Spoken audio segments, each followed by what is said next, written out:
Illustration of Hollywood. This video is purely for entertainment and does not infringe on copyrights or laws. The rights to the novel and image belong to the original author. We do not claim ownership. Don't like waiting and want to listen to this fanfic in full now? Subscribe to our Patreon, where you'll find the best fanfics.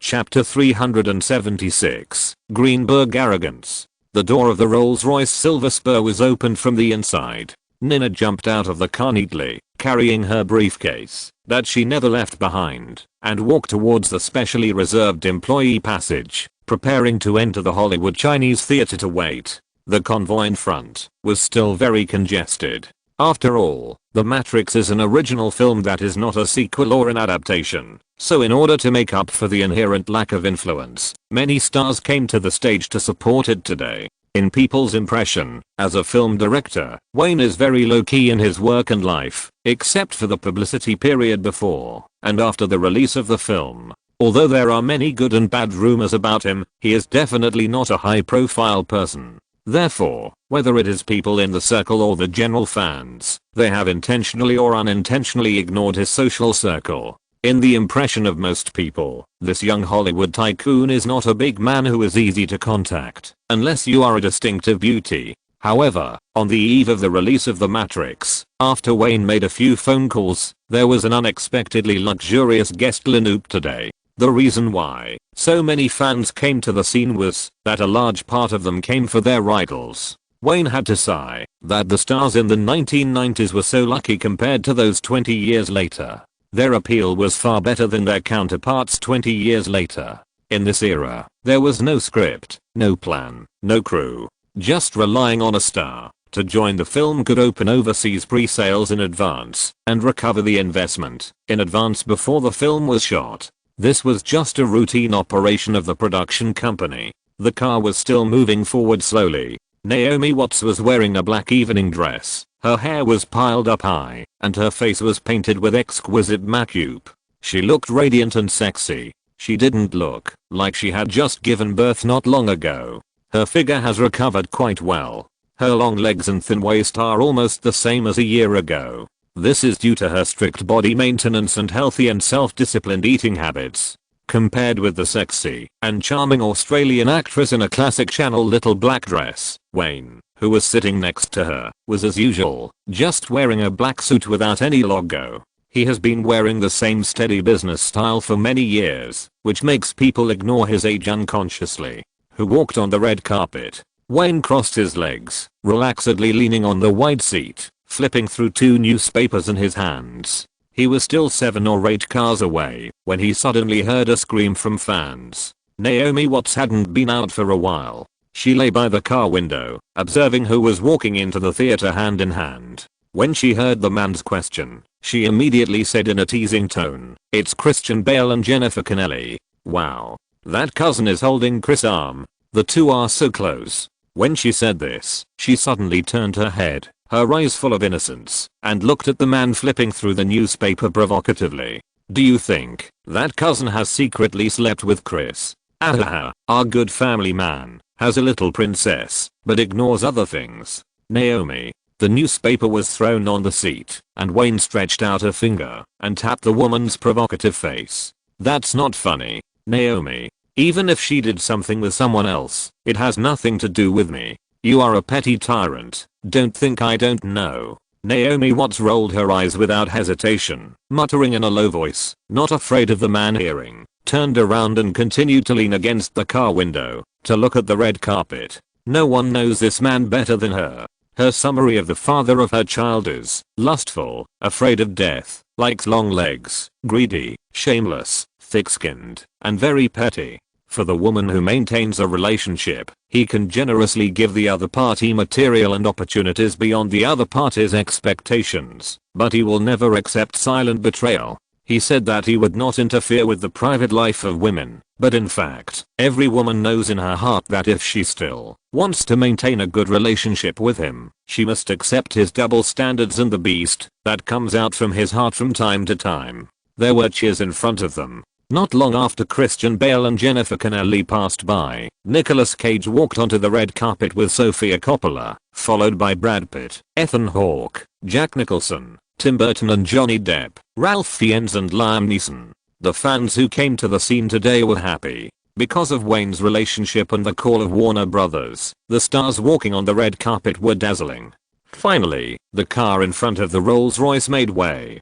Countless reporters pressed the shutter like crazy, and the area around the car was illuminated like daylight. The moment the car door was opened, countless fans screamed wildly, and the enthusiasm was no less than that of the big stars who had just passed by, and it was mixed with organized and neat shouts. "Wayne, we are here to support your movie." Wayne, who had just got off the car, saw Daisy, who was directing, and smiled and bowed slightly to his fans, which caused even louder screams. He turned around and stretched out a hand to help the Australian actress out of the car and whispered, "Naomi, let's walk faster." "Why?" Naomi Watts took the man's arm, kept an elegant smile to the media, and whispered, "Oh my god, look, those fans are almost crazy for you.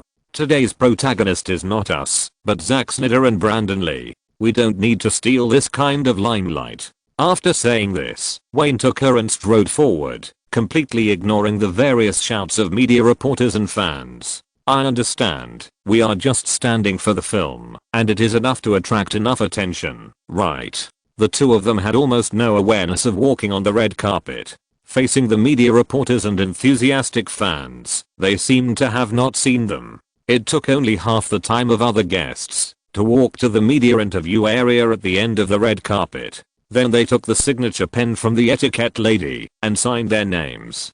Yes, Zack is a very good director, and he has perfectly learned many of Wayne's strengths. Facing a large group of media reporters, Tim Burton and Johnny Depp stood in the interview area and talked freely. This film contains thought-provoking philosophical speculation, analysis of human nature, and a strong cyberpunk style. The action scenes are cleverly integrated with kung fu, and the use of special techniques such as high-speed slow motion will definitely bring movie fans an incoherent viewing feast. The reporters did not expect Wayne and the others to come so quickly. Noticing the two people waiting, they couldn't help but speed up the pace of their questions. A female reporter in a business suit waited for him to finish speaking and then asked faster, "Director Burton, after the preview of The Matrix, some people said that the director Zack Snyder made a mess of the story and the film was full of charlatanism. What do you think of this statement?" "Story? Hey, friend, I want to tell you that the screenwriter of The Matrix is Wayne Greenberg. The rigor of the story is the last thing you need to worry about. He is right behind us. If you have any questions, just ask him directly." Tim Burton shrugged exaggeratedly, winked and teased, pointed at the waiting Wayne and Naomi Watts, smiled and nodded to them, and gave up the media interview area. As soon as the two people in front left, the reporters surrounded them instantly. At the same time, the microphone and several recorders were placed in front of Wayne and Naomi Watts. It was the female reporter who spoke first. "Mr. Greenberg, Ms. Watts, congratulations on having your own little princess. What do you think of Director Burton's answer just now?" "Thank you." Wayne smiled and nodded slightly to the reporter, then said to a pair of microphone recorders, "I completely agree with Tim's opinion. The doubts about the story of The Matrix are all nonsense from outsiders. One thing Tim said is right. I'm the screenwriter of this film, so fans can watch it boldly." "Mr. Greenberg, the production of The Departed has been completed. When will the filming of Batman 2nd begin?" As soon as he finished speaking, another reporter couldn't wait to ask, "Now countless fans are looking forward to this. Can you give a specific time?" Wayne maintained a smile and waved his hand to interrupt the reporter. "Sorry, next question. I won't answer anything unrelated to The Matrix today." "Okay, Wayne, what do you think of the Hulk premiering next door? Can you talk about it?" He shook his head slightly, showing a disdainful expression. "It's just a poor imitation. I believe that fans will be able to tell the difference between the two after the large-scale release tomorrow." The first female reporter followed his words and continued to ask, "Can you please make a first weekend box office forecast for the two films released at the same time?" At this moment, Wayne was full of arrogance and said without hesitation, "The Matrix will be the box office champion. There is no suspense.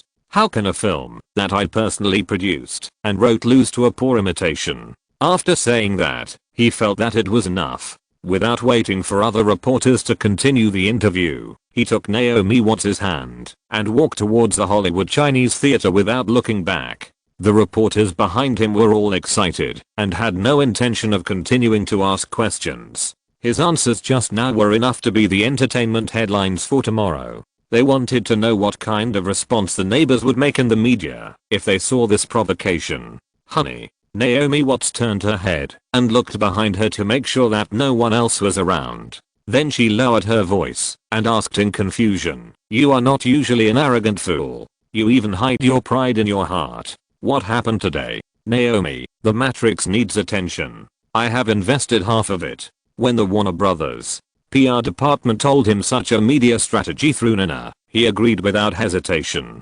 Otherwise, he and Tim Burton would not have deliberately accepted an interview with the Los Angeles Times yesterday. As long as it can increase the attention of the Matrix, Wayne did not think there was anything wrong with actively provoking hype.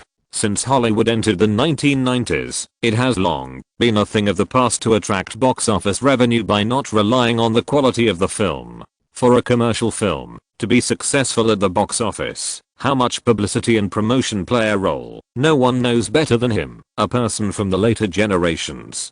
Chapter 377, Deception of Appearance. The excitement in front of the Hollywood Chinese theater continued. Wayne and Naomi Watts entered the theater to meet Nina, who was waiting, and walked to the VIP lounge on the second floor together. Although he was only half the protagonist today, the celebrities who came to the stage mainly saw his face and needed to be entertained. "Hi, Wayne." "Hi, Naomi." As soon as he entered the second floor lounge, Nicolas Cage was the first to come up and greeted him enthusiastically with his female companion Sofia Coppola. Wayne let go of the Australian actress's arm and hugged him gently. "Thank you for coming, Nicola. Hey, we are old friends, aren't we? If there is anything, just a phone call from you is enough." Nicolas Cage's highly recognizable face was covered with a strange smile. After saying hello, after just a simple greeting, he took the initiative to leave with his female companion, as if everything was just normal socializing. "He has been waiting here since early in the morning." Nina habitually followed behind Wayne and explained in a low voice. "He probably wants to talk to you about something, but he may not feel the occasion is right. I think he will come up to you again at the party after the premiere." "I see." Along the way, he kept greeting the guests who came to support him, whether it was Ethan Hawke, whom he had not seen for a long time, or Tim Burton, with whom he had always had a very good relationship. Wayne chatted with each guest in a cursory manner to avoid ignoring anyone, until Zack Snyder and the crew members showed up and began to greet the guests under the leadership of John Gray. He waved to Zack Snyder, took his assistant and the Australian actress, and sat in the corner to rest, waiting for the film to officially start. "We have almost no film critics here." Just 2 minutes after he sat down, Bruce Rosenblum sat next to him, looking in the direction of the crew and whispered, "Almost all the well-known film critics have gone to the Shrine Auditorium next door. In any case, we can't compare with the natural influence of the Hulk." Now this Warner Brothers executive finally experienced the feelings of other films released at the same time when Batman Begins was released. Under the same intensive and large-scale publicity, the Hulk can attract more attention from ordinary movie fans and the media because of its own influence, especially with Universal Pictures' investment in promotion regardless of cost. It can be said that the popularity of Dr. Robert Bruce Banner has been maximized. Wayne was not nervous at all and pulled the corner of his mouth indifferently. "Bruce, the higher they climb, the more painful it will be when they fall. Don't worry, in this era, no one understands superheroes better than me." Ever since the response to the preview of the Hulk, he had already put down his slightly hanging heart. Everything was just as expected. Universal Pictures was indeed playing it safe and forced the Hulk to be dark, depressing and realistic. This style cannot be said to be bad. Many Marvel heroes actually have dark attributes. But after learning from some people who participated in the preview that this film was basically a copy, he felt that Universal Pictures might have made a fool of themselves this time. In fact, he and Warner Brothers had already analyzed that if the executives of Universal Pictures gave the director full freedom and funds and did not interfere in all aspects of the film, perhaps the performance of this film would be very good. After all, there is only this superhero this year. As long as the film reaches a level of mainstream summer special effects popcorn, it does not need to exceed the expectations of movie fans. Everything in the film remains standard. With the natural popularity of Hulk and other advantages, the box office will not be low. But Universal Pictures didn't do that. The producers strictly controlled the director's freedom, and the production company's top executives frequently made decisions because of their huge investment. The finished film did meet their expectations, but it was not certain whether the fans would buy it. Wayne was so familiar with this scene. The tricks that Universal Pictures was playing were almost exactly the same as what Warner Brothers did with DC in the past. This was an old problem of large production companies. Yeah. Although Bruce Rosenblum was a little worried, he still agreed with his point of view when he recalled the analysis within the company some time ago. Those people were dazzled by the huge peripheral revenue of Batman Begins and the glory of Joker. Comic-based superheroes have always been niche films, and the success of DC cannot change this. The dark and serious production style is also a niche.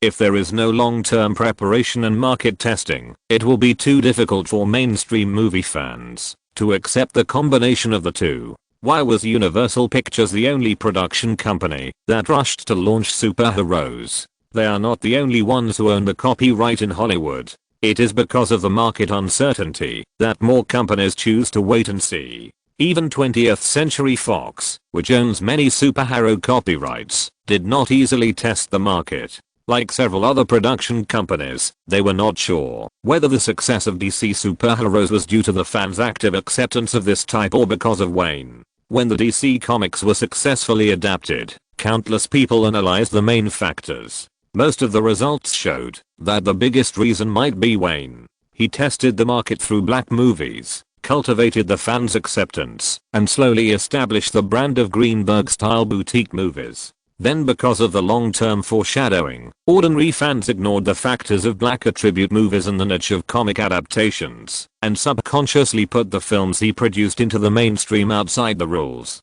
This view is the mainstream in the market. Everyone is waiting for the emergence of a comic adaptation style different from Greenberg's style, and waiting for a more easily replicable way to appear and achieve success before considering such a huge investment project. It's almost time. We should go down. Nina raised her wrist to check the time while Wayne and Bruce Rosenblum were chatting and reminded them softly. Okay. Several people stood up and walked towards the huge screening room downstairs. They could find that the more fortunate fans had already started queuing up to enter. The movie would start on time at 7 o'clock, an hour later than the next door. From this perspective, the Hulk is indeed one step ahead of the Matrix. The scene was a bit noisy. Although most fans chatted in low voices when hundreds of people were placed in the same space, it was still full of various noises. In the middle were the invited media reporters, and there were also scattered celebrity guests who came to the stage.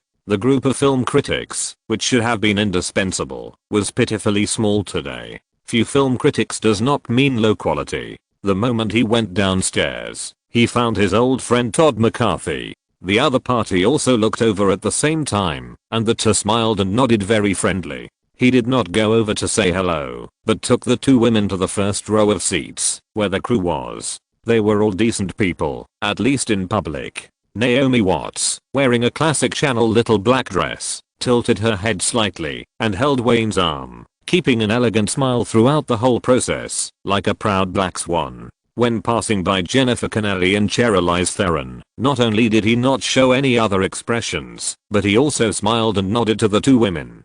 However, when the three women turned their heads, they put away their warm smiles at the same time, and almost silently spit out a swear word starting with B. Wayne pretended not to see the women's behavior, walked to the seat reserved for him in the middle and sat down. Most of the main creators of the crew also sat down, and from time to time someone nodded and said hello to him.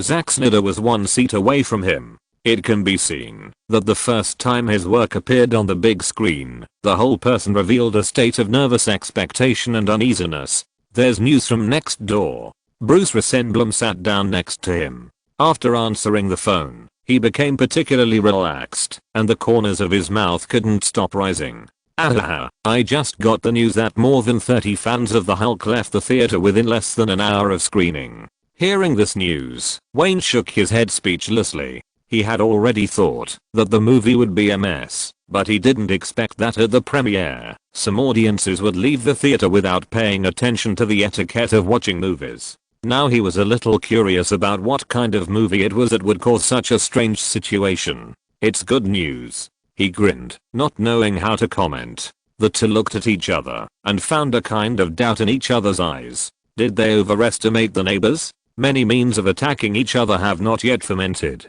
Is the other party going to collapse? Zack Snyder, who was standing by, happened to hear their conversation. This news was more useful than any consolation. The anxiety on his face was immediately relieved. Having a popular monster like the Hulk as a competitor has always brought him a lot of pressure. The chatter in the theater became less and less. Everyone who came in sat down in their seats. The gradually quiet environment meant that the official screening of the film was about to begin. At 7 o'clock in the evening, the lights on the ceiling began to go out one by one. Suddenly, a colorful light came out from the back of the crowd and reflected on the wide screen in the front. The first thing that appeared was the familiar Warner Brothers title. The fragmentary piano sound, accompanied by the picture of the old studio, flowed into the two huge letters WB, representing the long history of this studio. It's about to start. Daisy, who was sitting in the back, suppressed her excitement. Although she had participated in 2 previews and was very familiar with the content of the film, she still couldn't hold back her excitement. This film was too special in her eyes, and there were too many answers she wanted to find. If you're listening to this novel on a channel other than Fanfic World, it means they downloaded and uploaded it without effort. We cordially invite you to visit our channel, Mundo Fanfic Novelos. There you'll find the original version of this story and you can explore many other novels of various genres. We're waiting for you to immerse yourself in a world of incredible novels. Chapter 378 must be understandable to ordinary audiences. The Hollywood Chinese theater was completely quiet again, and everyone involuntarily focused their attention on the film that was about to begin. Only Daisy, the leader of the fan organization today, had a gloating smile on her face and kept muttering in a low voice, "It will subvert your worldview. How can the movie written by Wayne be a simple commercial film?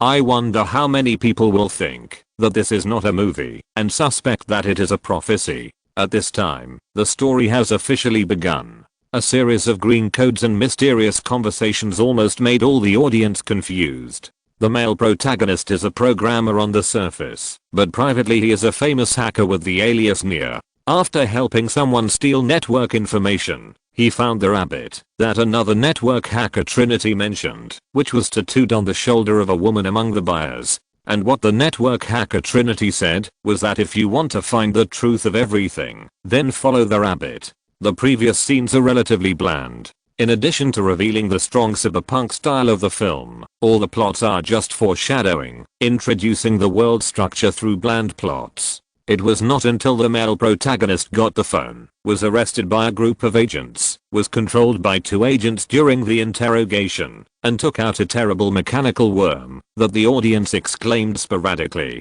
On the big screen, the male protagonist struggled hard, and the 2 agents held him down tightly. The mechanical worm was struggling, and drilled into his stomach little by little. Suddenly the scene changed, and Nia sat up suddenly from the bed, as if everything just now was a dream. The phone rang again, and when the heroine Trinity met him again, she used an instrument to suck out the mechanical worm, which showed that the previous ones were not dreams, and what Agent Smith did was real. Not long after the film started, the audience accumulated more and more doubts. Why is this world full of weirdness? Everything seems real, but there is no way to explain the various strange scenes that appear. Then the plot that was quickly promoted continued to give some explanations. This world is like a cage, the ubiquitous Matrix, and Morpheus, who is full of the breath of the charlatan, appeared and told the male protagonist that he could let him see what is real. Then open your hands.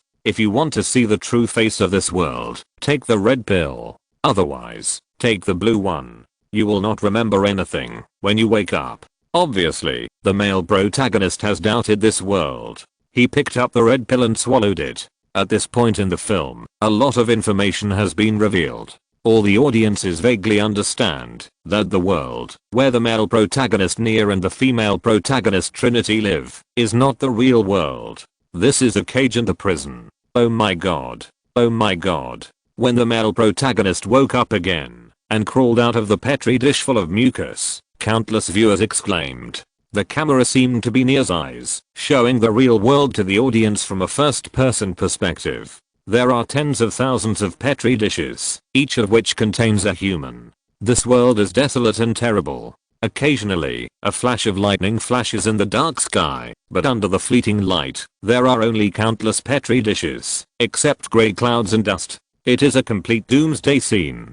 This first-person shot is made up entirely of special effects, and can be considered the most expensive part of the film, so it brings a high sense of reality to the audience, and vividly reflects the scene of the end of the world. I like this movie. Naomi Watts leaned her head on Wayne's shoulder, her eyes never leaving the big screen, watching the scene where Neo was washed into the sewer by mechanical bugs, and was saved by Morpheus. Honey, compared to the movies you made, I like the world you wrote more. Lee is very handsome, and I have to say that the heroine's figure is really cool, and these futuristic things are simply cool. In the explanation of the Matrix, electronic signals, the Matrix, reality, etc., Morpheus acted more like a charlatan at this time. Well, there's more cool things to come, don't worry. Wayne shrugged.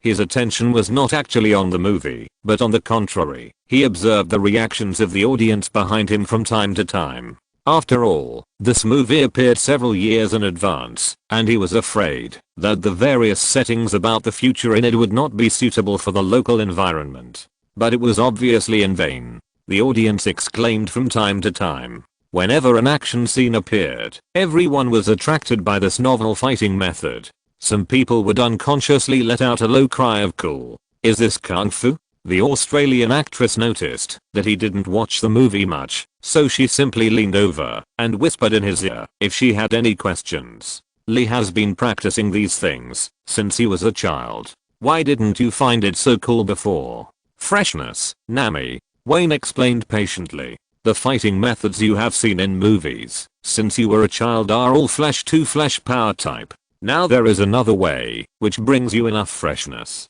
This is one of the selling points of the film. Cyberpunk, future technology, flexible fighting scenes, and those alternative special effects use methods constitute the clear selling points of the film. The kung fu performed by the white people in the picture can be regarded as ridiculous in Wayne's eyes. This kind of superficial stuff just happens to bring an indescribable freshness to North American audiences who have seen too many power type fights. The audiences who are attracted to the movie now are not because of the philosophy and discussion of human nature that have already appeared, but because of the excitement brought by future technology, cyberpunk and kung fu. Wayne warned Zack Snyder before the filming of the film began, saying that this is a pure summer science fiction film, and he must not try to magnify other element. Those theology, philosophy, and human nature can only be embellishments. What is more important is the selling points such as special effects scenes. Perhaps in the future, when movie fans mention this film, they will unconsciously think of other element in it, but it is not these that attract them. Excessive discussion of philosophy and human nature will not be a science fiction commercial masterpiece, but will definitely become a mysterious and artistic 4-in-1. When a director shoots a movie just to express an emotion instead of telling a story, there are usually many people who don't understand it. This is the so-called art film, and among the audience watching this kind of art film in the cinema, the proportion of sleeping is as high as 35%. So the theory that a movie is too artistic is equal to a money-losing product is not wrong in some aspects. The movie was still showing, and the frequent action scenes in the back caused the audience to exclaim and cheer from time to time, especially when the classic bullet time appeared. Not only all the fans were stunned, but even the media reporters and guests, these practitioners in the industry, were also stunned. Wayne's thoughts drifted away unconsciously, remembering that after the release of The Matrix 1 in his previous life, the Wachowski brothers, sisters, received countless praises, and tens of millions of science fiction fans worshipped them. But these two people got lost in the praise of the critics. They thought that the reason for the success of the first film was because of the discussion of human nature and philosophical thinking in the mouths of the critics, and made the second and third films more and more weird, and the reputation plummeted. This is a typical case of being fooled by film critics, and then never returning on the road of art. It is obvious that he could become a top Hollywood commercial film director, but in the end he became a typical example of peaking at the debut. In this regard, we have to mention Explosion Bay. He was also fooled before, but he woke up immediately after watching a movie. Movie fans love his explosions again and again, and no one likes to watch him discuss human nature. In Wayne's memory, the most successful literary and artistic film that immediately pops up in his mind is Farewell My Concubine. He personally feels that the reason why this pure literary and artistic film is a classic is that the director's film can also be understood by ordinary audiences. This is very important, very important. Although the current The Matrix is also full of weird things, he has long been sure that the story is definitely not obscure for ordinary movie fans. Even a child can understand it. This is the basis for the film, to have a wide audience. When the movie was just halfway through the Hollywood Chinese theater, the premiere of the Temple Theater next door came to an end, and the list of cast and crew members was already rolling on the big screen. "Hey, Jack, the movie is over." A white boy reached out and poked his sleeping companion and pointed to the big screen obscurely. "Shit, I actually fell asleep." The young man named Jack rubbed his eyes, stood up with his companions, and took the lead in giving warm applause to the main creators of the crew. "No one else saw me fall asleep, right?" While clapping vigorously, he looked at his companions. "No, don't worry, our work will be over soon." The originally quiet screening room seemed to come alive when the applause of the two boys rang out, and more audiences stood up and gave their own applause. Their profession, in the future, has a nice name, Atmosphere Group, or to put it bluntly, it can also be called a stooge. This method is used in almost every movie premiere, including the ongoing The Matrix, which Warner Bros. Has also arranged. It's like an insurance that can resolve many embarrassments and cold scenes, just like the situation just now. The main creators of the crew standing in front of the curtain took their bows to the enthusiastic applause of the audience, but the film producer Brian Graze looked very ugly. He knew exactly what happened in the back of the movie. Director Bill Beckby also had a serious expression. He leaned over to Justin and whispered, "This is a little unexpected. Go to the press conference first, and we'll talk about other things later." The head of Universal Pictures Distribution was also confused. The whole movie was built according to the successful model, but the audience's reaction was very bad. He comforted himself throughout the second half of the movie, hoping that this was just an isolated incident. When the number of fans who left the theater reached 20 to 30, he had to accept the truth. This movie might really have some problems. Chapter 379, Pray that the person next door is worse than you. Can I take a minute to fill out a film rating? No, write it yourself. I choose C. After the screening at the Temple Theater, the main creators of the crew had already gone to attend the press conference. When the fans were partying out of the theater, the investigators from Universal Pictures were distributing questionnaires one by one. Obviously, this job is not as easy as usual. The fans who came with high hopes, but left disappointed, did not hide their disappointment at all. There were two special guests walking among the fans, David Denby, a film critic from The New Yorker, and Kenneth Turan, a film critic from the Los Angeles Times. They also noticed the situation in front of the team. Universal Pictures will be disappointed this time. Kenneth Turan walked forward, shaking his head and whispering, "They raised everyone's expectations too high, but they didn't expect the film to be such a weird movie, let alone these dissatisfied fans." Even he felt that his heart was full of regrets. After watching a piece of rubbish that cost a lot of money to come out, it didn't bring him any surprises. It would be better to attend the premiere of The Matrix. That's not entirely true. David Denby and Kenneth Turan, both well-known film critics of the same younger generation, have many similar views. If they are not in the same city, there will be no conflict, so the relationship between the two is pretty good.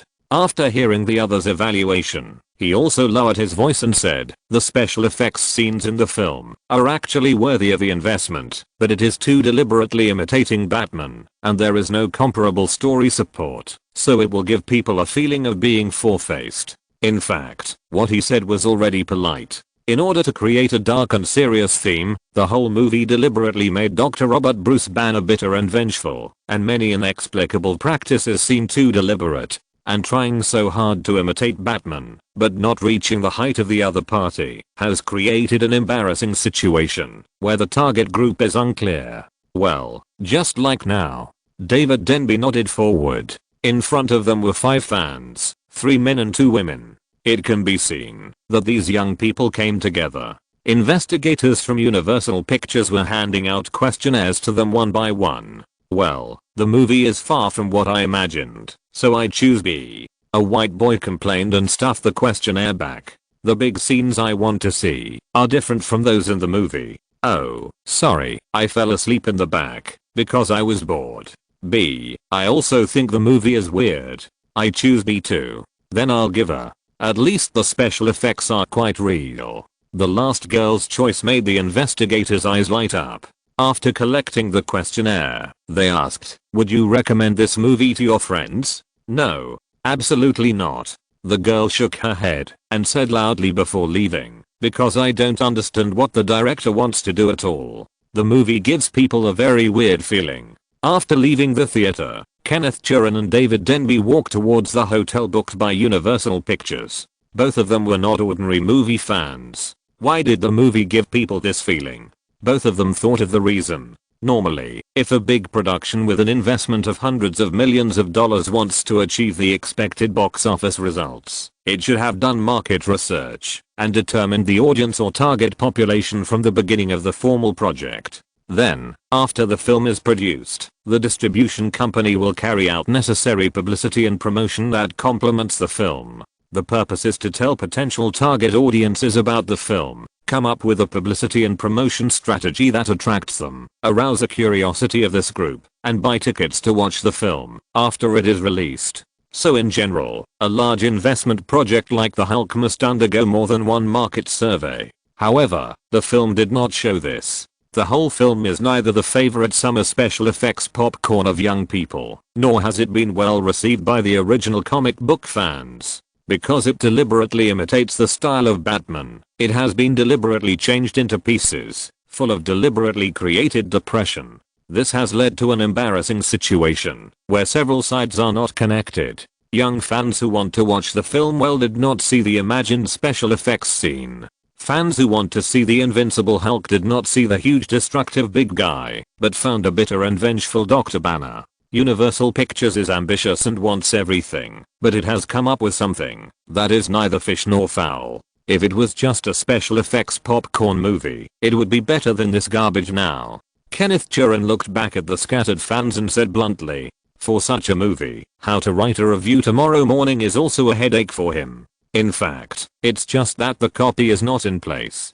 David Denby took out a pack of cigarettes and gave a more blunt evaluation. It can be seen that Universal Pictures has carefully analyzed Wayne's Batman and stuffed all the factors they think are successful into this movie. Although they said so, the two were just chatting privately. Tomorrow morning, the critics columns of the New Yorker and the Los Angeles Times will still publish praise and recommendations for the Hulk. This is the basic rule of film critics.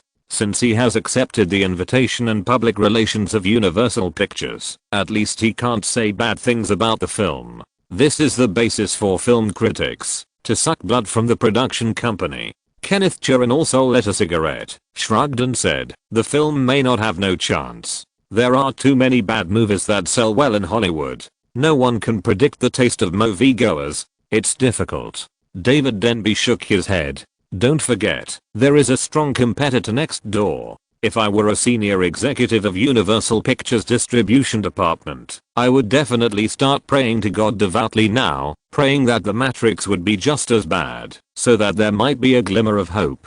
Isn't it true that everything is afraid of comparison? But if everyone is bad together, then there is nothing to worry about. Anyway, the fans at the beginning of the summer season are very enthusiastic. If there is no choice, they will not be able to help but watch the movies with bad reputation. At the same time, the screening in the Hollywood Chinese theater gradually came to an end. The savior on the big screen was beaten into a hornet's nest by a large group of agents led by Smith. The audience watched all this attentively and couldn't believe that the ending of the film would be like this. Will this story that made fans happy for a whole night really end with the confirmed death of the male protagonist? Of course not. This is completely inconsistent with the rules of Hollywood.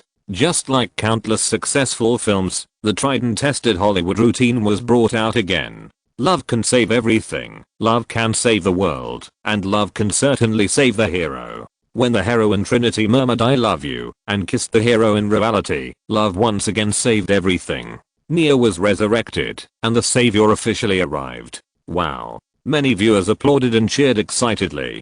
This was the scene they wanted to see, and it also proved that the traditional Hollywood routine has always been very useful. Neo, who entered the savior state, easily stopped the bullet shot at him. Facing Agent Smith who rushed in front of him, he became vulnerable and his speed could not keep up with the current savior. I know you're listening.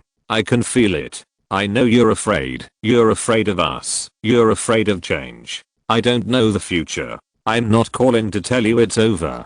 I'm calling to tell you it's just the beginning. I'm going to hang up, and then I'm going to show people what you're worried about. Show them a world without you, a world without jurisdiction, without control, without boundaries, a world where anything can happen. What will happen? You choose. When Agent Smith's code was torn apart and Neo returned to the real world, the movie had come to the end, and the savior soared into the sky. In the world of the Matrix, he possessed unparalleled power. The movie ended here. As the lights in the theater lit up one by one, the big screen turned black, and the list of cast and crew began to scroll. As the subtitles appeared, all the fans at the scene stood up excitedly, and the media reporters and guests who came to the stage were no exception. This movie gave everyone too many surprises. Thunderous applause broke out instantly. A few excited fans were still screaming, watching the main creative team taking a bow under the big screen. Neo, you're so handsome. Savior, you are the savior. Trinity, I love you so much. Hey, Trinity, look over here. Most of the audience's attention was on the male and female protagonists, especially Charlize Theron, who was wearing a black tight leather jacket and had an extremely hot body in the film. Her look won the cheers of countless male audiences. The atmosphere at the scene was surprisingly warm. The Matrix met the expectations of all fans and even far exceeded the expectations of watching the movie. It can be said that it did everything that a summer science fiction blockbuster should do. 5 minutes passed, and the applause did not stop at all. Zack Snyder had to lead the crew to stand under the curtain for the second time to take a bow, but the appearance of the male and female protagonists further ignited the enthusiasm of the audience. Daisy was also clapping her hands vigorously. Although it was not her first time watching the movie, it did not stop her from wanting to watch it again. This cool movie seemed to exude an irresistible charm. And the most important thing was that her boyfriend Hector Henry was standing among the main creators of the crew, standing next to her idol Wayne Greenberg, accepting the applause of countless fans. Honey, you did a great job. Daisy was now looking at her boyfriend in the audience with a look of pride. However, she could not congratulate her boyfriend immediately. After the premiere, she had to organize more fans to watch the movie. This was her current career. Daisy would be very busy this summer. Chapter 380, Reaction to the pre-show. As a large number of excited fans began to leave, the premiere was basically over. Facing the guests who lined up to congratulate him, Wayne took the initiative to give up his seat and pushed Zack Snyder to the front of the stage. Seeing the huge response to the film, Zack Snyder's face flushed with excitement, and at the same time, most of his uneasiness was dispelled. The same was true for the subsequent press conference. After only showing up at the beginning, Wayne gave up the media center point, left the press conference site in a low-key manner, and walked to the hotel opposite in advance. Just as he said, the protagonists today are Zack Snyder and several main actors in the crew. He can provoke disputes without hesitation, to attract attention and attract fans' attention with media disputes, but all of this is for the box office of the film, not to grab unnecessary limelight. At the end of the premiere, The Matrix also opened 2,000 advanced screenings in major cities across North America, which is not much different from The Hulk, which also had about 2,000 advanced screenings. On Friday, tomorrow morning, The Matrix will open in 3,023 theaters across the United States, officially entering the North American cinema market, competing head-on with The Hulk, which opened in 3,057 theaters at the same time. Therefore, the advance box office is very important, which means which film can get the upper hand and take the first mover advantage in the fierce competition of the first weekend. If we only compare the party scene after the premiere, there is no doubt that The Matrix is more star-studded. A large part of the guests on the stage are primarily for this cocktail party.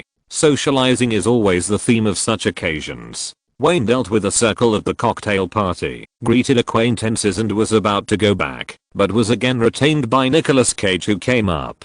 Today's Nicolas Cage is much more mature than 3 years ago. The most obvious feature is that at least the literary style that he exudes all the time has disappeared, which also means that this big star has officially understood the importance of business. The Matrix will definitely be a big hit. This movie is very unexpected. With a smile on his innocent face, he clinked glasses of champagne with Wayne, took a big sip, pointed at the surrounding environment, and said, "Can we find a place to chat for a few words?" "Okay." Wayne nodded, took Nina and Naomi Watts, 2 women, stopped an adapter, and led the adapter into a lounge. After the adapter brought in a few cups of coffee and closed the door, Nicolas Cage looked at the 2 women hesitantly and still said, "Wayne, Batman Part 2 is about to start production, right? It is tentatively scheduled to be around the beginning of October." Without any intention of hiding anything, Wayne directly gave a specific date. After saying that, he took out a cigarette from Nina's handbag, lit it with a click, and observed the big star through the smoke. In fact, the purpose of the other party's visit was clear to both of them, and it was nothing more than thinking about the role of the Joker in the second part. But Wayne has not yet decided on the candidate in mind. He is busy enough during this period, and will be even busier later.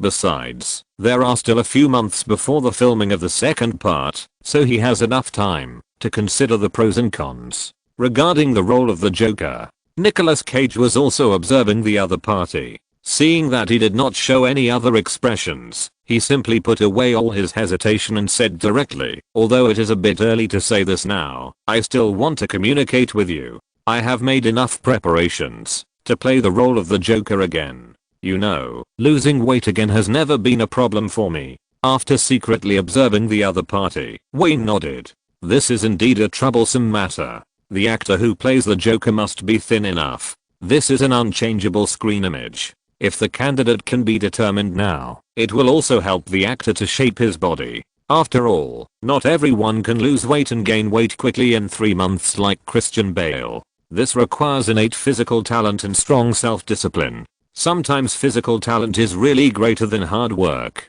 Gaining and losing weight is simple to say, but it has always been an international problem in actual operation. In Wayne's memory, the Oscar-winning film Green Book invested by Jack Ma tortured the protagonist Viggo Mortensen to death. Before the filming of Green Book began, he needed to gain more than 40 kilograms. Unfortunately, it was not until a long time after signing the actor's contract that the production company and the crew discovered that he was a rare physique that was not easy to gain weight. So later, when working on the set, he had to eat a nutritious meal every 2 or 3 hours. Viggo Mortensen always forgot to eat, and his weight was always up and down. In the end, the crew could only send a nutritionist to supervise him to eat on time. The strange scene of being stopped to eat in the middle of shooting happened every day in the crew. Even after a hard day's work, he had to eat a fried chicken burger in front of the nutritionist before he could fall asleep.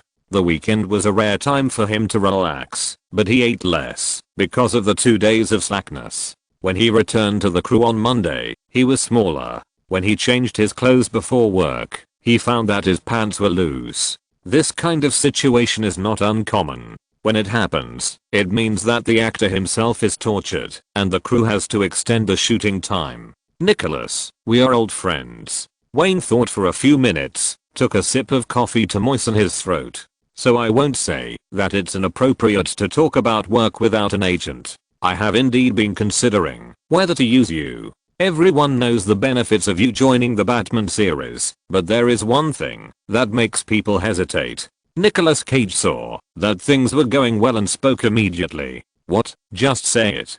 Pay. Since he had already started talking, he didn't hide it. With your current status in the industry, it's too high for the Batman series. Let me be frank, the investment in the DC Comics adaptation series is huge, so I don't plan to hire big names at all. This is related to whether the funds are used as much as possible in the film production. The further the sequel is filmed, the more terrible the salary that needs to be paid to the director and actors. This is almost unavoidable. Now that the series has just begun, Wayne's plan is very clear. Except for Christian Bale, no one is irreplaceable, and those main actors have signed contracts, so they can't ask for too much. I can give up the basic salary. No. The other party just opened his mouth and was interrupted by him waving his hand. Nicholas, I won't hide it from you. For the DC Comics adaptation superhero series, especially the Batman movie, Warner Brothers will not offer a profit-sharing contract to anyone except me. So, if you want to continue to play Arthur, the only way is to reduce your salary. These words made Nicolas Cage fall into silence, and the two women beside him could see that he was struggling. The reason why he couldn't forget the role of the Joker and wanted to play it again was because this role brought him too much glory. He wanted to use this familiar image again to awaken the memory of fans all over the world and improve his status in the circle. But Batman is not an art film, but a commercial film. It is a taboo for stars to lower their prices for commercial productions. No famous actor is willing to do this. Originally, he was not short of invitations, but on the other hand, there was the Joker. Nicolas Cage was caught in a dilemma. Give me some time, let me go back and discuss it carefully with my agent, and I will give you a reply as soon as possible. It was not until Wayne was about to finish smoking a cigarette that the other side answered. But this is normal. Nicolas Cage is no longer the little actor with an artistic style, and it is even more impossible for him to have no concerns and agree to anything on impulse. Before August, Wayne extinguished the cigarette in his hand, stood up and straightened his suit jacket, saying, I will wait for you until August. These 2 months are enough for you to consider. If you are still not sure by August, I will look for other actors again. After that, he left the lounge with the two women, said hello to the main creators of the crew who were entertaining guests outside, left the hotel early, got in the car and drove towards Beverly. Nicolas Cage in the lounge did not move, but sat on the sofa frowning and thinking. This matter was different from what he had imagined at the beginning. From Wayne's attitude just now, it can be seen that he did not care much about who played the role of the Joker. Is it worth it? Sofia Coppola came at some point, and her sudden question interrupted his thoughts of calculating gains and losses. You don't understand. Looking at his cousin, Nicolas Cage raised his hand irritably and rubbed his forehead hard. Although I have no shortage of invitations now, there are no opportunities for me to go further. Playing the Joker again is a very good opportunity for me. The main purpose of coming here today, the two have talked many times before. Sofia Coppola patted his arm and did not give her own opinion. This is related to the other party's career. Even relatives can't easily speak. On this Thursday night, countless fans who were unwilling to wait rushed into the cinema, wanting to watch the film they have been looking forward to for several months earlier and enjoy this summer movie viewing feast. The premiere parties on both sides are still going on, but the atmosphere is completely different. Zack Snyder and the main creators of the crew grinned and toasted the guests who came to support them, even though they had to take a flight to New York early tomorrow morning to start a nationwide promotional tour. The executives of Warner Brothers did not have any intention of working overtime, including CEO Jeff Robinoff, who finished the day's work early and went home to rest. Even Wayne was no exception. On the contrary, at Universal Pictures, producer Brian Grazer and director Bill Becker only wandered around the party before meeting up with Justin back in his office, anxiously waiting for the advance box office statistics. Chapter 381 The King of Bad Historical Movies. The fans who left the theater early during the premiere may not necessarily represent the market prospects of the Hulk. Everything has just begun. In the office of Universal Pictures, Brian Grazer raised his wrist to check the time and suddenly spoke. to break the dull atmosphere. Believe me, a few audience members leaving the theater don't mean anything. He picked up the cold coffee on the table and drank it all in one gulp. He turned his head to look at the gloomy director of the film and made a teasing voice. Bill, the Hulk was just a few audience members who left the theater. Think about Ed Wood. At least we didn't have the angry audience burn our cars, right? Ha. Bill Beckby's face was already ugly. After hearing this metaphor, his face turned into a liver color in an instant, and his eyes showed the anger that had been suppressed for a whole day. Shit, you put me and Ed Wood together? Huh. In your eyes, am I almost the same as Ed Wood? Hey, Bill. Justin frowned and slapped the table twice, making 2 bangs. Brian didn't mean that. Listen, he just wants you to relax a little, okay?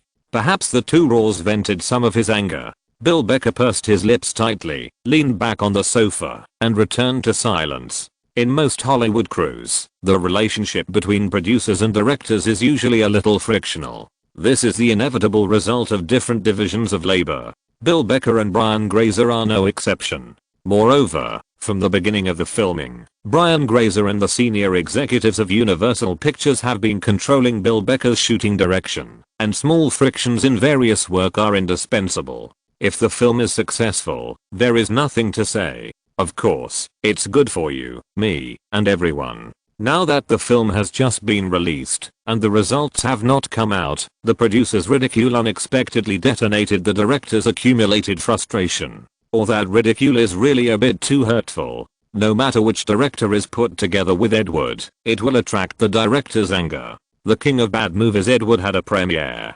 Because the movie was so bad, angry audiences simply rushed out of the theater, chased him for 3 blocks, and burned his car to vent their anger. You can imagine how bad the movie was. This director is also a god among the weirdos. He made bad movies all his life, but he was able to leave his name in film history after his death. Ed Wood is the most recognized king of bad movies by people in the industry. He wrote 47 scripts, directed 18 movies, and produced 12 movies in his life. What is rare is that none of them did not lose money, which makes his name well deserved. The most recognized movie of this great director is Alien Plan 9. This film later dominated the IMDb list of the lowest scoring films for nearly half a century. His strength can be seen. Because making movies always loses money, he was short of funds later. This guy used fishing lines to hang plates as flying saucers.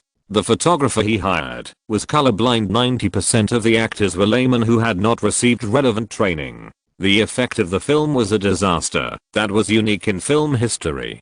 But surprisingly, after his death, he won a large number of loyal fans by relying on the title of the king of bad movies. For example, the genius directors Tim Burton and David Lynch regarded him as an idol and paid tribute to him in their films many times. Even more surprisingly, Tim Burton and Johnny Depp, a pair of good friends, worked together in 1994 to produce his biographical film Ed Wood. After the film was released, it not only sold well in North America, but also achieved very impressive results around the world and won numerous awards. Facts have proved that, even if this director who has made bad movies all his life has left his name in film history, if anyone puts another director together with him, it will also attract the crazy anger of that director, because this is Kailualo's insult. Ding, ding, ding. The silent atmosphere in the office was broken by the knock on the door. The secretary held a brown paper file bag in his hand, put it on the table in front of Justin,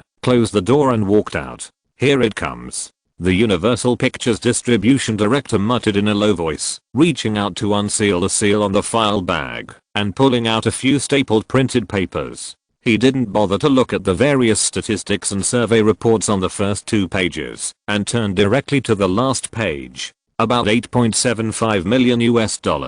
Huh. Well done. The other 2 who heard this number breathed a sigh of relief. 2,000 advanced screenings in North America could get a box office of nearly $9 million US, which was already somewhat beyond everyone's expectations.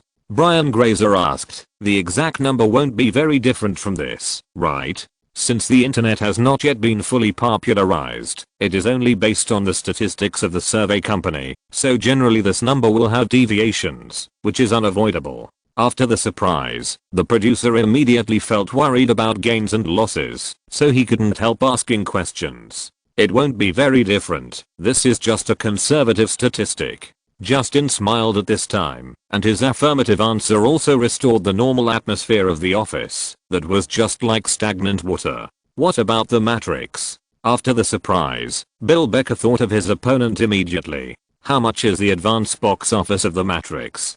Don't worry, Bill. Justin relaxed his upper body and leaned back in the chair, tapping the documents on the table with one finger. The Matrix only took in about $5.75 million US. Hulk beat the opponent. The continuous good news came one after another, and the three of them no longer had any burden, and smiled at the same time. Brian Grazer picked up the document on the table, confirmed the number again, and began to read from the first page. With the swish of his fingers turning the documents, the smile on his face slowly disappeared. Why is this happening? He threw the document back on the table, muttering to himself with confusion. What's wrong? Bill Becker was ready to go back and rest early. After all, he had to catch a plane tomorrow morning to start his national promotional tour. Seeing the producer's abnormal behavior, he reached out and picked up the document. The audience's word of mouth is polarized. As soon as he saw the statistical report above, he understood why the producer behaved abnormally. Including the premiere and advance screenings, the survey company and Universal Pictures surveyors distributed a total of 4,000 questionnaires and collected more than 3,900. According to the statistical report, 53% of the audience gave the Hulk a score below B, 22% of the fans chose B or B+, and only 23% of the fans chose a score above A, and the remaining 2% of the fans did not give a score. To say that the audience's reputation is polarized is definitely a polite statement. Judging from the results of the questionnaire alone, the Hulk has just started to be released, and the audience's reputation has shown a trend of collapse.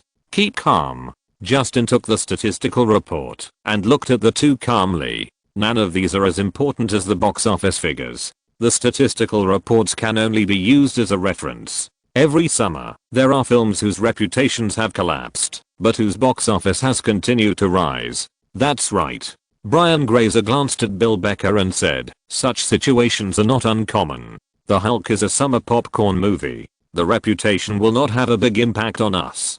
Don't forget Wayne Greenberg's It, which was a box office hit amid controversy. Justin nodded, looked at the producer, and said, Bill, go back and rest first. Don't delay your flight tomorrow morning. The advance box office of the Hulk has already put us ahead by one position. Okay, call me if you have any questions. Nodding, Bill Becker said hello to the two of them and walked out of the office with mixed feelings. The news tonight was mixed. If we only look at the unexpected advance box office, the opening weekend performance of the Hulk will not be bad, and it may even exceed the $45 million expected by Universal Pictures. But the signal of the widespread collapse of the fans' reputation has planted a seed of anxiety in Bill Becker's heart. When there were only two people left in the office, Justin put away his optimism and suddenly spoke while thinking. Don't forget that The Matrix is an R-rated movie, and its natural audience is much smaller than that of the Hulk. The advance box office can't explain everything. Brian Grazer certainly understood the difference, but no matter what, he couldn't deny that the Hulk was indeed ahead. Thinking of what he had prepared before, he suddenly raised his head and looked at the other party. What about us? This is Hollywood. Justin's mouth twitched and suddenly sneered and said, competition is always everywhere, isn't it? Warner Brothers can throw dirty water on the Hulk in advance, saying that it is just a poor imitation, and of course we can't sit and wait for death. Tomorrow, the two films will officially open on a large scale. It is still unknown how much impact Wayne's words in the interview will have on fans' viewing choices. Universal Pictures will certainly not sit and wait. It is certain that there will be an impact. Since it is irreversible, let's just let it go together. Smearing and throwing mud at each other is the traditional method used by Hollywood big companies when releasing films. In this fiercely competitive schedule, as long as you can make your competitors eat less, it means that you may get more. No one will not understand this truth. Okay, I'll call the public relations department now. Brian Grazer nodded and reached for the phone on the desk. Notify them. since they are competitors. In Justin's eyes, this is just a conventional method. As long as it does not touch the bottom line of competition, there is nothing that cannot be done. Besides, it was Warner Brothers who took the initiative this time, wasn't it? Chapter 382 Distorted Orientation. The tumultuous Thursday night passed as if it had not affected Bruce Rosenblum's life at all. Although the first big production of the summer season was released last night, as the head of the distribution department of Warner Brothers, he did not change his daily routine. Unlike the head of distribution of Universal Pictures, who also released a film at the same time, he did not work overtime to wait for the box office and statistical reports last night. Part of the reason is the confidence in the film, and the bigger reason is that Warner Brothers has never had high expectations for The Matrix. This has become a tacit understanding within the company, since the director of the film was determined to be Zack Snyder.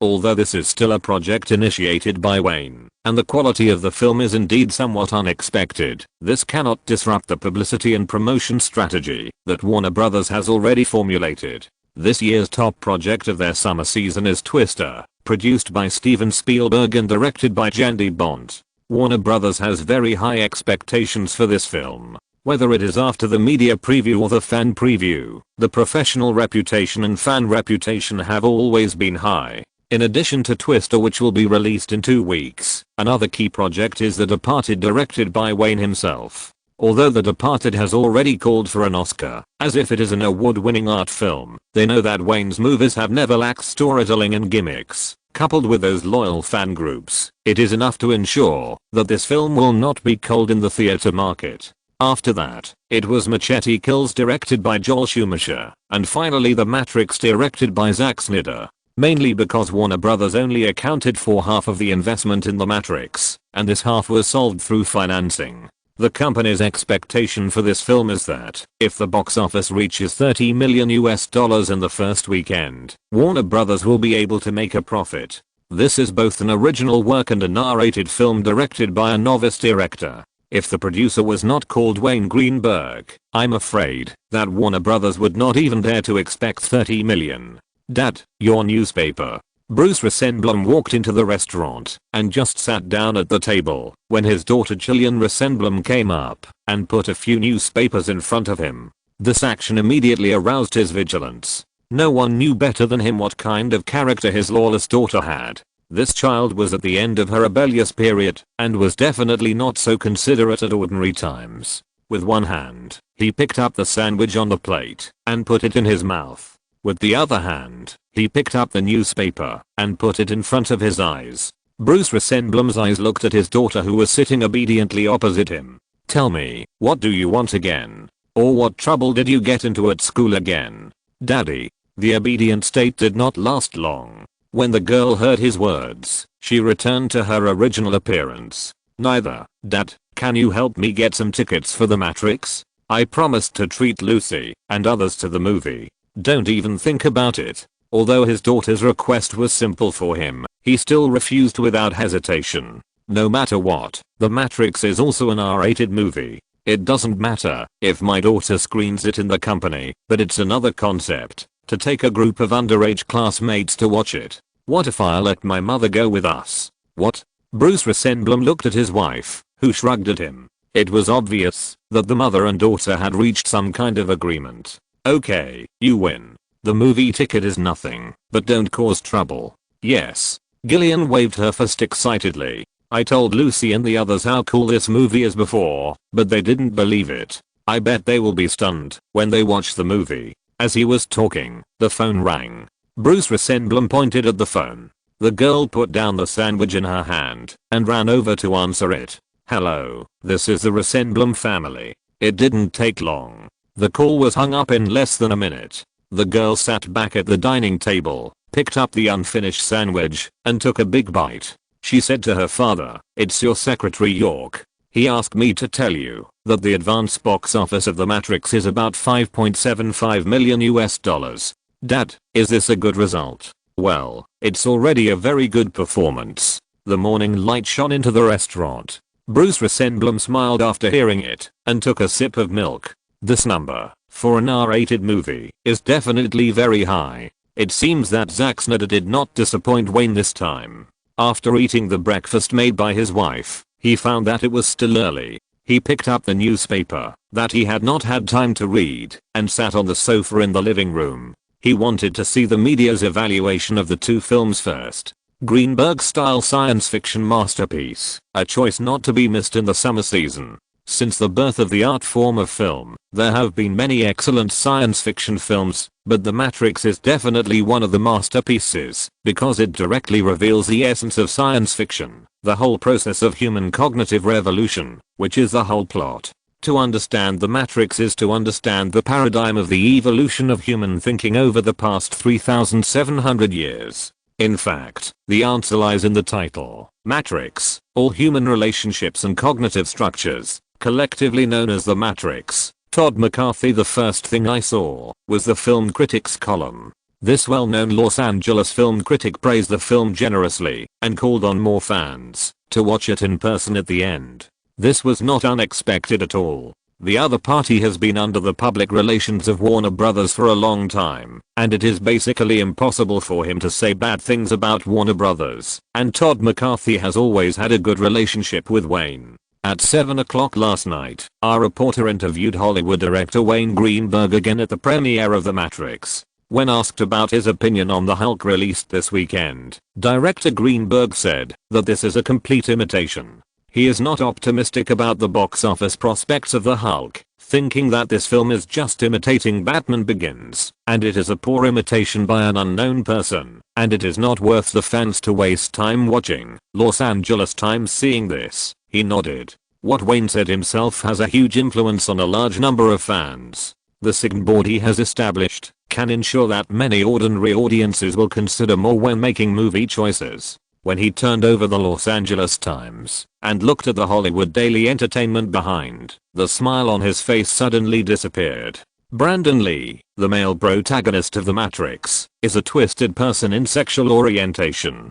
According to the investigation of our reporter, as early as October 1992, when Joker was just beginning to be prepared, Brandon Lee participated in the audition of Arthur the Joker. After failing the audition, he joined Wayne Greenberg's behind-the-scenes team as a stuntman. He is not only the stunt double of the movie Joker, but also participated in the action director of Batman Begins. He is also famous for playing the Joker in it. For a Hollywood newcomer, he is obviously too lucky, right? Exclamation mark. Our reporter recently interviewed the temporary workers of the Joker crew. According to these temporary workers, director Wayne Greenberg has always taken good care of Brandon Lee and the crew. Brandon Lee is the only ordinary employee who can go to the director's trailer and have lunch with Wayne Greenberg. In addition, our reporter also interviewed Brandon Lee's ex-boyfriend. Yes, that's my boyfriend. He is an out-and-out guy. From this point of view, Brandon Lee's acting career can go so smoothly. Does it mean that he has paid something to some big guys? Think about it. First he was the stunt double in Joker, then he immediately starred in it, participated in the action director of Batman Begins, and now he is the absolute leading actor in The Matrix. This actor who is suspected to be guy is too lucky. Pa. Bruce Rosenblum slapped the newspaper on the coffee table, causing a buzz. His wife and daughter, who were still eating, looked at him together. I'm fine. There was a little unexpected situation. I'll go to the company first. After greeting his wife, he grabbed the newspaper on the coffee table, folded it in half, and put it in his coat pocket, went to the garage, got in the car and drove straight to Burbank, the media capital. Competition in Hollywood has always been full of unexpected things. He knew very well what this long report meant. Now Wayne being speculated and discussed by fans is a small problem. Anyway, there have always been gossip tabloids hyping his love affairs, which is not so easy for fans to believe. It's mainly Brandon Lee. He is the male lead of the film. Any scandal will affect the box office of the film. What is troubling is the so-called ex-boyfriend of Brandon Lee. After arriving at the Warner Brothers building, Bruce Rosenblum did not return to his office, but went directly to the 7th floor and knocked on the door of the CEO's office. Bruce, it seems that you have also seen the report. As soon as he entered the door, he heard a teasing Only then did he realize that it was not only Jeff Robinov who was sitting in the lounge area, but also Wayne and the personal assistant who always followed him. It seems that I didn't see it myself, right? Bruce Rosenblum shrugged and walked to the lounge area and sat down. The male protagonist is suspected of being gay. This thing may affect many fans. I didn't expect Universal Pictures to do this. Wayne nodded in agreement. It was the mid to late 1990s, but it was not more than 10 or 20 years later. Women's rights had just begun to show some signs in society, and various movements had not yet started. Homosexuality was an absolute scandal. The homosexual group is now considered one of the most marginalized groups in society. Almost no one dares to publicly announce that they are gay, otherwise they will be surrounded by strange looks from the whole society. Not to mention a small actor, even David Geffen, the boss of DreamWorks who is well known in the circle, needs to hide his sexual orientation. Chapter 383 I have to wait for the box office results. Whenever a blockbuster is released in Hollywood, there are always some problems with the leading actors, directors, or production companies, which then calm down inexplicably in a short period of time, because it won't take too long for the competition in the theater market to decide the winner and everything will become clear. Continuing to invest media resources in hype will all become useless. If there is no way to change the existing results, even the most shocking scandal will suddenly become unpopular. Wayne and Warner Brothers both understand this, but they can't just watch the situation develop. Passive waiting will undoubtedly make more fans stay away from The Matrix when making movie choices. Nina, if you go to the movie and know that the male protagonist of the movie is gay, what will you think? No one in the office thought of it. Wayne turned his head and looked at the silent female assistant beside him. The assistant was stunned for a moment, stretched out her hand to push her glasses, and answered without hesitation, "If it were me, I would find him disgusting." "Of course, boss, I don't find Lee disgusting, it's just from the perspective of a stranger fan." "Okay, I understand." Waving his hand to the assistant, Wayne interrupted her explanation, then cast his eyes on the other people, shrugged, and said, "See, I believe more ordinary people will think so, and will feel disgusted to a certain extent. We have to do something." Simply asking Lee to issue a denial statement is obviously impossible to work. If the advance box office of The Matrix is not ideal, perhaps Bruce Rosenblum's first thought would be to let the situation develop, and then immediately cut the subsequent publicity investment, to stop the loss in time. Most production companies do the same thing. No one is willing to continue to invest more resources in a film that cannot generate profits. Or when the input and output are not proportional, the same situation will happen. But now that The Matrix is obviously performing well, and is likely to bring a lot of revenue to Warner Brothers, it is absolutely impossible to let things continue to ferment. "Should we call Brandon Lee back?" Bruce Rosenblum said. "They should have just arrived in New York, and all activities have not started yet." No, let them continue to promote." Jeff Robinov shook his head, lit a carefully trimmed cigar, put it in his mouth, closed his eyes, and exhaled a large cloud of thick smoke. "I need the first day box office figures of The Matrix. Wait a little longer. Wait a little longer." The CEO of Warner Brothers, who has always been as steady as an old dog, always gives people the illusion of being a good guy. In fact, none of the 6 executives are simple. "What do you think?" Wayne looked at him curiously. "It's a bit early now, Wayne." Jeff Robinov chuckled, and the hand holding the cigar pointed to the back of his large desk, where the company logo of Warner Brothers was on the wall. What? Facing the doubts of Wayne and Bruce Rosenblum, the CEO of Warner Brothers did not explain too much, but there was no trace of worry in the smile on his face. "Wait one more day. If The Matrix does well at the box office, I swear, all problems will be solved. But I need the box office figures." Well, it seems that I'm a little too nervous. Seeing that he did not explain, Wayne simply suppressed his curiosity. No one would be more confident than him about this film, so he would just wait for the box office figures to come out. The reason why he came here early in the morning was because half of the revenue from The Matrix belonged to Greenberg Studio. How the film performed was related to his income. "Then I will go back first. If there is anything you need me to do, just call me directly." After speaking, he nodded to the other party, stood up, straightened his suit, and prepared to leave with his assistant. Wayne. Before leaving, Jeff Robinov called him again. The smile on his face disappeared, and he turned serious and warned, "Don't accept any interviews from any media or any reporters, and don't express any opinions on this matter, okay? At least not today." "I understand." Wayne nodded and agreed, knowing what the other party meant. Homosexuality is too sensitive. If he easily expresses his opinions, he is likely to lose many fans. Most parts of North America are far from being as open as Los Angeles, especially the states in the middle. Not expressing any opinions is the most conservative approach. If he does not express any opinions, there will be no media with ulterior motives to distort his words. Before the matter is clear, whether he speaks out in support of homosexuality or expresses his disapproval of this group, it is inevitable that he will not be favored by both sides and offend a lot of people. Jeff. When there were only 2 people left in the office, Bruce Rosenblum suddenly said, "From the company's point of view, I must remind you that Warner Brothers is only the distributor of The Matrix, and the proportion of investment is very small. The situation of this film is somewhat special. Among them, $40 million of the investment was from Greenberg Studio, and the other half of $40 million US,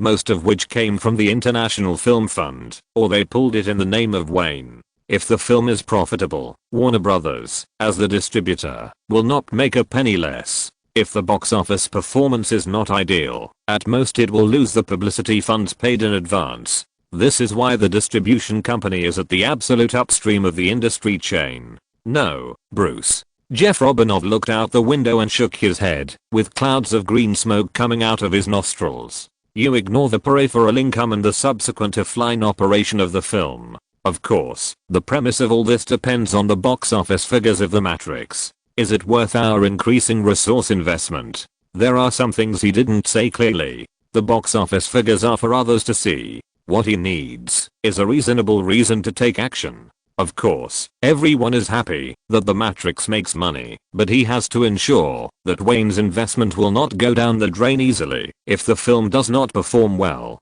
The reason is simple. There have been rumors in the board of directors and the company that it is easy to become the CEO of Warner Brothers. Just establish a good relationship with Wayne Greenberg. Jeff Robinov never denied this rumor and agreed with it in his heart. If you want to continue to maintain or deepen the relationship between the two parties, you must demonstrate your value and ability, which is very important to both parties. In front of the Warner Brothers building, Wayne squeezed into his car under the protection of security personnel.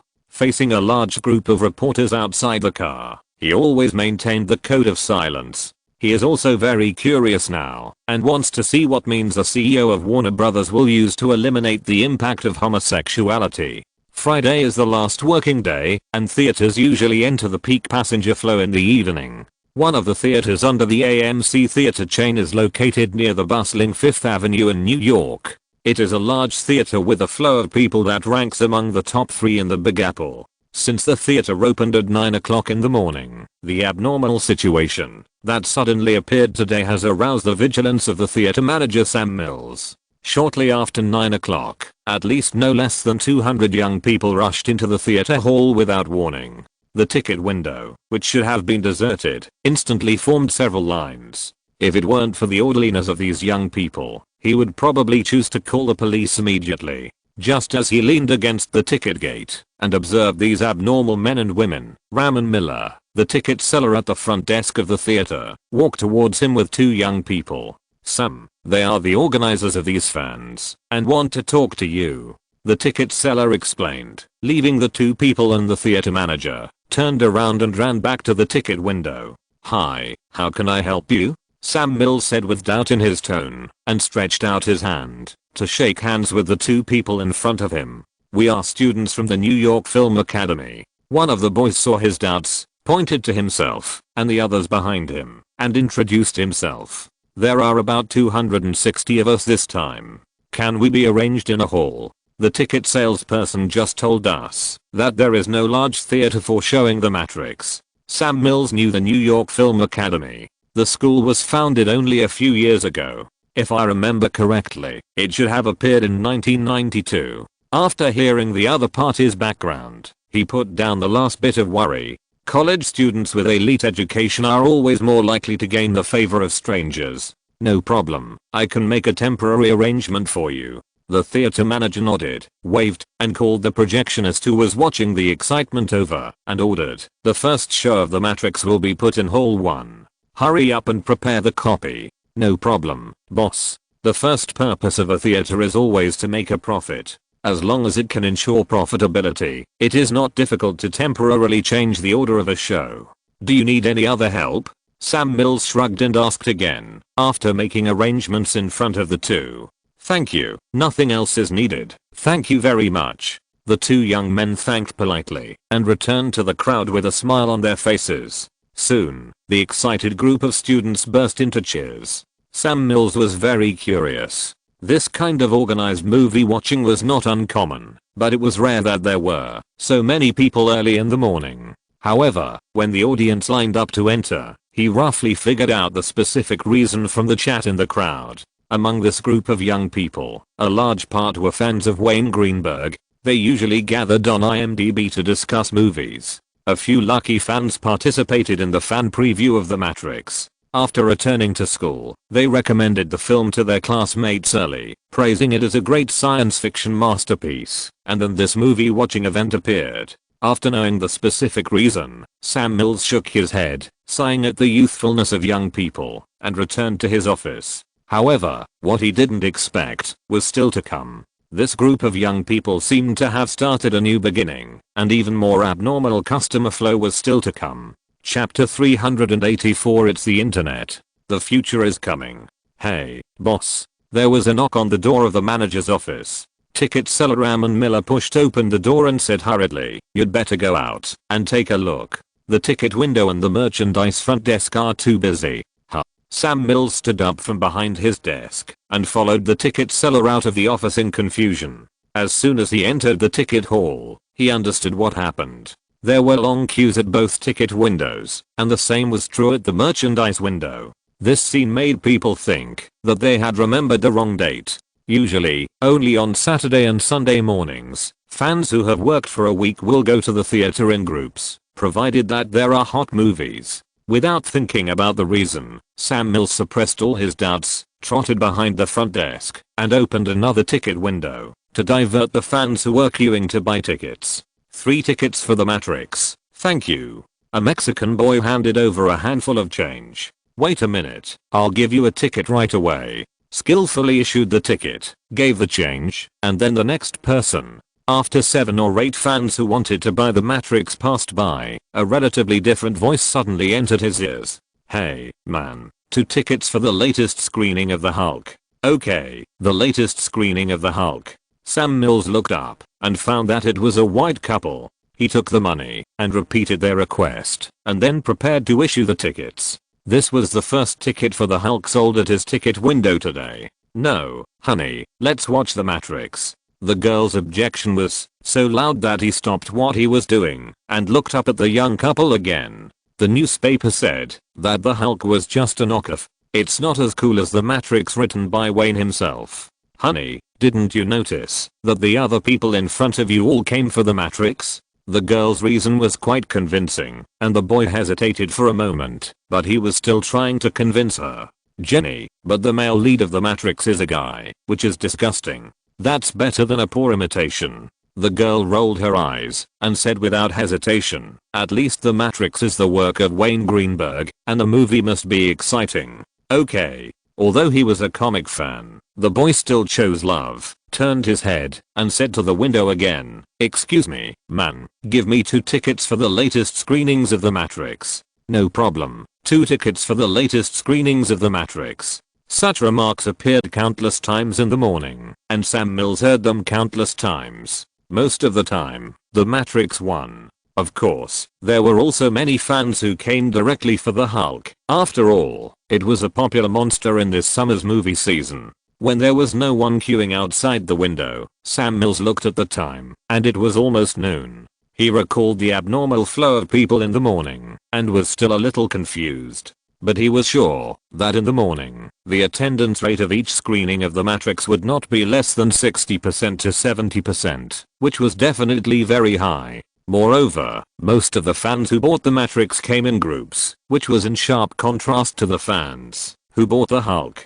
Will it be another phenomenal R-rated movie? He muttered softly and reached out to close the temporary ticket window. The same situation made it hard for people not to think of Joker back then. That movie suddenly broke out when the theater was unprepared. Then he shook his head unconsciously. The customer flow of the Matrix was indeed very large, but it was still far behind Joker a few years ago. Calculating the situation in the morning, it was estimated that there would be more fans in the afternoon. When he was about to go back to the office and take a break, the chatter of several fans who had just left the theater made him stop again. What a shitty movie. It's so different from the Hulk we imagined. Right, no wonder Wayne said it was a replica. Damn it, I was so bored that I fell asleep later. The two young men kept cursing the movie and walked past Sam Mills, which aroused his curiosity. How bad could the movie be to disappoint the fans like that? At the same time, a burst of fierce applause came out. The Matrix in another theater also ended at the same time. The applause not only spread through the theater to the outside, but also lasted for a long time. It's been like this all morning. The ticket collector appeared beside him with a tired face and said, after every show of The Matrix, you can hear the applause of a large number of fans. There is no exception. Sam, this movie is going to create a miracle. Every show. He looked at the ticket collector in surprise. Yes, every show. Before the ticket could continue chatting, the door of the theater was pushed open from the inside, and a large number of fans lined up to walk out. Many people had flushed faces, and some friends were still talking about the plot. Nier is so cool. Oh my god, I wish I could buy his windbreaker, and sunglasses, and a cell phone. Don't you think Trinity is the coolest? The words of a fan instantly resonated with more people. Yes, my god, her figure is amazing. When the heroine Trinity was mentioned, there was a sound of swallowing saliva around. Groups of people passed by the two of them. Sam Mills only realized now that the shops around the theater were already crowded with fans who had just come out, and there were more people queuing outside. It was not until the crowds had passed that he suddenly came to his senses and immediately ran to his office. Without bothering to close the door, he picked up the phone on the table and dialed the number of the head office. This was not just a special situation in one theater. Similar situations occurred in countless theaters across North America. Just after noon, the phones at the headquarters of the three major theater chains began to ring frequently. Starting from Friday afternoon, as if by tacit agreement, the three major theater chains increased the screening rate of The Matrix and added more screens to show this film. In the city center with huge flow of people, some theaters are so crazy that they will start showing The Matrix every 15 minutes or so. At around 2 o'clock in the afternoon, the phone of Warner Brothers distribution department began to ring frequently. This was just some small theaters. The phone of large chain companies directly called the CEO's office. No problem, 800 copies will be sent out tonight. Okay, that's it. Jeff Robinoff hung up the phone with a snap and looked at Bruce Rosenblum who was sitting at the desk, and they both smiled happily. The problem of copies is easy to deal with. At most, we can ask the factory to work overtime to print. But the surrounding. Bruce Rosenblum frowned when he said this. The distribution department's phone is almost blown up by calls for restocking. We have to think of a solution. I didn't expect it to explode so quickly. Jeff Robinoff sighed and said, how long can our inventory last? Only until Monday at most. If the sales trend this morning is followed, it may be sold out by Sunday. Mainly sunglasses, Nier's windbreaker, various pendants, and even expensive mobile phones. Fans are asking about them. I remember that was just a prop. Wait. Jeff Robinoff stopped talking halfway, and the two of them thought of a solution almost at the same time. I'll contact the mobile phone manufacturer right away. Believe me, someone will be interested. The distribution director stood up and prepared to leave. The sooner this happened, the better, because Warner Brothers was not well prepared at the beginning and obviously underestimated this movie. Hurry. There are many reasons for the sudden explosion of The Matrix. I'm afraid even Wayne himself underestimated the influence of the name Greenberg. In addition, the audience's reputation brought by the early previews, word of mouth, fans' curiosity about this movie, reached the highest level. If someone observes carefully, they will find that there is a characteristic of the fans who come to watch movies on Friday. More than 90% of them are young people, more precisely, young people between the ages of 20 and 28. This situation did not attract attention during the day. When most people get off work at night, more young people flock to the theater, which arouse the curiosity of the media. They all want to know what the reason is that drives a large number of young people to go to the theater in groups. Young people walk into the theater in groups and then excitedly go into the surrounding stores. It has become a unique landscape.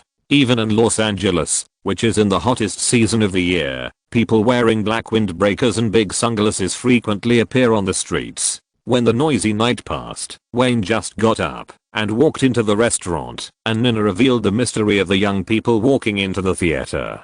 "Boss, you are going to give Daisy a raise." The assistant lady revealed surprise in her tone, put a report on the dining table, and explained excitedly before he picked it up to read it. "It's the internet. Daisy is a genius. She mobilized the young people in the fan organization and released a lot of information through the internet. Yes, only a large number of young people would go online, and they would not care about the gossip reports in the media. Ignoring authority is the main characteristic of contemporary young people. They only believe in the information they get personally." Wayne was also stunned. Even he himself did not expect that the first movie to use the internet for promotion would be The Matrix, and it started by accident. Daisy would never know what this meant. Thinking about the content of The Matrix, he suddenly realized that all this was as if it was arranged by God. Call Warner Brothers now and ask them to increase the investment in this area. At this moment, he wanted to slap himself hard. No one in the world understood the influence of the internet better than him, but he habitually ignored it. If you're listening to this novel on a channel other than Fanfic World, it means they downloaded and uploaded it without effort. We cordially invite you to visit our channel, Mundo Fanfic Novelos. There you'll find the original version of this story, and you can explore many other novels of various genres. We're waiting for you to immerse yourself in a world of incredible novels. Chapter 385, The First Box Office Disaster. The matter was actually very simple. After watching the premiere, Daisy mobilized other fans in the discussion group to leave comments on the internet about The Matrix. On this platform that had never been commercialized, more young people spontaneously discussed everything about the film. I'm afraid Daisy and other fans didn't expect that it would have such a big impact. At first, it was only based on the special message board of IMDb. Later, as more young people followed suit, various discussion topics of The Matrix were posted on more other online forums. This is equivalent to another social hotspot trend, a trend that belongs exclusively to netizens and young people. After listening to Nana's report, Wayne sighed. He originally thought that this kind of online trend would not appear until around 1998, when Amazon completely acquired IMDb and spent money to expand its operations. Unexpectedly, everything came so quickly. It was mainly because of the influence of the thinking mode of the previous life.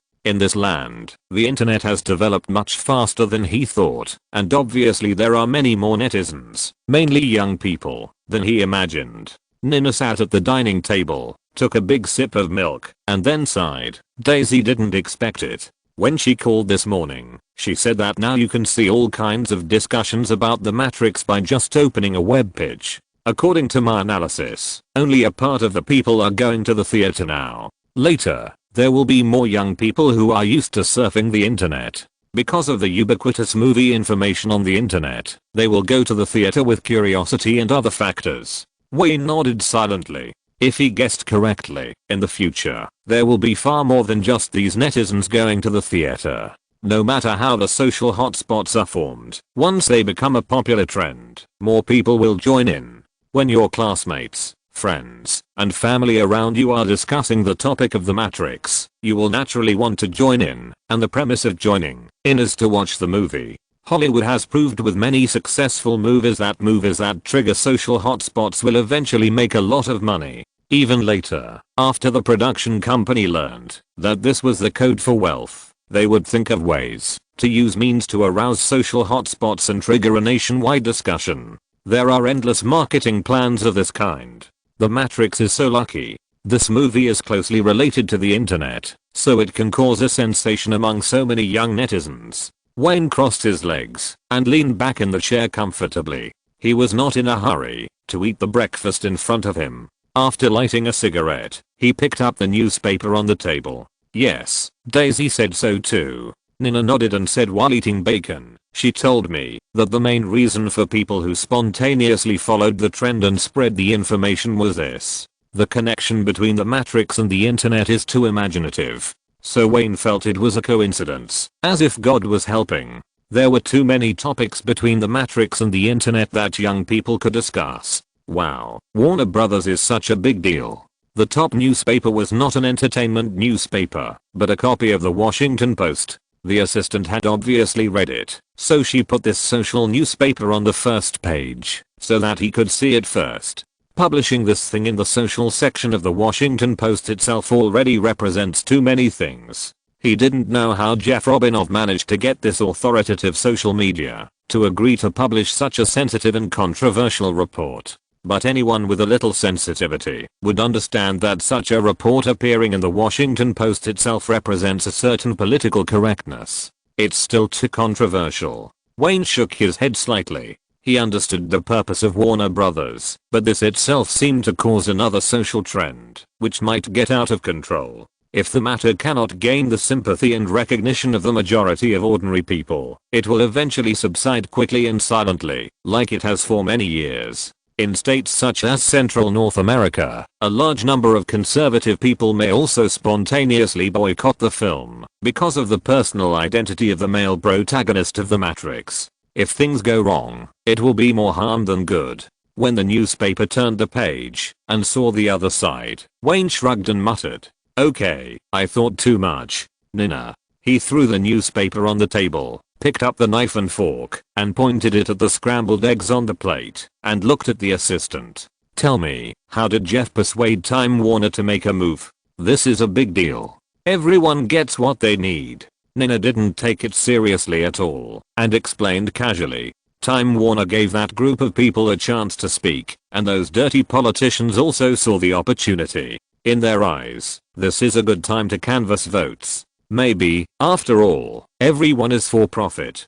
Profits, this is the eternal truth in North America. Jeff Robinov didn't even wait until the box office figures came out the next day. On Friday afternoon, he began to contact the parent company Time Warner. He no longer cared about the box office figures of The Matrix. What was even more surprising was the surroundings. If the current trend continues, the peripheral profits of this film will definitely create a miracle. After Friday, not only Wayne saw these reports on Saturday morning, but many companies including Universal Pictures guessed the purpose of Warner Brothers. But the heavy first day box office report also made them understand the significance of investing so many resources. The Matrix and the Hulk opened on Friday at the same time, and the box office output of the two films on that day was very different. The Matrix earned $18.8 million on Friday. If the $5.75 million from the advanced screenings is added, the first day box office almost reached Warner Brothers' first weekend expectations. The terrifying figure of $24.55 million can represent too many things. But this miracle-creating first day box office is not the most surprising part, but the peripheral sales, including Near's windbreaker, sunglasses, boots, Trinity's pendant, etc. The first day peripherals of The Matrix sold about $28 million, a figure that surprised many peers in the industry. Warner Brothers prepared to sell goods for a month in advance and shipped them all to the whole country on Saturday. The surrounding factories were working overtime to produce. More licenses have almost blown up the phone of the distribution department. Almost all companies have the same goal, which is to get the peripheral authorization of The Matrix. Looking back at the performance of the Hulk, it is a typical battle of high opening and low closing. The extremely broken audience reputation affected the choice of fans on the first day on Friday. Coupled with Wayne's derogation of the film, more fans gave up the Hulk. Relying solely on the high popularity of Hulk, the large-scale publicity before the release, and the results achieved in the advanced screening on Thursday, the first day box office barely touched the threshold of $20 million, closing at $20.31 million.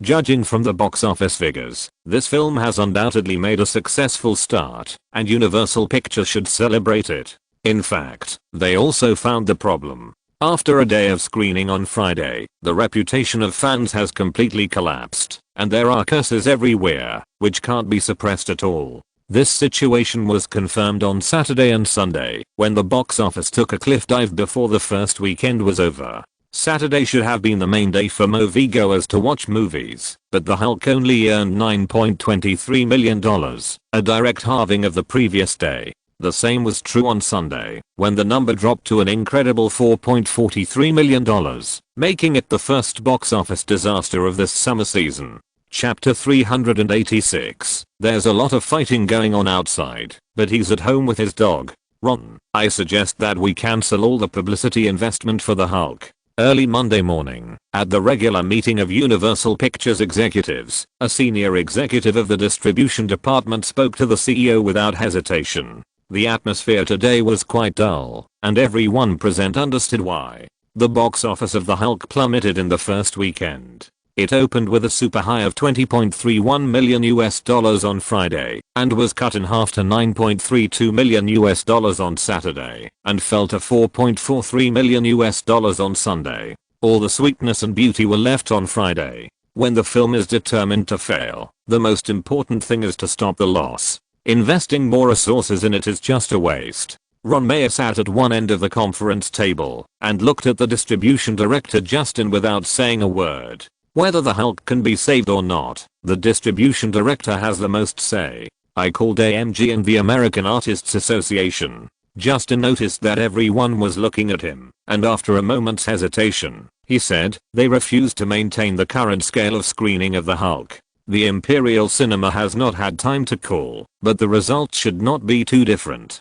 Unless the movie explodes at the box office on weekdays, the scale of screening of about 3,000 theaters can only last until Friday. Cut the subsequent publicity investment of the Hulk, and stop the loss, as soon as possible.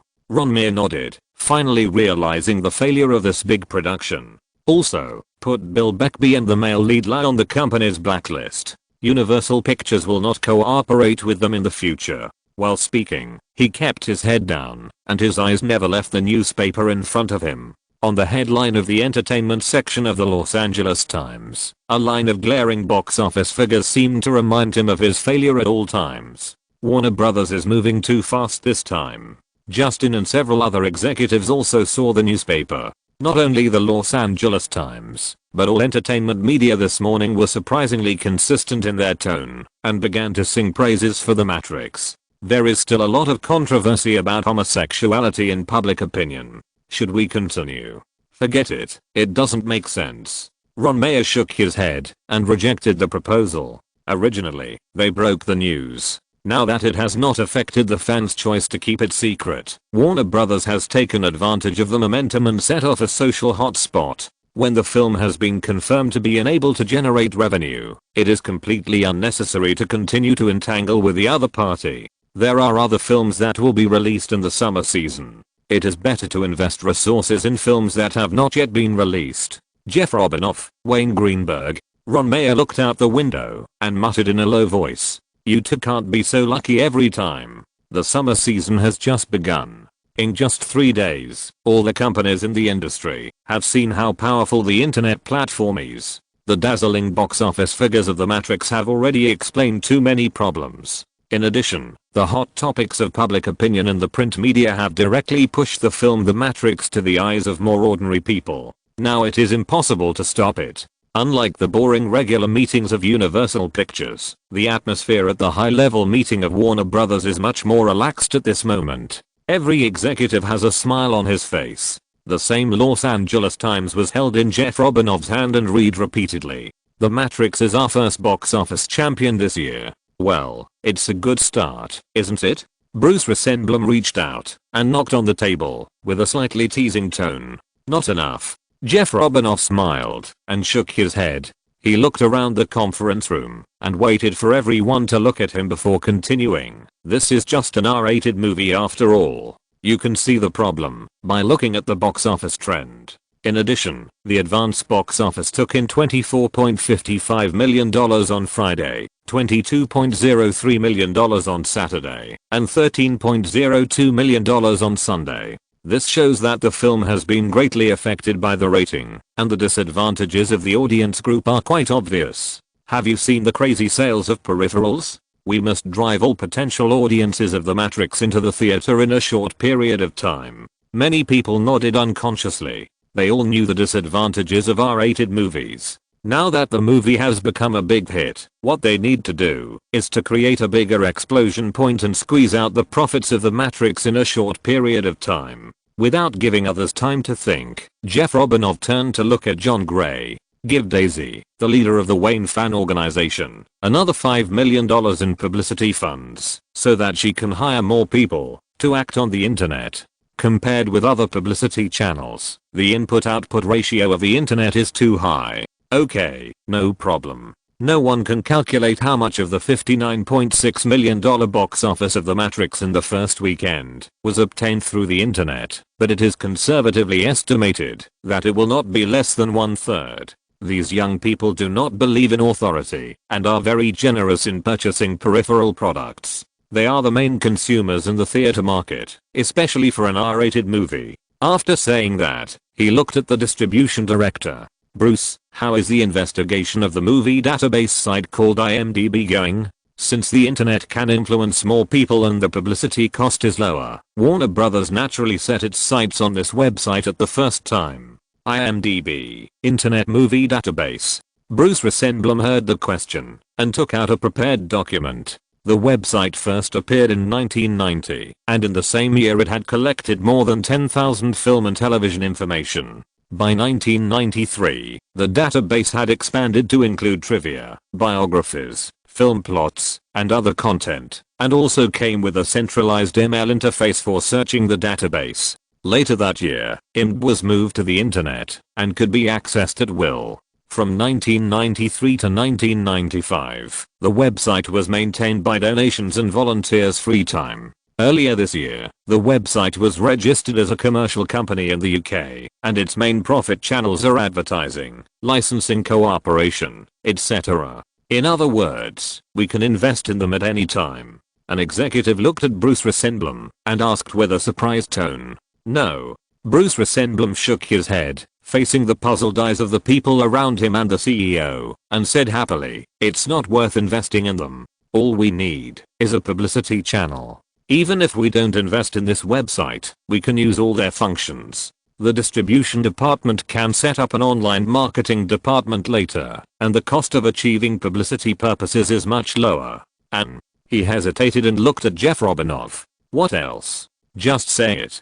The CEO of Warner Bros. Frowned. This was not in line with his original idea. He was going to propose to the parent company to acquire the website after the investigation. And it's because of Wayne. Bruce Rosenblum's name immediately attracted everyone's attention. It was this major shareholder of Warner Bros. Who first wrote the script and plan for The Matrix and strongly recommended Zack Snyder to direct it. More importantly, he also accounted for half of the film's investment, which also meant that no matter how much profit this film could make, at least more than half of it belonged to him. In matters related to movies, as long as this name was involved, the only word that could be associated was success. At least 2 or 3 years ago, when the IMDb website first appeared, Wayne should have discovered its value. Bruce Rosenblum said with appreciation and admiration, watching other executives narrate their understanding. Because Jeff asked me to investigate this website, the first person I asked was Wayne's personal assistant Nina. She told me a lot of information, including the reason why Wayne didn't invest in this website earlier. What reason? Jeff Robinov asked with a frown. Burning money. The main reason is burning money. Bruce Rosenblum answered without hesitation. The profit model of internet companies is immature. Once we take over, it will become a hot potato. The money needed to expand the scale is absolutely astronomical. We just want a publicity channel. There is no need to spend hundreds of millions or even billions of dollars to expand the scale of a website. It is not worth it. Aha. John Gray, who was sitting in a corner, suddenly laughed. Before everyone asked, He explained, I suggest that we don't touch the projects that Wayne Greenberg doesn't invest in. You should know that I have worked with Wayne for a long time, so I know him very well. If he thinks that the project is not worth spending money on, then it is definitely not worth it. This range includes everything related to movies. This reminded all executives. As long as they think about the history of Wayne Greenberg's rise, they will understand that what John said is not wrong. As long as it is related to movies, Wayne seems to have a kind of magic and can always make the best choice, such as The Matrix, that is just in front of them. Think about the sky-high profits he can get. Let's put this matter aside for now.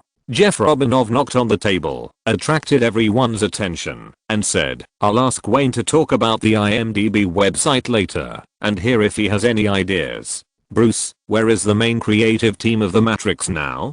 Phoenix. It's a big city, the effect should not be bad. After hearing the answer, he gently stroked his chin with his fingers, thought for more than 10 seconds, and then said, the debate on homosexuality in the media is now becoming increasingly heated. You go back and notify the crew to hold a press conference for Lee tomorrow morning and push the matter to the top. No problem. Bruce Rosenblum nodded and asked, what about Wayne?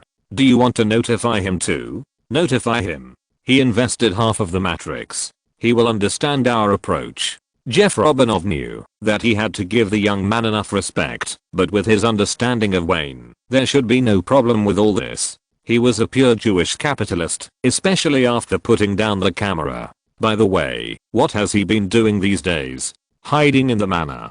John Gray shrugged and said, I heard that the other golden retriever that grew up with him is in very bad condition, and he seems to be preparing for the Greenberg princess's party at the same time. What? A production executive had a puzzled look on his face. He started the war in the summer season, and now everyone is killing each other outside, and he is at home with the dog.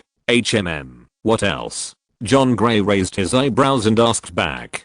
Chapter 387 Box office is a basis of all income. Water Army. This is the idea that immediately popped up when Wayne first heard about online propaganda. Nowadays, the internet is still like a pure lawless place, and the propaganda effect of Water Army is simply amazing.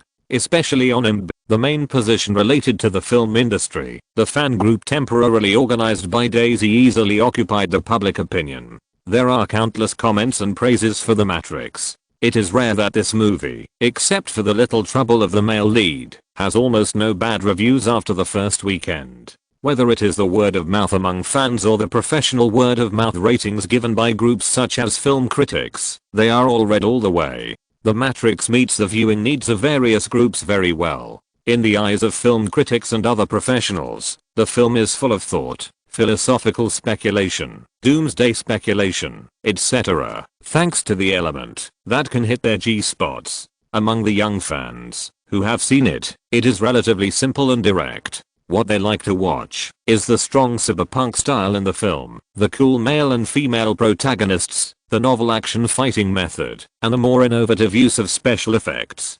To put it bluntly, ordinary audiences will not think too much. As long as the film can make most people feel refreshed with their family and friends on weekends after work, it is enough. This is the original intention of a purely commercial popcorn movie. Most movie fans will not care whether the movie has depth. In comparison, the positioning of the Hulk is a bit awkward. The goal itself is indeed to make a commercial blockbuster, and it is best to attract all potential fans in the summer season. However, Universal Pictures put handcuffs and shackles on the director when the film started shooting. In the end, it can only carry the reputation of a poor imitation. After the first day of opening, it successfully fired a dud and then was quickly abandoned by the market. As the film was released after a few days, the biggest change that the crew members of The Matrix who were promoting it outside could personally feel was that there were more and more fanatical fans. Every time they arrived in a city, they would be cheered wildly by the crowd. Especially the film's male lead Lee and female lead Charlize Theron. The two of them have been completely popular in the past few days. From the beginning of introducing themselves at the event, to being surrounded by a large number of fans, as soon as they got off the plane, it only took 3 days. When North American movie fans were completely intoxicated by Nia's cool look and Charlize Theron's charming figure and face, they seemed to have completely forgotten the black material of the male protagonist. Countless young people who rushed into the theater to watch the film repeatedly seemed to not take the gossip to heart at all. All this is thanks to the lack of follow-up. Universal Pictures, the initiator, did not release more solid black material. Now perhaps the biggest factor hindering the rise of the box office of The Matrix is the film's rating. An R-rated film will inevitably affect the choices of many fans. Young people are okay, and it mainly affects family fans. When taking underage children to the cinema on weekends, parents will definitely not watch R-rated films, no matter how high the word-of-mouth reviews are. This is the greatest significance of the North American film rating system. The box office explosion of The Matrix will also last for a very short time, which is consistent with the analysis of Warner Brothers executives, because most potential audiences have been driven into the theater at the first time. There are only two things to do next: maintain the scale of the film's screening, continue to create social hotspots, let more passers-by fans go to the theater out of curiosity and other reasons, and let the fans who have seen the film watch it again and again. Unlike the box office, which suddenly exploded and then quickly showed a downward trend, the sales of movie peripherals have been hot enough. Many peripheral stores opened in theaters, Nia's windbreaker sunglasses, and everything related to the male and female protagonists have been sold out. Warner Brothers sent the rough statistics, and the peripheral income is $48.9 million. Nina walked to the balcony on the third floor of the manor with the facts of the role in her hand, pulled her chair, and sat opposite Wayne. After entering the working day, the box office of The Matrix was in a state of obvious decline. However, the sales of peripheral products remained hot. Warner Brothers and Nokia made a temporary slider mobile phone worth 150,000 yuan, which was sold out as soon as it was launched. It seems that the peripheral income will become the main profit point of the film. In front of Wayne was a typewriter, and the golden retriever Fendi was lying at his feet. The dog was vomiting all night yesterday, and he hadn't slept well all night. The fatigue on his face was clearly visible. No matter how high the box office figures are, they can't compare to this part of the income. The difference between the two is not a little bit. Nina looked back and saw Naomi Watson, the nanny, looking after the children, so she deliberately lowered her voice. According to the data we have investigated here, the sales profit of movie peripherals will be at least more than 30%, and this does not include those authorized, such as those stationery and daily necessities with label authorization, which are almost zero cost for Warner Brothers. The best-selling items are windbreakers, sunglasses and pendants. The cost of mass production of these is also not high. The box office share is far behind these. Once the movie peripherals are hot, the profit margin is even higher than selling powdered contraband in Mexico. Nina had not studied this aspect in detail before, and Wayne had never been involved in this aspect of income. Movie peripherals, authorization, video sales and rentals, copyright operations, etc. are all the basic plates of production companies, and it is almost impossible for the main creative team to have the possibility of profit sharing. They would rather give big directors, superstars, and producers a high share of the box office to motivate the creative enthusiasm of the main creative team, rather than give up a single bit of offline income from the film. Now that she knows about the huge profits, the assistant girl understands the production company's approach. Compared with the short-term profits from the box office, the profits that can be obtained from offline operations are too amazing. And they are long-term profits, with a long-term profit of years or decades. Nina, all this must be based on the box office. Wayne took a cigarette from the table and lit it, stood up and walked to the balcony, stretching his body towards the Beverly Park in front of him. The box office is the foundation. If the film does not have a big enough influence, the offline income will not explode. Yes, the box office is the foundation of everything. As Nina came into contact with more things, she also learned more and more about the inside story of Hollywood production companies. Now he can be sure that no matter what happens on his side, Warner Brothers will protect Wayne at all costs. This is just one The Matrix. Although the sales of peripheral products are extremely hot, they are still far behind those of Batman Begins. Until now, after the film was taken off the shelves, Batman's peripheral products, videotapes, image licensing, and even more lucrative toy licensing have been maintaining quite good sales. Since Batman was taken off the shelves, the North American TV premiere rights have been sold for tens of millions, and the toys developed and licensed in cooperation with Hasbro have maintained a very high shipment volume. All of these have brought unparalleled revenue to Warner Brothers. No wonder Warner Brothers has been wanting you to make Batman 2 as soon as possible. The profits are too amazing. Nina looked at Wayne's back with complicated eyes, as if she was looking at a pile of green US dollars. It's a pity that we can't get involved in the DC comic adaptation series after all. Wayne didn't look back, but shrugged at the gardener in the garden. Otherwise, why should Warner Brothers accompany me to go crazy? This was the condition that Jeff Robinoff put forward to him on behalf of the board of directors. He could do whatever he wanted in this summer season, and Warner Brothers was not afraid of his so-called willfulness. The company would cooperate with him in any way he wanted to arrange. The premise was that Greenberg Studio could not participate in any form in the DC series of comic-adapted superheroes. It was really a matrix, and now The Departed that sounded a wake-up call to all senior executives and board members of Warner Brothers. Now Wayne just wants to invest in this kind of production.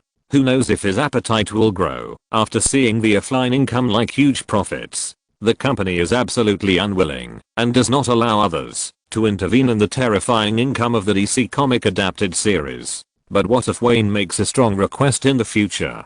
With the greedy character of his agent Jimmy, this matter is almost a foregone conclusion, and Warner Brothers has no say. They would rather give a large box office share than share the core interests. So when Wayne agreed and was willing to sign a contract that he would not interfere with the offline operating income of the DC Comics superhero series in any form in the future, everyone was relieved. If he wanted to film The Departed for Oscar, Warner Brothers was willing to invest all resources to help with public relations without hesitation. If he wanted to arrange the release time of the summer movie at will, Warner Brothers was willing to disrupt all publicity plans and play games with him. Compared with the DC Comics series, all these efforts are worth it, not to mention that Warner Brothers is confident in this year's film and will not necessarily lose much money. Boss, Bruce Rosenblum wants to ask me about other things. Nina shook her head vigorously, trying to get rid of the regret that she couldn't interfere with the DC series. From what he said, Warner Brothers should be interested in acquiring the IMDb website. I have given enough hints. Let them go. A cloud of green smoke was exhaled, drowning Wayne's sight. It may not cost much to acquire a website, but if you want to expand the network, you need to spend too much money. In fact, it is completely unnecessary. There was another sentence that he didn't say. In his heart, he always felt that it was better to let Amazon do this kind of thing. Internet companies don't have enough money to spend in the early stage. They just want a publicity channel. There is no need to do that. In fact, he also has a dilemma here. Jimmy contacted Blue Sky Animation Studio, and even acquiring about 80% of its shares will cost less than $10 million.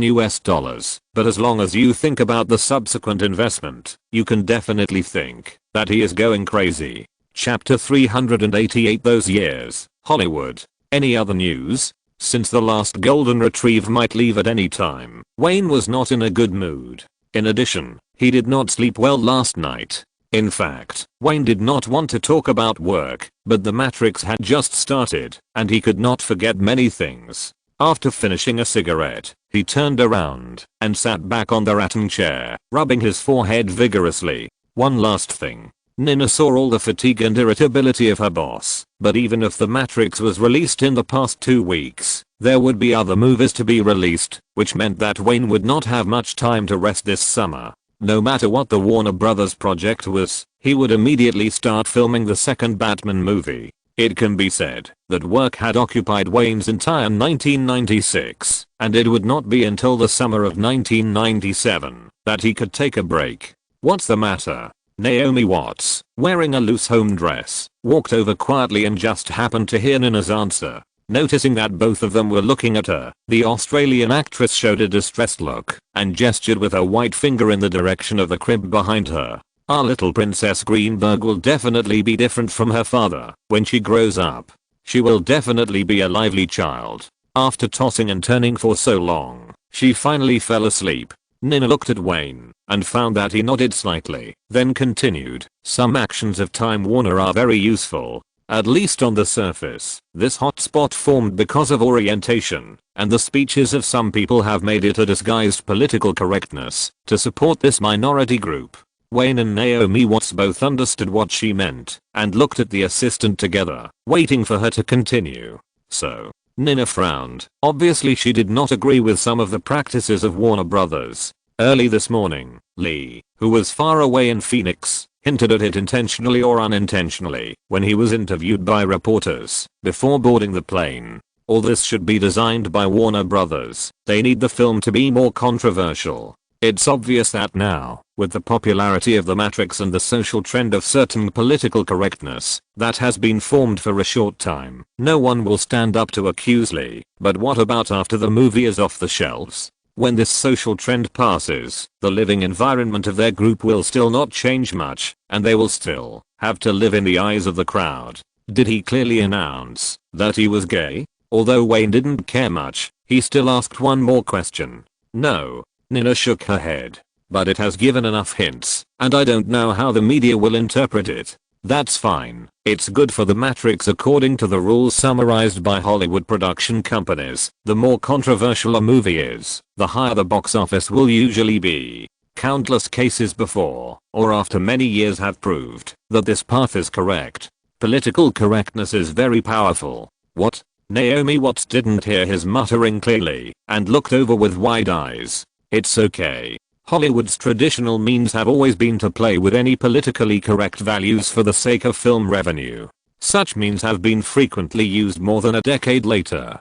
Don't think that the six giants are fools. The reason why the later movies became so deformed is simply because they can sell tickets and make money. You can say it is off track or distorted, but in fact it works so well every time. So, it is actually very difficult not to be scolded into the political correctness of Hollywood more than a decade later. Gone with the Wind was criticized for suspected racial discrimination and was taken off the shelves. Friends was criticized for the lack of African American characters because the main actors were all white. The most outrageous thing is La La Land. The reason for it being criticized is, why are all Los Angeles heterosexuals? Exclamation mark.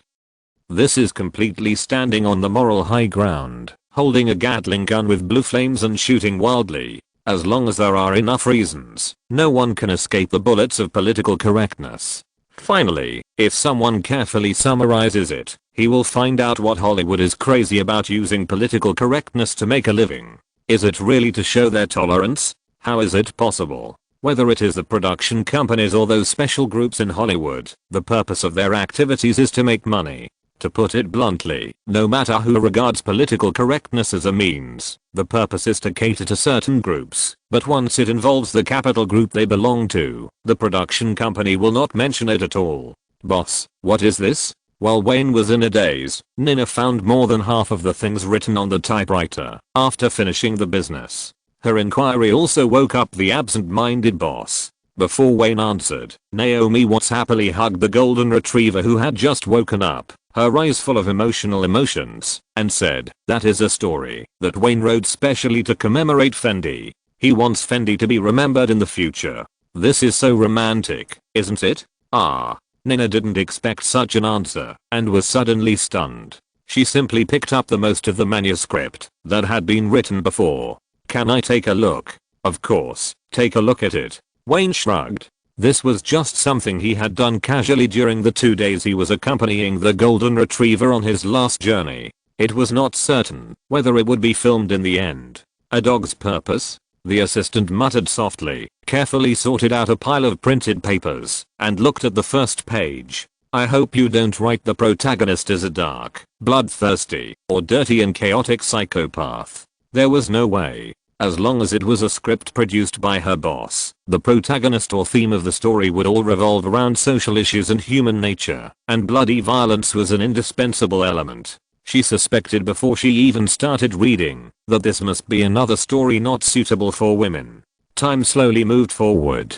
When Nina raised her head again, the scorching sun in Los Angeles had already set in the west, and a red sunset appeared on the horizon. Naomi Watts left the balcony and was teasing the little princess with the nanny. What appeared in front of her was another unreal picture. Wayne was sitting on the ground, with the big head of the golden retriever Fendi lying in his arms. The man and the dog were bathing in the sunset, and they both exuded a kind of emotion called reluctance. Just when Nina couldn't help but want to ask about the ending of the story, Wayne, who was holding the golden retriever, suddenly spoke. "Fendi is gone. Tell Sergi to help me dig a pit next to his brother, so that the two of them can stay together."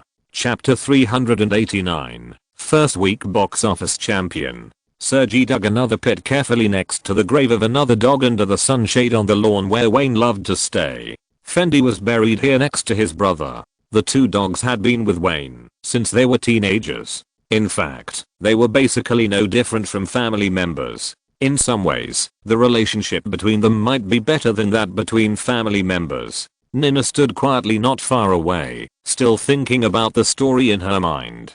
This story was far beyond her expectations. It was like a beam of afternoon sunshine, full of the power to warm people's hearts. It was a pity that she didn't see the ending. Thinking of the previous scene, Wayne sat on the ground holding the golden retriever, bathing in the red sunset at the same time. Both the man and the dog exuded a feeling of reluctance. She suddenly felt that she understood the story. It was a boy and his companion who accompanied him in his youth, saying goodbye to each other. "I'm fine, everyone go back." Wayne looked at the place where the two dogs were buried, raised his head, and found that the people around him were looking at him with worried eyes.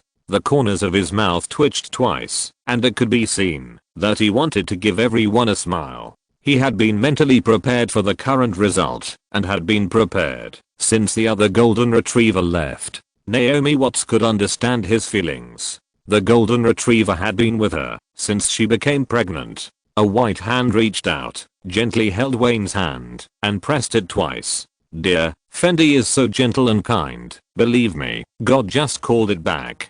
The two walked hand in hand along the lawn to the villa, facing the comfort of the Australian actress. Wayne shrugged silently and nodded. Right, the ending of that story. Naomi Watts turned around and looked up at the big boy beside her. "We can invest and shoot it ourselves, and when Fendi is a little older, we can show it to our little princess." "I will." The departure of the last golden retriever seemed to take away the mark of Wayne's youth. Although he was in a low mood, he still forced himself to focus on the hot summer war. The Matrix continues to move forward amid controversy. This film completely overshadows the brilliance of the next door Hulk. Countless young people continue to go to the theater to watch it repeatedly. This special science fiction film brings enough novelty and cool viewing experience to young fans. The plot of the film is boring, the story rhythm is slow, and even the dark style is so deliberate. It's a waste of time to watch the Hulk. The dull plot will not bring you any other gains except strong confusion. Many fans who don't believe in the evil and buy tickets to watch the Hulk gave a very bad evaluation when filling out the questionnaire. Only a week has passed, and the audience reputation and professional reputation of the Hulk have dropped to the lowest point at the same time. The media described this film as a box office tragedy at the beginning of the summer season. In sharp contrast to this film, The Matrix, which is currently being released, has a very strong audience reputation. After a week of release, although the attendance rate is also continuing to decline, it is completely in a healthy decline. When the second Friday arrived, the media's first week box office statistics showed that The Matrix had a box office of $86.82 million, completely crushing the $39.6 million of The Hulk Next Door, and easily won the weekly box office championship. After the box office explosion on the first day, fewer and fewer fans bought tickets for the Hulk, and its prospects in the theater market were generally pessimistic due to the gradual collapse of word of mouth. In this regard, the theater companies reacted the fastest, led by the three major theater companies, Emperor Cinemas, AMC and Artists Cinema Chain. Before the second weekend, they uniformly lowered the number of screens and the screening rate of the Hulk. As a big production with a production cost of more than $100 million, it is very rare that the screening rate was reduced to less than 20% in the second weekend. These squeezed screens were also tacitly given to The Matrix, which has a strong reputation, by the theaters. Starting from Friday morning, the average screening rate of this film will reach a terrifying 40%. No need to contact the cinema companies anymore. They won't talk to us now. In a coffee shop in Century City, Ron Mayer gently stirred the coffee, making a tinkling sound. He looked at Justin, who was sitting opposite him, and said, "The cinema companies exist for customer traffic. They will only make way for profitable films. It is impossible for them to give up the huge profits that are within their reach in order to maintain their relationship with Universal Pictures." Justin put his mobile phone back on the table and sighed. Now the top executives of the three major cinema companies have stopped answering my calls. This bunch of BXXXH. The Hulk. Ron Mayer shook his head and took a sip of coffee. There is basically no possibility of a comeback. It will take at least 10 years of operation to recover the losses caused by this film.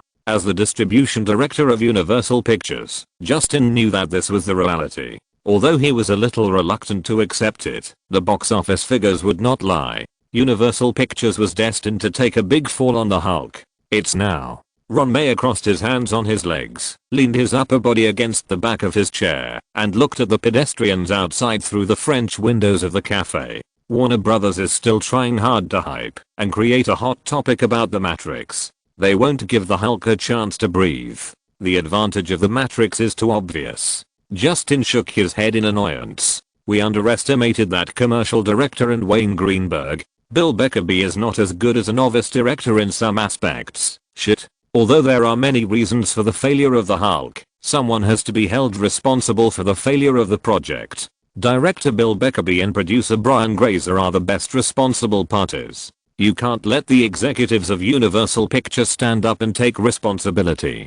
Don't worry, we still have the Nutty Professor. Ron Mayer has seen too many successes and failures of the film, and he didn't have too much emotional fluctuations. Let Warner Brothers and Wayne Greenberg compete with other companies first. After the release of Nutty Professor, they will have almost finished their battle. I don't believe that Dark Madman can still affect the box office of Independence Day.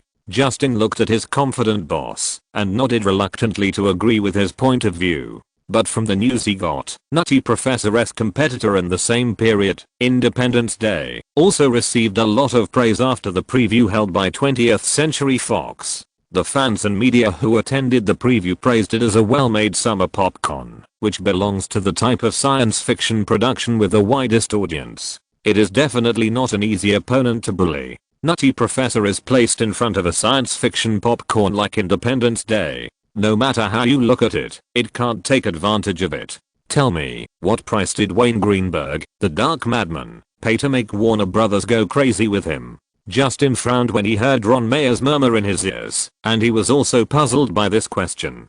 Warner Brothers is an absolute giant company. Even its performance revenue and box office have been ranked first among the 6 major Hollywood giants. Even if Wayne Greenberg is a major shareholder, Warner Brothers has no reason to accompany him to go crazy. Don't look at the fact that the box office of The Matrix broke $80 million in the first 7 days of the week, and the sales performance of Peripherals is probably equal to this number. But if other big productions of Warner Brothers fail to compete in the future, the profit of The Matrix will definitely not make up for the losses of other films. Monday $7.52 million.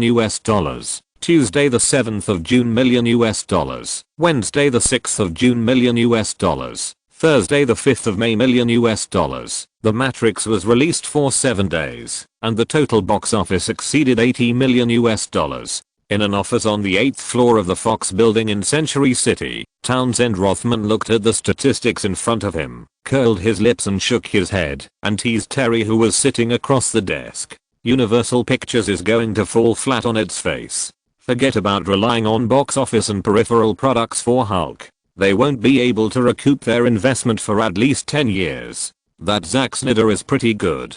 Terry scratched his chin with one hand and said thoughtfully, from the movie The Matrix alone, he has indeed learned enough experience from Wayne Greenberg in a few years. Boss, have you noticed that Zack Snyder's shooting and production style is just like a little Wayne Greenberg? Hearing these tongue-twister-like words, Townsend Rothman's eyes fixed, and he lowered his head in the same thoughtful way. The rule in Hollywood has always been that if you want to get a return, you must pay first. However, 20th Century Fox agreed to Wayne's deal. After getting the promise, it gave a return first and moved the release date of Independence Day forward by a week. Then, in the face of negotiations with Agent Jimmy, they kept delaying as much as possible, which was completely out of line with the rules. The main reason for doing this was to see what the results would be if a director other than Wayne made a superhero movie. Now that the Hulk has been released, their other messy ideas have been completely cut off. They will soon invite Jimmy again to continue the stalled negotiations. The main reason why the negotiations have stalled and why 20th Century Fox wants to see the performance of the Hulk is that Wayne's personal salary requirements are too high and it is difficult to negotiate. There is no way he is really worth such a high price, and other companies want to ask for this opportunity but can't. But agreeing to the harsh conditions proposed by Jimmy means that most of the profits from the film will go into the other party's pocket. But Terry's words just now reminded Townsend Rothman. Chapter 390. Zack Snyder is targeted.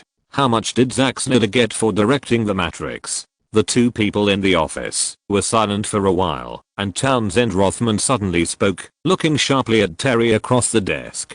He believed that, since he could say those words to remind him, the other party must have at least done a simple investigation. I can be sure that it is definitely less than $2 million US. Terry raised his eyebrows and continued with a malicious tone. The producer of The Matrix is Wayne Greenberg. After he put down the camera, he is an out-and-out Jewish capitalist. How could he offer a high salary? As far as I know, no one in the entire creative team has a salary of more than $2 million US, including Lee, who has become famous for it. The hot South African model Charlize Theron's salary will not exceed $300,000 US, but these two actors will definitely be worth a lot after this film. Continue to investigate Zack Snyder. Townsend Rothman nodded, tapping his fingers lightly on the desk. Don't rush to contact him. Investigate thoroughly first. Maybe this is a perfect replacement. This is the common thought of the two at this time. Wayne's value is unlikely to drop too much, and he will not be responsible for specific work as a film director. If someone has a similar shooting style to him and can replace him, it is indeed the most cost-effective choice at this stage. They can't wait for Zack Snyder to succeed once. They must make a decision before the other party is completely in demand. Townsend. Terry gritted his teeth, thought about the work he had done in the past few days, and directly expressed his thoughts. Warner Brothers has Wayne Greenberg, and the copyrights to all the characters in DC Comics can also guarantee him the greatest room to play. As long as fans are willing to buy in, the chances of the DC Comics series failing will be very small. After all, he won't always make films like The Departed, and will eventually return to big commercial productions of comics adaptations. If you think about it carefully, the DC Comics superhero film series is exactly the combination of an animated feature film and a science fiction blockbuster, and the profitability is amazing. Seeing that Townsend Rothman was listening carefully, the more he spoke, the more confident he became. Even if we invite Wayne Greenberg to help us plan our own superhero comic adaptation series, and he acts as the producer of the first part, what will be the result? The film will most likely be successful, and no one can deny that. Even fans may make the film's box office figures very amazing because of Greenberg's reputation. However, what cannot be changed is that most of the film's revenue will be sucked away by the negotiation of that greedy Agent Jimmy. And even if we follow the route designed by Wayne and shoot the films one by one, who can guarantee success in the future? I'm afraid that, after leaving Wayne Greenberg, the probability of failure is definitely greater than the probability of success. Therefore, 20th Century Fox also needs our own Wayne Greenberg. After that, the office returned to a long silence. Terry stared at his old boss, and could clearly see that he was weighing the pros and cons and thinking, how long have you been eyeing Zack Snyder? Townsend Rothman let out a long sigh. He had already made a decision in his heart and was ready to contact him first. The negotiation with Jimmy might be delayed for a few more months. When The Matrix was being prepared, I started to learn about this former advertising director out of curiosity. Terry smiled, knowing that the other party had been moved by what he said. This was his chance. According to what I have learned, Zack Snyder is very talented. It is not an exaggeration to say that he is a genius. He personally shot many shots in Wayne Greenberg's previous films. The reason why Terry promoted this matter was because he had carefully studied Jeff Robinov's history of success. The former head of Warner Brothers film and television production department was able to successfully take over as CEO, mostly because he firmly supported Wayne Greenberg's projects. As Wayne Greenberg achieved success again and again, as the initiator, promoter and main person in charge of the project, Jeff Robinov's voice became more and more important in Warner Brothers. He didn't know whether Zack Snyder could be as successful as Wayne Greenberg, but from what he had learned so far, the possibility was very high. No one could deny that this former advertising director did learn a lot of successful experience from Wayne Greenberg. The current 20th Century Fox is quite similar to Warner Brothers a few years ago. Townsend Rothman will take over the position of CEO soon, and his chance will come. As a diehard supporter of Townsend Rothman, he will at least become an executive in the film and television production department. The rest of the work will be much simpler. He just needs to learn from Jeff Robinov and unwaveringly support Zack Snyder. I will attend the premiere of Warner Brothers' Twister in a few days, and I will try to find out about Zack Snyder. Townsend Rothman thought for a while, and said to Terry, as long as it involves Wayne Greenberg, we must be cautious. No one can be sure whether he will go crazy again. Crazy? Terry nodded helplessly. Everyone in the circle knows that you should try not to provoke the young director, otherwise he may really go crazy regardless of anything.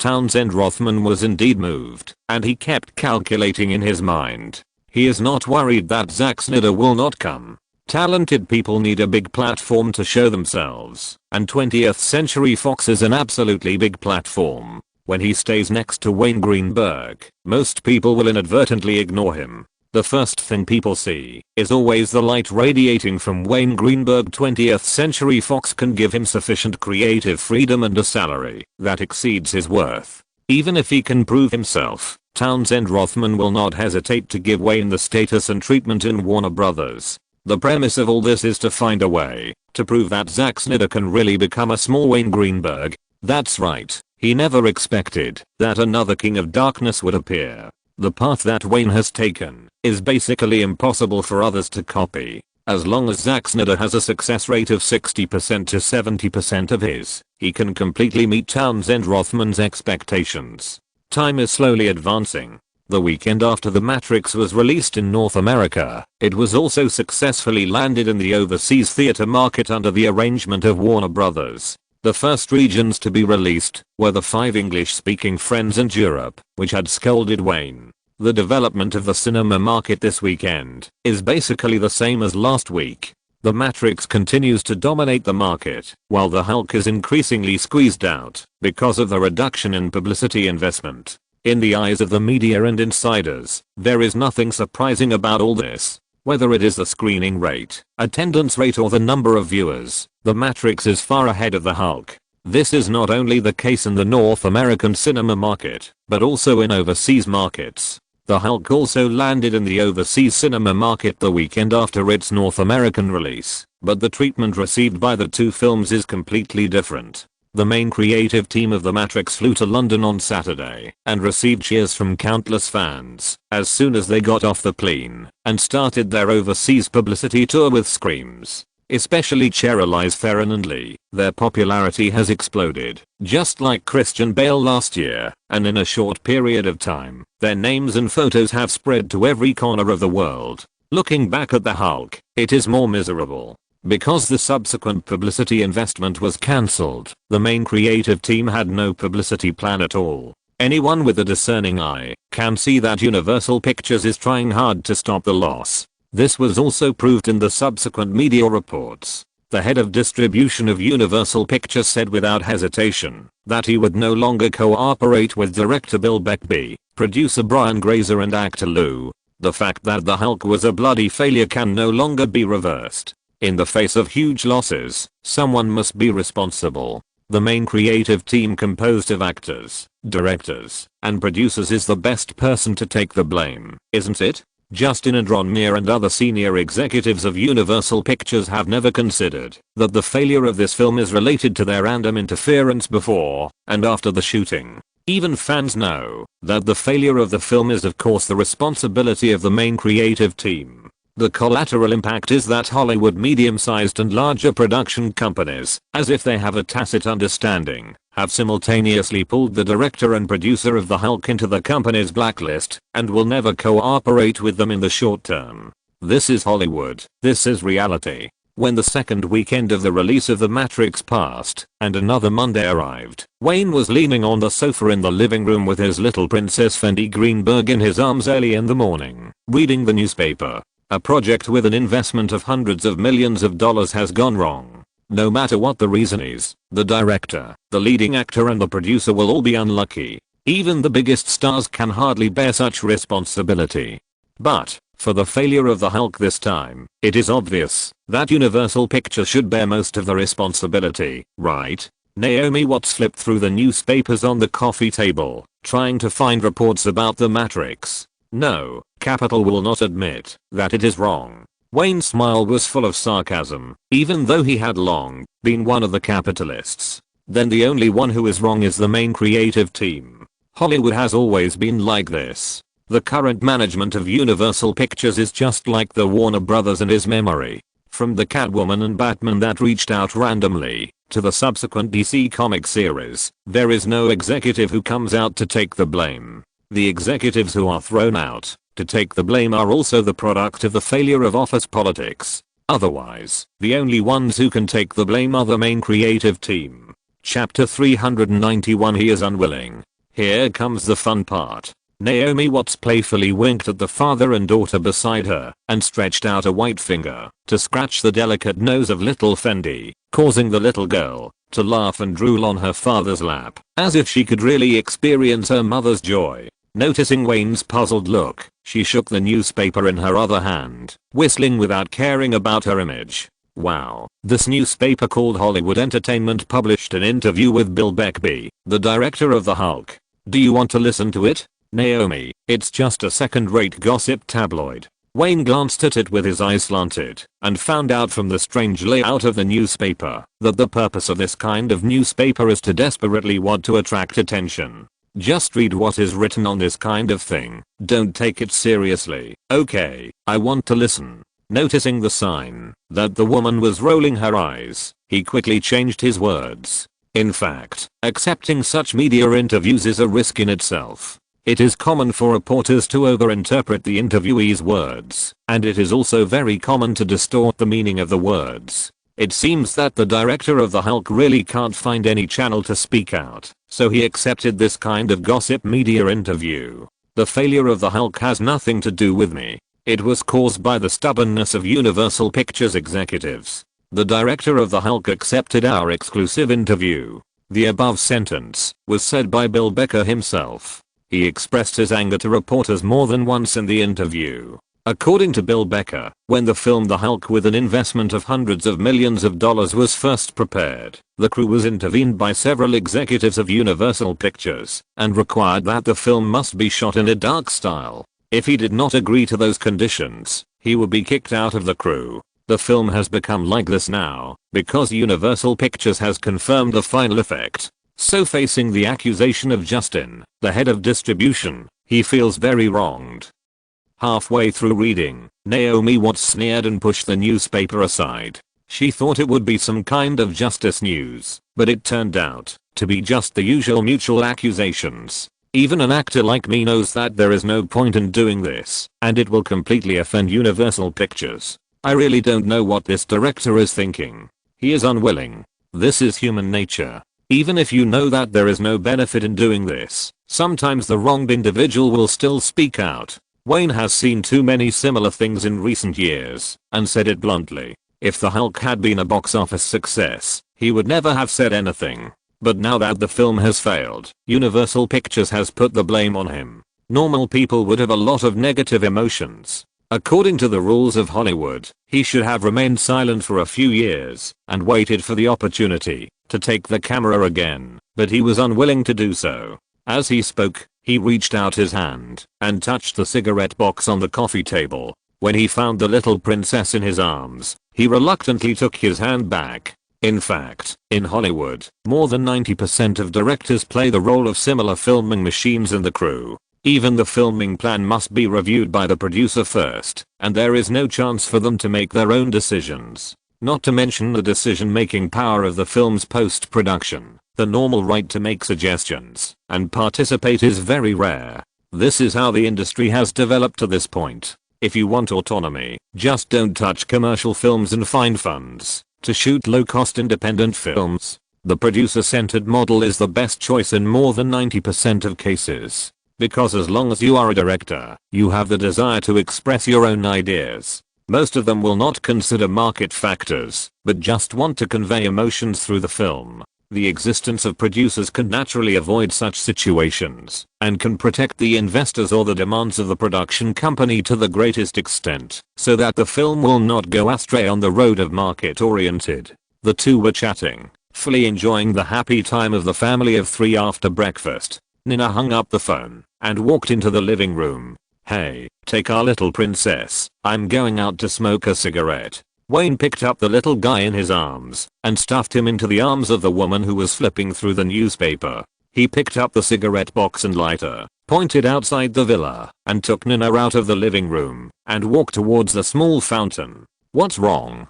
The lighter clicked twice, and a wisp of green smoke spewed out of his mouth. Normally, if there was nothing that needed to be told to him, Nina would not disturb them to accompany the children at this time. "Jeff called." The assistant shrugged and habitually reached out to push up her glasses. DreamWorks and Warner Brothers have reached a consensus on the agreement. Starting from 1998, the films they produce will be distributed by Warner Brothers. Jeff asked you if you are willing to attend the signing conference. Refuse it. Wayne shook his head without hesitation. His role in this matter was just to act as a matchmaker. He had no intention of becoming a senior executive of Warner Brothers, and the follow-up had nothing to do with him as a layman in distribution. DreamWorks has decided to leave Paramount and the films to be distributed by Warner Brothers in the future. What will be the reaction of Paramount and several other companies? It's not clear yet. Nina thought carefully for a while, and her tone suddenly became a little sarcastic. "I think other companies won't react much. I'm not sure what Paramount will do. Warner Brothers is trying to take advantage of them, but..." After observing Wayne's expression, the assistant raised her eyebrows and said jokingly, "However, the tacit agreement among the big six is to squeeze DreamWorks' living space together. Under the premise of this goal, who can suck DreamWorks' blood and make DreamWorks willing to be exploited depends on who has a tougher hand. At least now it is certain that Paramount absolutely hates you. There are no secrets in this circle." Steven Spielberg and Wayne played golf in a high-profile manner on the golf course. These two top directors in the circle met. Everyone is busy with things to do. Only a fool would think that they just wanted to compete with each other. In addition, the two of them did not avoid reporters at the time. Wayne also accepted a high-profile interview for Warner Brothers' Warning Plan.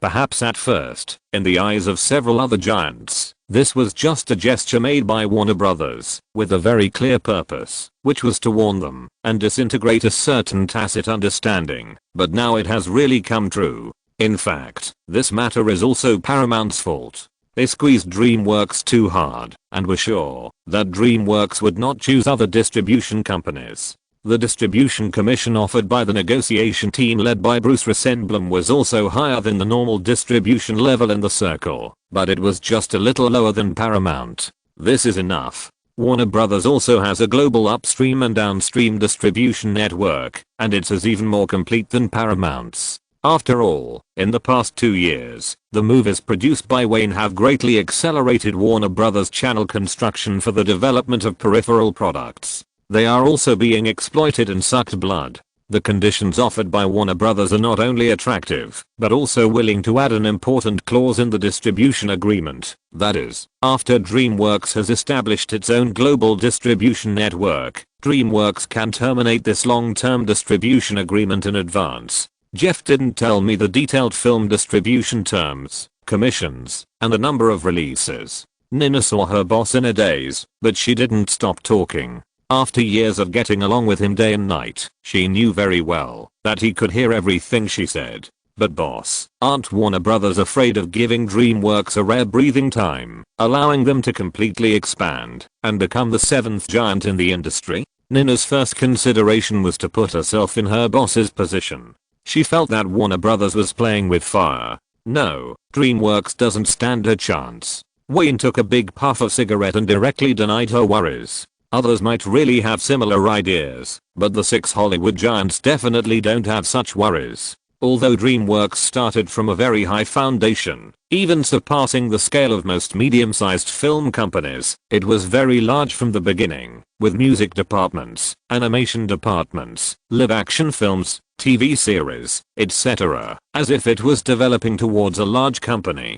Doing so is undoubtedly like telling everyone that DreamWorks has the ambition to become a giant. Not to mention the ubiquitous suppression. As long as DreamWorks does not have its own distribution network, no matter how good the content is, the distribution company will still take away most of the profits. One of the foundations for the six Hollywood studios to always be at the upstream of the industry chain is a perfect global distribution network, and Spielberg's ambitions will be wiped out by this in the future. Two people were talking about work by the small fountain outside the door. In the living room, Naomi Watts was holding her daughter in her arms and looking down at the newspaper, delivered early in the morning. The sun shone on the two people on the sofa through the large retro French windows. She especially enjoyed the warm atmosphere at the moment.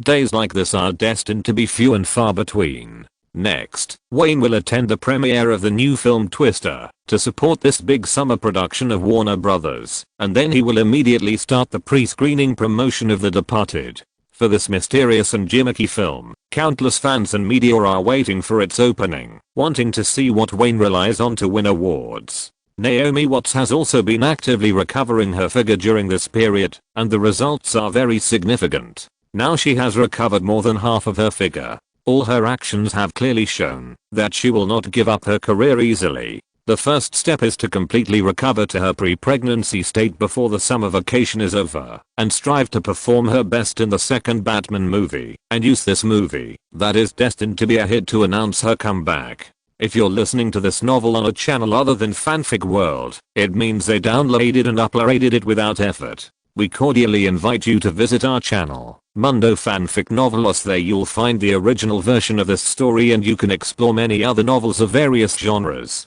We're waiting for you to immerse yourself in a world of incredible novels.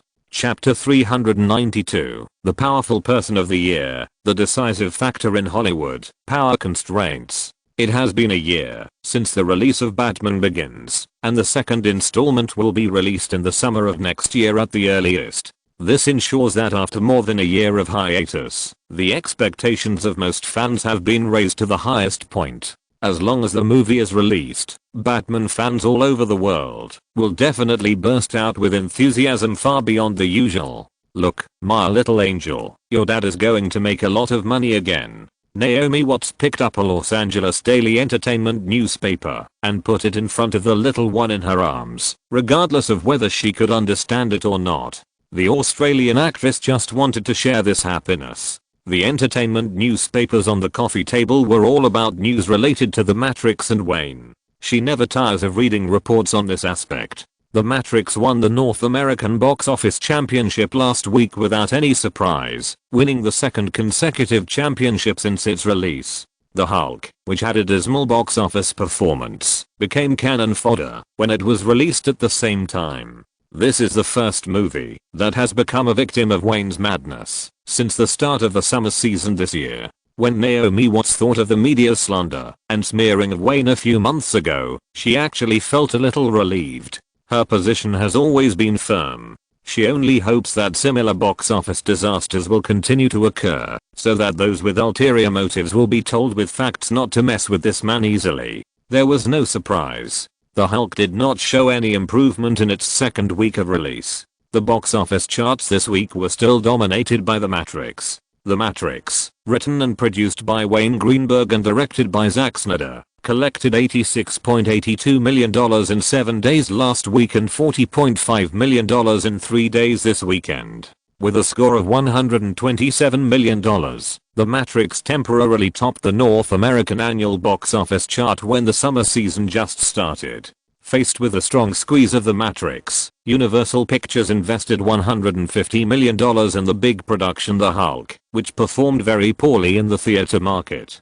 Due to its rapidly collapsing audience reputation, after 3 days of the second weekend, it only received $12 million, which was seriously disproportionate to the production cost. The North American box office just exceeded $60 million. According to the latest forecasts released by multiple third-party forecasting agencies, this film is unlikely to reach $100 million at the North American box office. As fans are not buying into the Hulk, the North American box office is destined to be difficult to reach the cost line of $150 million.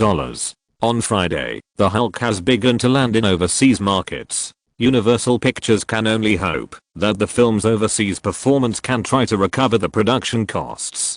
Compared with the superhero movie Batman Begins released the previous year, the performance of the Hulk, a popular character, is a disaster. Wayne Greenberg's Batman has maintained a strong box office trend and reputation from the beginning to the end of the film, while the Hulk is completely the opposite.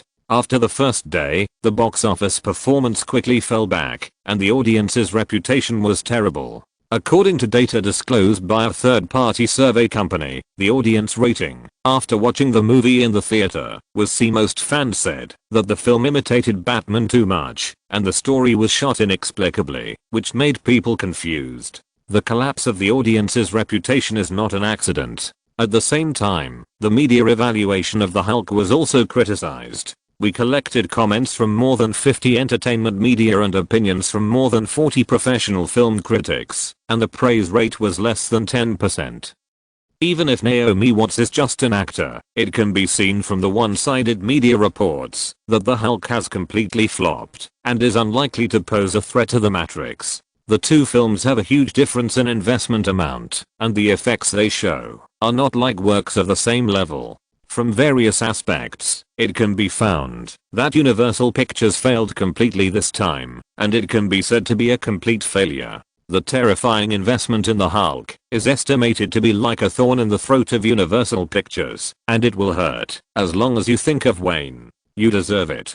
Naomi Watts spat at the newspaper and threw it aside with a smile on her face. Holding little Fendi and humming an unknown song, she continued to flip through the remaining newspapers with great pleasure. Of course, she understood how much money the movie The Matrix could bring to Wayne, but she knew the wealth of the child's father. It can be said that after several years of hard work, he was not short of money at all. But making money was not the first priority. She and Wayne's channels overlapped quite a bit, and what she wanted to see was the unhappiness of other companies. Wow, look, what did mom find? Naomi Watts pulled out two beautifully packaged magazines from under a pile of newspapers. One was Variety, a top Hollywood film and television entertainment business information media, and the other was Premiere, a film magazine that ordinary audiences were more familiar with. The reason why these two top entertainment magazines were sent together was because Wayne was selected for their respective lists at the same time. What are you reading, honey? Just as Naomi Watts was flipping through the magazines intently, Wayne walked in with Nina and sat on the sofa. In the eyes of the two who came in, the scene in the living room was quite funny. A big beauty was holding a little kid, looking down at the magazine together. Both pairs of eyes, big and small, were staring at the pages intently. The little one was drooling unconsciously. No matter whether the little one could understand or not, at least her eyes were wide open, observing the world with curiosity. Premiere and Variety. Naomi Watts picked up the child and stuffed her into the man's arms, and at the same time opened two magazines and turned half a circle so that the other party could see clearly. Premiere put you at the 6th place in last year's Hollywood Power list. They think highly of you. Coincidentally, Variety also put your name at the 5th place in the annual Power Figures list. The industry has a high degree of recognition for these two authoritative entertainment media, which means this means everything, Naomi. Wayne didn't care about the two so-called Hollywood power lists of authoritative entertainment media. The two lists that best represent the power status in the industry put him in the top few at the same time. There is indeed a certain basis and persuasiveness. However, Compared with the little guy in his arms, he obviously cares more about the latter. Hey, the boss is the one who doesn't care about the annual cover person of Time magazine. Can these two lists be more persuasive than the annual cover person of Time magazine? Nina moved to Naomi Watts' side, picked up 2 magazines on the coffee table, and joked with the Australian actress in a teasing tone. There are so many people in Hollywood who want to be on these 2 lists but can't, but they put the boss in the top few. This is a huge waste of public media resources, isn't it? Nina, your bonus is gone. Wayne didn't even raise his head when he heard the assistant's teasing.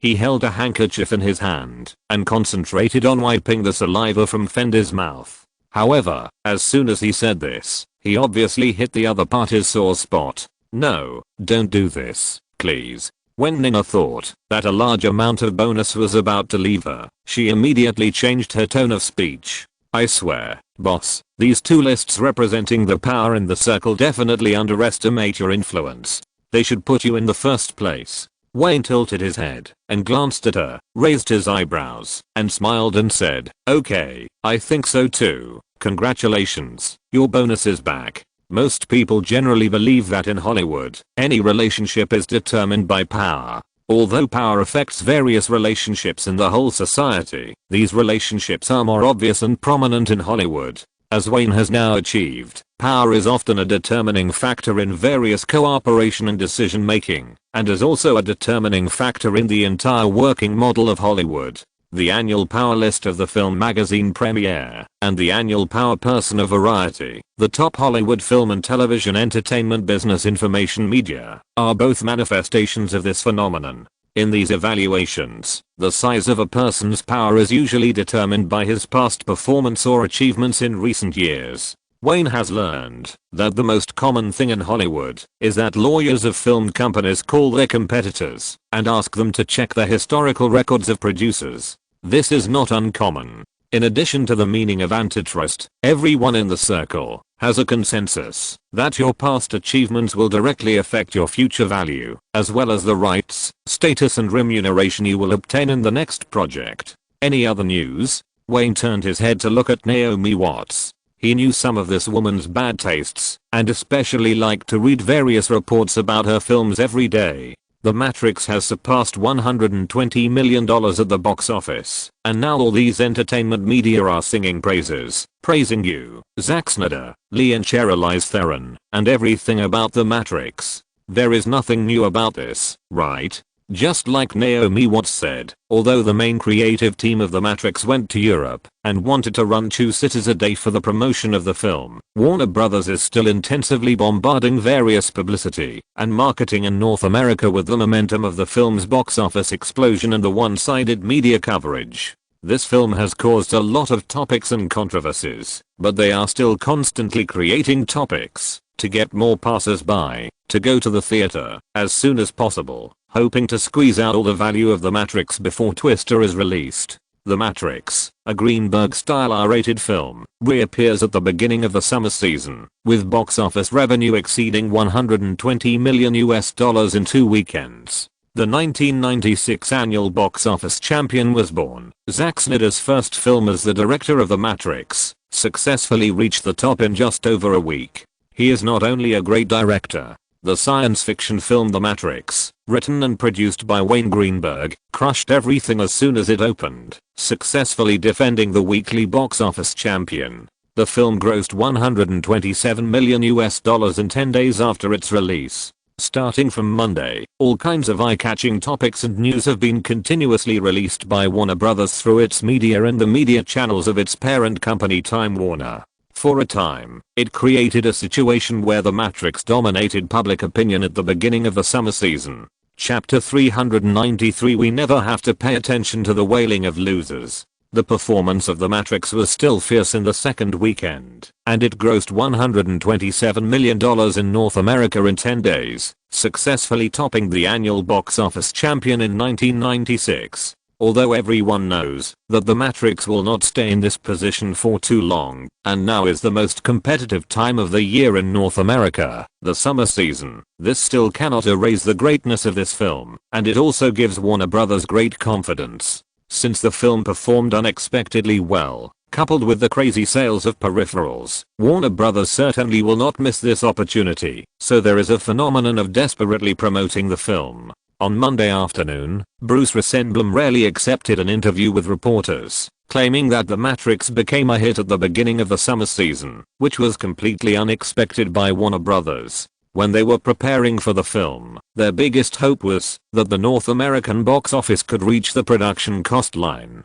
This film, which cost only $80 million, had no big names in the crew, except Lee, who was famous for his role in The Clown. No one would have thought that the box office performance of the film, which was only released for 10 days, would exceed the figures originally estimated by Warner Brothers. When the reporter asked him what the biggest factor for the success of the film was, Bruce Rosenblum did not hesitate at all and sang praises to Wayne without hesitation, almost throwing all the credit on the producer. There was no way, because Wayne was so well known and popular. Since the topic was inevitably pulled to him in order to hype the film, even before the end of the interview, the head of the distribution department of Warner Brothers did not hesitate to say that it was Wayne's philosophical script that made the film have a qualitative change. The large-scale and high-density media coverage, coupled with the film's still strong reputation, and the fact that Warner Brothers executives personally stepped in to increase the topic for a time, even on weekdays. Many fans who had not seen the film walked into the theater with curiosity because of the large amount of film information around them. The main reason why Warner Brothers is willing to invest so much resources in promoting the film in its second week of release is the film's rating.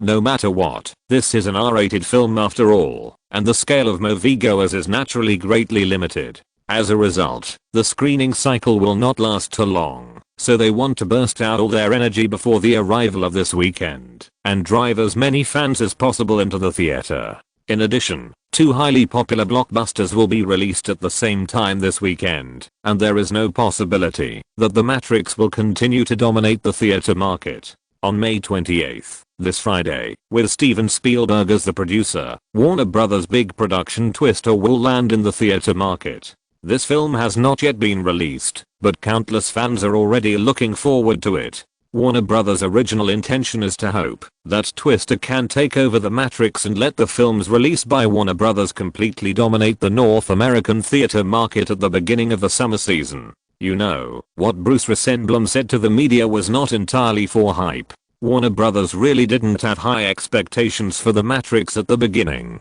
Their confidence in the summer season from beginning to end came from Twister. For ordinary North American movie fans, this weekend is also a feast for the boat camp. Not only does Warner Brothers' four-head production Twister this year, but there is also another more heavyweight work, Mission Impossible, starring Hollywood superstar Tom Cruise. Tom Cruise's popularity and appeal are naturally needless to say. In this era, as long as he doesn't commit suicide and appear in the same movie on the big screen with his mermaid wife, he is the biggest guarantee of the box office. And this upcoming Mission Impossible is adapted from the popular TV series on the CBS channel from 1968 to 1973. The film has a high popularity. The two films collided on the same weekend, and the degree of heat is no less than Mars hitting the Earth. Director Greenberg, after The Matrix landed in Europe, it was boycotted by a large number of European film practitioners. A chestnut-haired white female reporter held up a microphone, followed by a camera, and asked bluntly, "Did you read the report of the authoritative Spanish media as yesterday? They claimed that you are once again going to use a large-scale R-rated film to force fans all over the world. What do you think of these European film practitioners' statements? I bet they have never seen The Matrix. As for what I think," Wayne, wearing a straight black suit, smiled at the camera behind the female reporter and said to the microphone without hesitation, "I never care about the opinions of losers. If you have a closer look, you should know that The Matrix landed in not only France, but also all theater markets in Europe. It is now the #1 movie at the box office. This is the premiere of the movie Twister." Unlike previous public events, Wayne was the only one walking on the red carpet today, and he was not accompanied by Naomi Watts. To put it bluntly, this film has basically nothing to do with him. This time he came here purely as a guest to promote the film. When he walked down the red carpet with big strides and signed autographs, and came to the interview area. The first question from the reporter was quite sharp, and it had nothing to do with the upcoming premiere of Twister. "Hello Wayne, I'm Sandy, the editor-in-chief of Premiere. Congratulations on the North American box office of The Matrix exceeding $150 million US. Another Mexican-American reporter was friendly enough. After politely greeting him, he put a recorder in front of him. "Hi, good evening, Sandy, I know you." After entering the circle for so many years, Wayne naturally knows how to speak to different people. When facing interviews with media close to him, his attitude is usually very good. "Although we haven't met, your name is Sandy Berrier, right? I remember you were the writer of the article about me in the Premiere Power List, right?"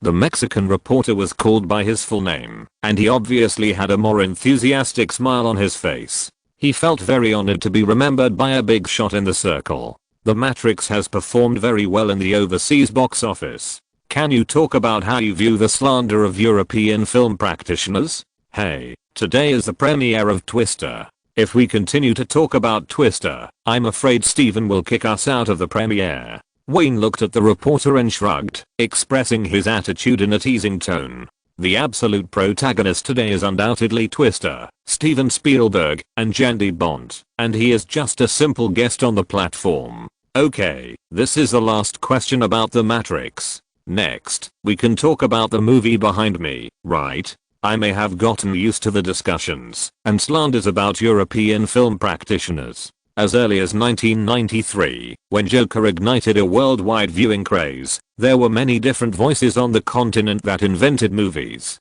But what else could they do, except using the media to bark? They couldn't stop Joker from sweeping the European continent, nor could they stop the Hollywood film industry from moving forward. In my eyes, they were a group of corrupt old men who were guarding their last bit of face. When Joker broke their last chance and broke the tightly guarded market of those countries, when it was released, they began to ridicule me for using large scale to force fans all over the world. When Batman Begins was released, some people even called on fans to boycott the film. But what was the result? Every time a movie with the name Greenberg is released, no matter how much fun they make, they can only watch my movie easily win the box office championship. Wayne, standing in front of the camera, spoke freely, knowing that everything he said would be broadcast to countless fans. This country has never advocated the virtue of modesty. On the contrary, the confidence he exudes from the inside out is the universal value of most people here.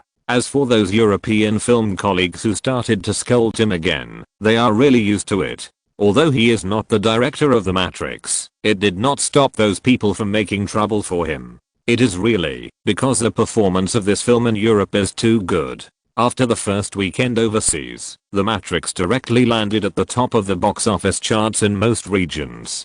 I don't like discussing movies with losers, so let them say whatever they want to say. It would be the biggest insult to me if I respond to them every time. At least I have been proving one thing, that is, my films can be recognized by fans on that continent without any hesitation, while those so-called old-fashioned art films they shoot are not only impossible to be recognized by North American audiences, but also lose their own local audiences.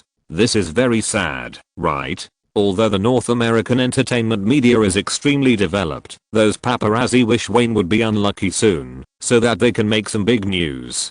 But in the matter of being consistent with the outside world, these media will never be vague. The words he said in front of the camera today will probably be transmitted to the continent that was once the center of the world by the various media on the scene before tomorrow morning.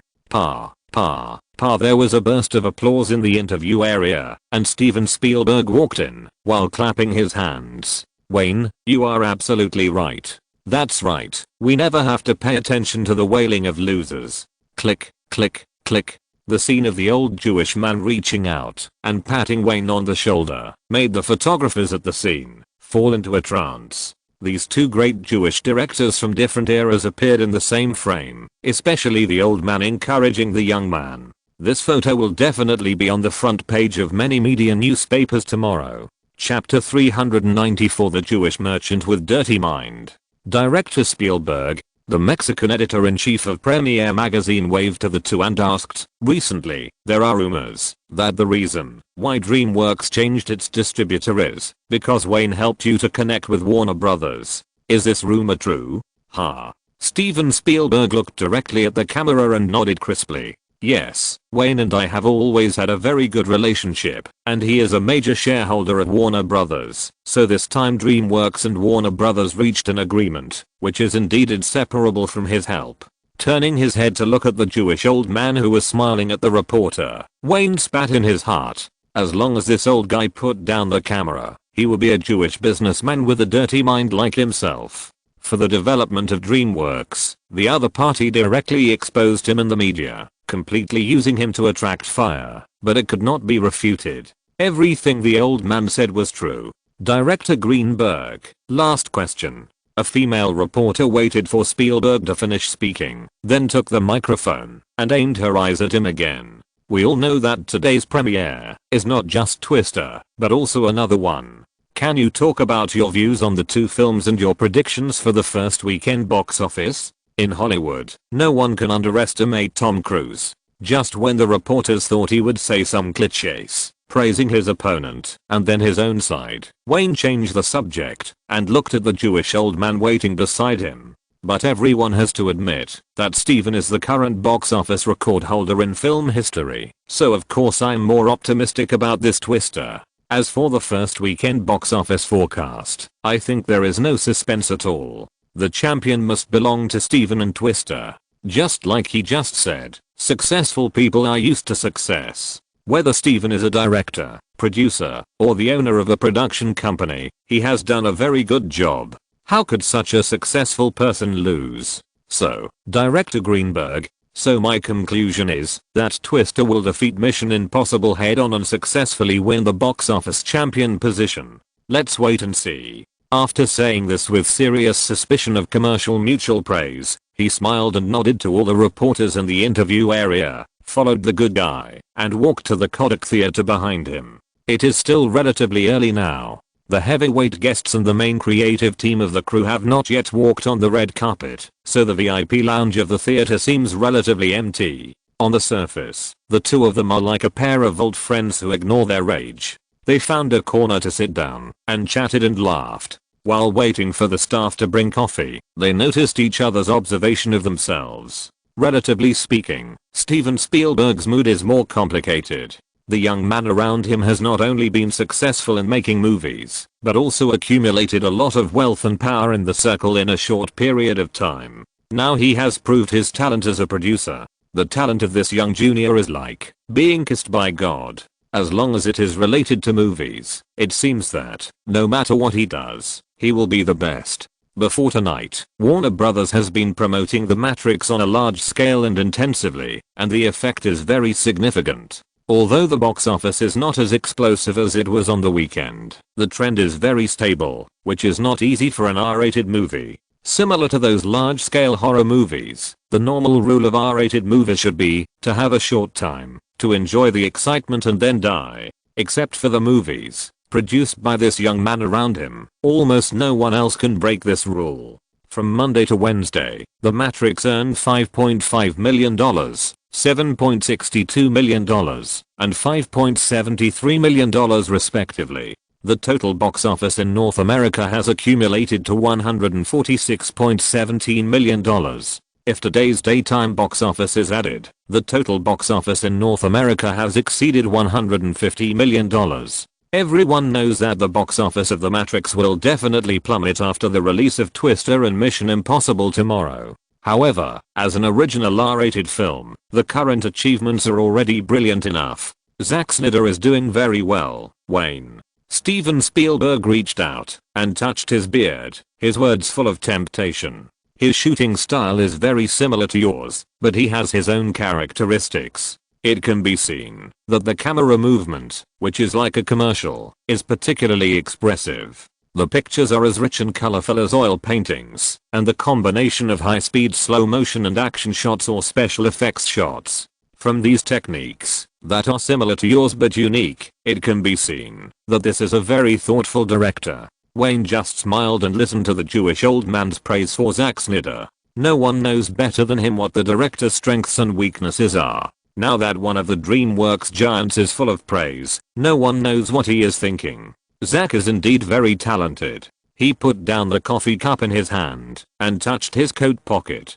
Seeing this, Nina, who had been observing from a distance, trotted over with her briefcase, handed him a pack of cigarettes, and then stepped aside. Not only is he talented, he also works hard enough. With a crackling sound, Wayne lit the cigarette in his mouth, and 2 streams of green mist spurted out of his nostrils. The most important thing is that Zack is not only talented and hardworking, but also has his own ideas and knows how to use what he has learned to make changes. This has already surpassed many people. Since this old man likes to chat, he simply suppressed his curiosity and chatted with him. Anyway, the other party would always reveal the purpose of his words in the end. That's right. Steven Spielberg's eyes showed admiration, as if he really wanted to discuss shooting techniques with him. As for the use of high-speed slow motion, I can see that it has something to do with your seldom used frame extraction. I have to say, this is really a genius. Wayne, how about the main creative team of The Matrix come back and introduce it to us?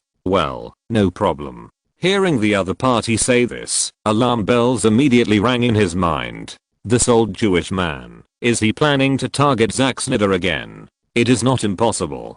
DreamWorks is short of everything now. If a director with great potential joins, the pressure on the live-action film department he is in charge of will be reduced a lot, right? This topic was only discussed for a few sentences before it came to an abrupt end.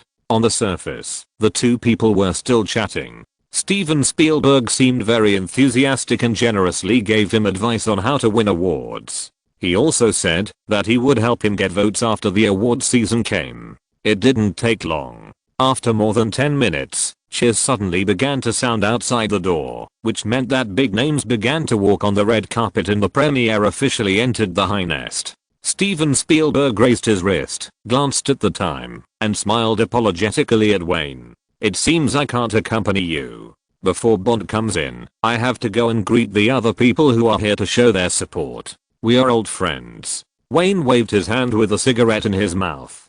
Go and do your work. You don't need to take care of me here. He kept his eyes on the back of the Jewish old man and began to analyze constantly in his mind until Nina gently patted his hand, and at the same time, the assistant's whispered reminder came to his ear.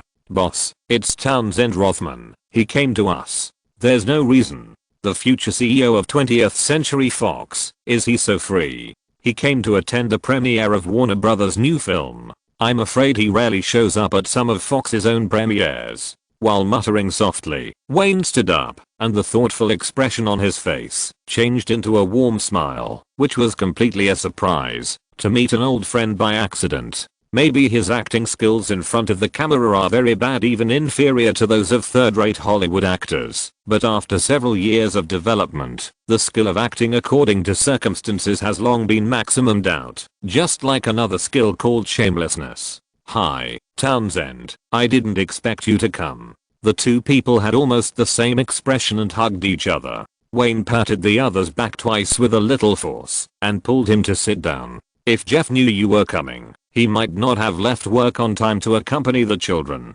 I just want to satisfy my curiosity.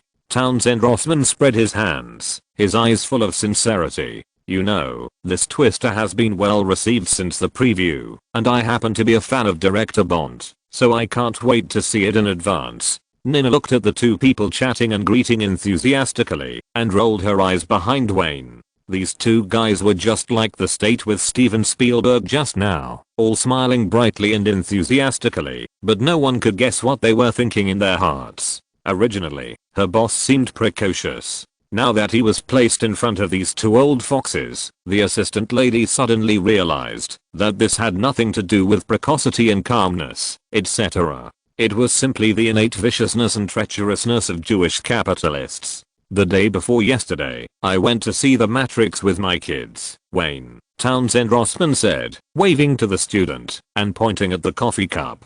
I have to say, this movie is really cool. No wonder those young people would go to the theater to watch this R-rated movie again and again. The refreshing feeling and strong cyberpunk style are simply fascinating. After watching the movie, my kid went straight to the surrounding stores. Holy sh. When he came out again, he had become another Nya. Shit, the weather in Los Angeles is so hot now, and that kid actually wears a windbreaker everywhere. It seems that he is just chatting and complimenting the movie, but Townsend Rossman's eyes are very calm, and he has been constantly observing the facial expressions and reactions of the young people around him. Thank you for your support, Townsend. Wayne shrugged and said enthusiastically, if you need it, the props of the crew are still there. I can give you 2 original ones later. Okay, I can see that this movie is far from telling the story. This is a project that can be serialized.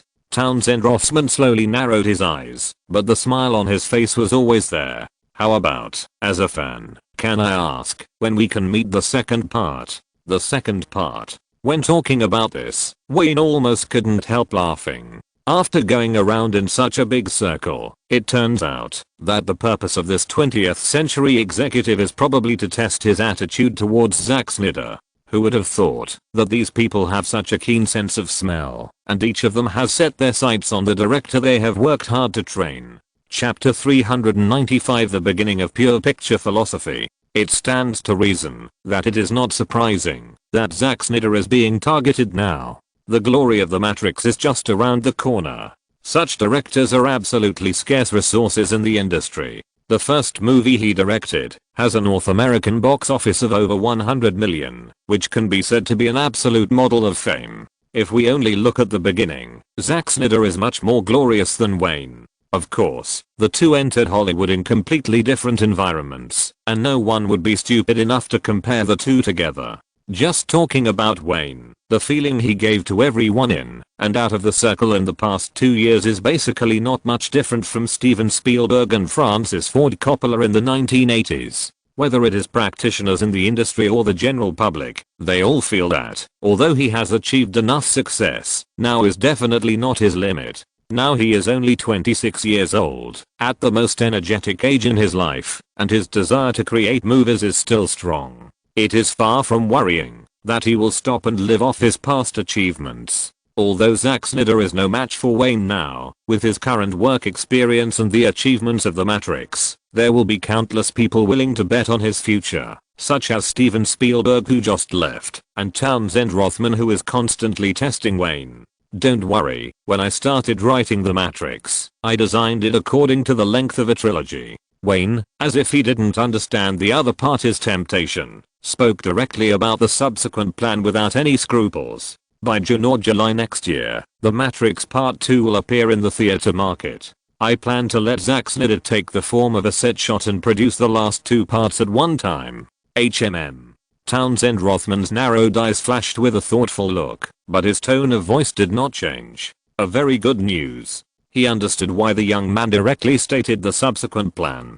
Dare to speak out. It means that the other party and Warner Brothers have confidence in the director and the project, and are not afraid of any accidents. Hi, Wayne. The two were chatting with various thoughts in their minds when they were interrupted by a greeting. When Wayne turned his head and his voice also reached his ears. George Lucas. He came here by himself. Director Spielberg just sent him in.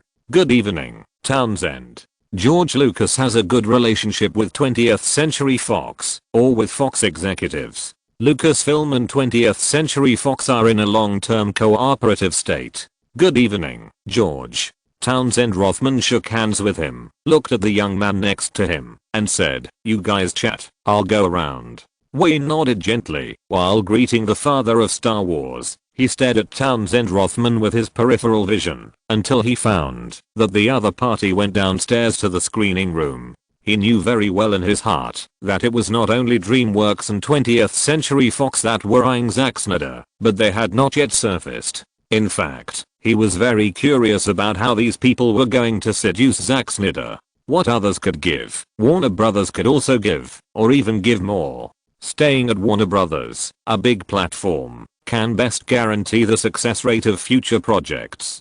Zack Snyder and others should be able to understand this. Wayne, hey, what are you thinking about? George Lucas found his abnormality after sitting down. Congratulations, The Matrix gave you a good start for this crazy plan. Thank you.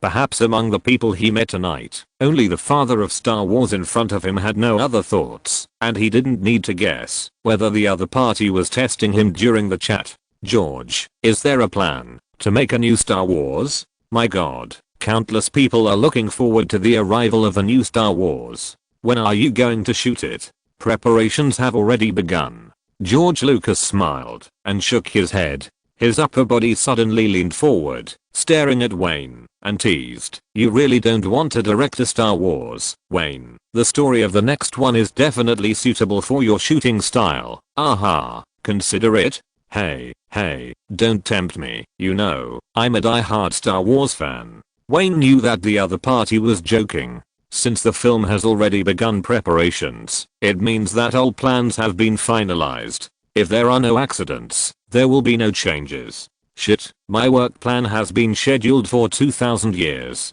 George, for this The Departed, I have already spent all my vacation time and rest time, so if the result of this award-winning movie is not perfect, I will not have time to make another award-winning movie in a few years. He shook his head and a helpless expression appeared on his face. This is no longer a hint, but more like a clear indication from Kailua Luo. Okay, don't look at me like that. Facing the young man's gaze, George Lucas raised his hands and made a surrender gesture. When the awards season comes, I will help you get some votes from the old guys. By the way, at this point, he suddenly paused, turned around and looked around, making sure that no one could hear their conversation, and then lowered his voice and said, "It's still a little early, but if you need it, I can introduce you to two old guys. They can influence many people's votes. Wait until the awards season comes." Wayne nodded gratefully. He knew that the so-called old guys were those older big guys in the academy. These Jewish veterans represented not only one vote in their hands, but a large number of people. Time passed as the two chatted, and cheers from outside the door could be heard from time to time in the theater. In order to build momentum for this film, Warner Brothers invited many guests to stand on the stage. No one dared to underestimate the competitors with superstars. When the main creators of the crew arrived one by one, the theater door gradually returned to silence, and fans began to line up to enter. Wayne and George Lucas were together, and people would come up to say a few words from time to time. The two simply went downstairs early and entered the screening room. After asking the staff, they sat in the reserved seats and waited for the film to start. At 7 o'clock in the evening, the noisy screening room gradually quieted down. As the lights on the ceiling went out, the projector projected a beam of colorful light, hitting the screen in the front, and the movie officially began to be shown. Pure picture philosophy. When the film was almost over, George Lucas nodded slightly and sighed. Jane did a great job. Compared with other disaster films, he has created enough new ideas in a cliched story. Wayne also agreed with this point of view, and also lowered his voice and said, "This movie will be a big hit." In his eyes, this movie can be regarded as a pioneering work of picture philosophy in modern movies. From the perspective of pictures, special effects, and big scenes, it is indeed not as good as the later disaster film technology, but in terms of the theme and performance of the film, it is by no means thin, transcending the limitations of common disaster films, and can be regarded as one of the most outstanding disaster film themes. This movie will leave a deep impression on people, as long as you have watched it. It is also one of the early films that can successfully enter the country across the Pacific. The reason why Wayne believes that this twister can confront Tom Cruise's Mission Impossible head-on is because he watched this classic disaster film when he was a child in his previous life. Well, it was organized by the school when he was in elementary school. Many people may not understand why a group of crazy scientists chase winds and travel around the country to study tornadoes, but ordinary people born in this land can understand the meaning of it. Don't think that everything is good in North America. This country is the country with the most tornadoes in the world. It is ravaged several times a year, and tornadoes in North America are very extensive in both scale and outbreak locations. When the movie gradually came to an end, when the hero and heroine kissed each other in the picture, before the lights in the theater were turned on again, a huge applause resounded throughout the entire screening room. Wayne and George Lucas also stood up together, and together with hundreds of fans behind them, they gave their own applause to the main creators of the crew. A very sincere disaster film with top production standards. Looking at the father of Star Wars next to him, Wayne gave his own evaluation. This movie is definitely a top production in this era, whether it is special effects or everything else. You are right. George Lucas turned his head behind him and said, this movie will sell well without any accidents. Steven and Gene have produced a commercial film above the standard. Warner Brothers is really lucky. Paramount next door should have a headache now. Under the big curtain at the front of the theater, the main creators of the crew took a bow under the leadership of Steven Spielberg. The applause from the audience lasted for at least 5 minutes, which undoubtedly proved how popular this movie was. Unlike the works that Wayne has been shooting, this twister conforms to the aesthetics of most people and allows most people to see what they want to see. And no matter how high the box office is, there will be polarized voices for the films made by Wayne. Those who like it will love it to death, and those who don't like it will not watch it at all. This part of the situation is objective. After all, the attributes of the film are there. Like this twister, it is completely different. The whole film is not strongly stylized, but it will gain more love from passers-by fans, which is usually the premise of a big selling film. Let's go. Let's say hello. When the fans began to leave, Wayne took his assistant and walked to the curtain of the theater with George Lucas to send blessings to the creative team. Do you want to go around the party? George Lucas asked. Aha. He nodded. Go around, say hello to Bruce, and I'm going to go back and rest. Chapter 396 A Fool. In fact, Wayne rarely attends other people's movie premieres simply as a guest on the stage. He doesn't really need to find job opportunities from the socializing at the cocktail party. The biggest purpose of the guests who come to the premiere, in addition to increasing their own exposure, is to socialize. In fact, his main goal today has been achieved. In the interview area behind the red carpet, it is enough to say those controversial words to get more attention for the upcoming film. Wayne didn't take the subsequent cocktail party too seriously. He greeted George Lucas, issued an invitation to the premiere of The Departed, and took Nina to take a simple turn and go back. It won't be long before The Departed will be released. It will become very difficult for him to spend time with his daughter like this. The two of them took a quick look around the hotel banquet hall, saying hello to familiar and unfamiliar people. Just when Wayne was about to find Bruce Resembling and leave, someone stopped him. The man was about the same age as him, wearing a neat and proper suit, with his hair neatly tied behind his head. He had a few freckles on his face, which were common on white people. Although he was smiling, he gave people an uncomfortable feeling. At least Wayne frowned slightly when he saw the other person smile. He was quite familiar with this feeling, just like himself, when he had just graduated. It was a kind of self-esteem and pride, especially the chin, that was slightly raised, no matter who he was facing. Hello, what's the matter? Thinking about it carefully, Wayne was very sure that he didn't know the other person, and had never seen this person. However, those who could appear at this cocktail party would have some relationship with Warner Brothers, so he raised the champagne in his hand, and greeted the other person. Mr. Greenberg, I want to talk to you alone. The man should not be used to the current occasion. His tone was a little stiff when he spoke, or he might not be born sociable. Hearing the other party's request, Wayne did not respond. He took a big sip of champagne from the glass and just looked at him. It was not until a long while later that he said, I don't have much time. If you have anything to say, just say it directly. The students and security guards in the banquet hall also noticed the situation here. Two of them were approaching. They didn't know the young man who blocked the road, but they knew the great director Wayne Greenberg, and they were wondering if he was in trouble. Well, my name is Charles Leonardo, and I graduated from the New York University Film School this year. He raised his head slightly and naturally, as if the other party should have heard of his name. Seeing that Wayne didn't say anything, but frowned more and more, revealing his impatience, he sped up his speech and continued, I'm a doctor in the Department of Film and Television Production and Directing. I have a project in hand. I wonder if you are interested. Ha. Wayne tilted his head and looked at the other party with interest. Normally, people who dare to come to such occasions to promote themselves should have an agent to introduce them, but this person is indeed alone. Okay, let's go over there and talk.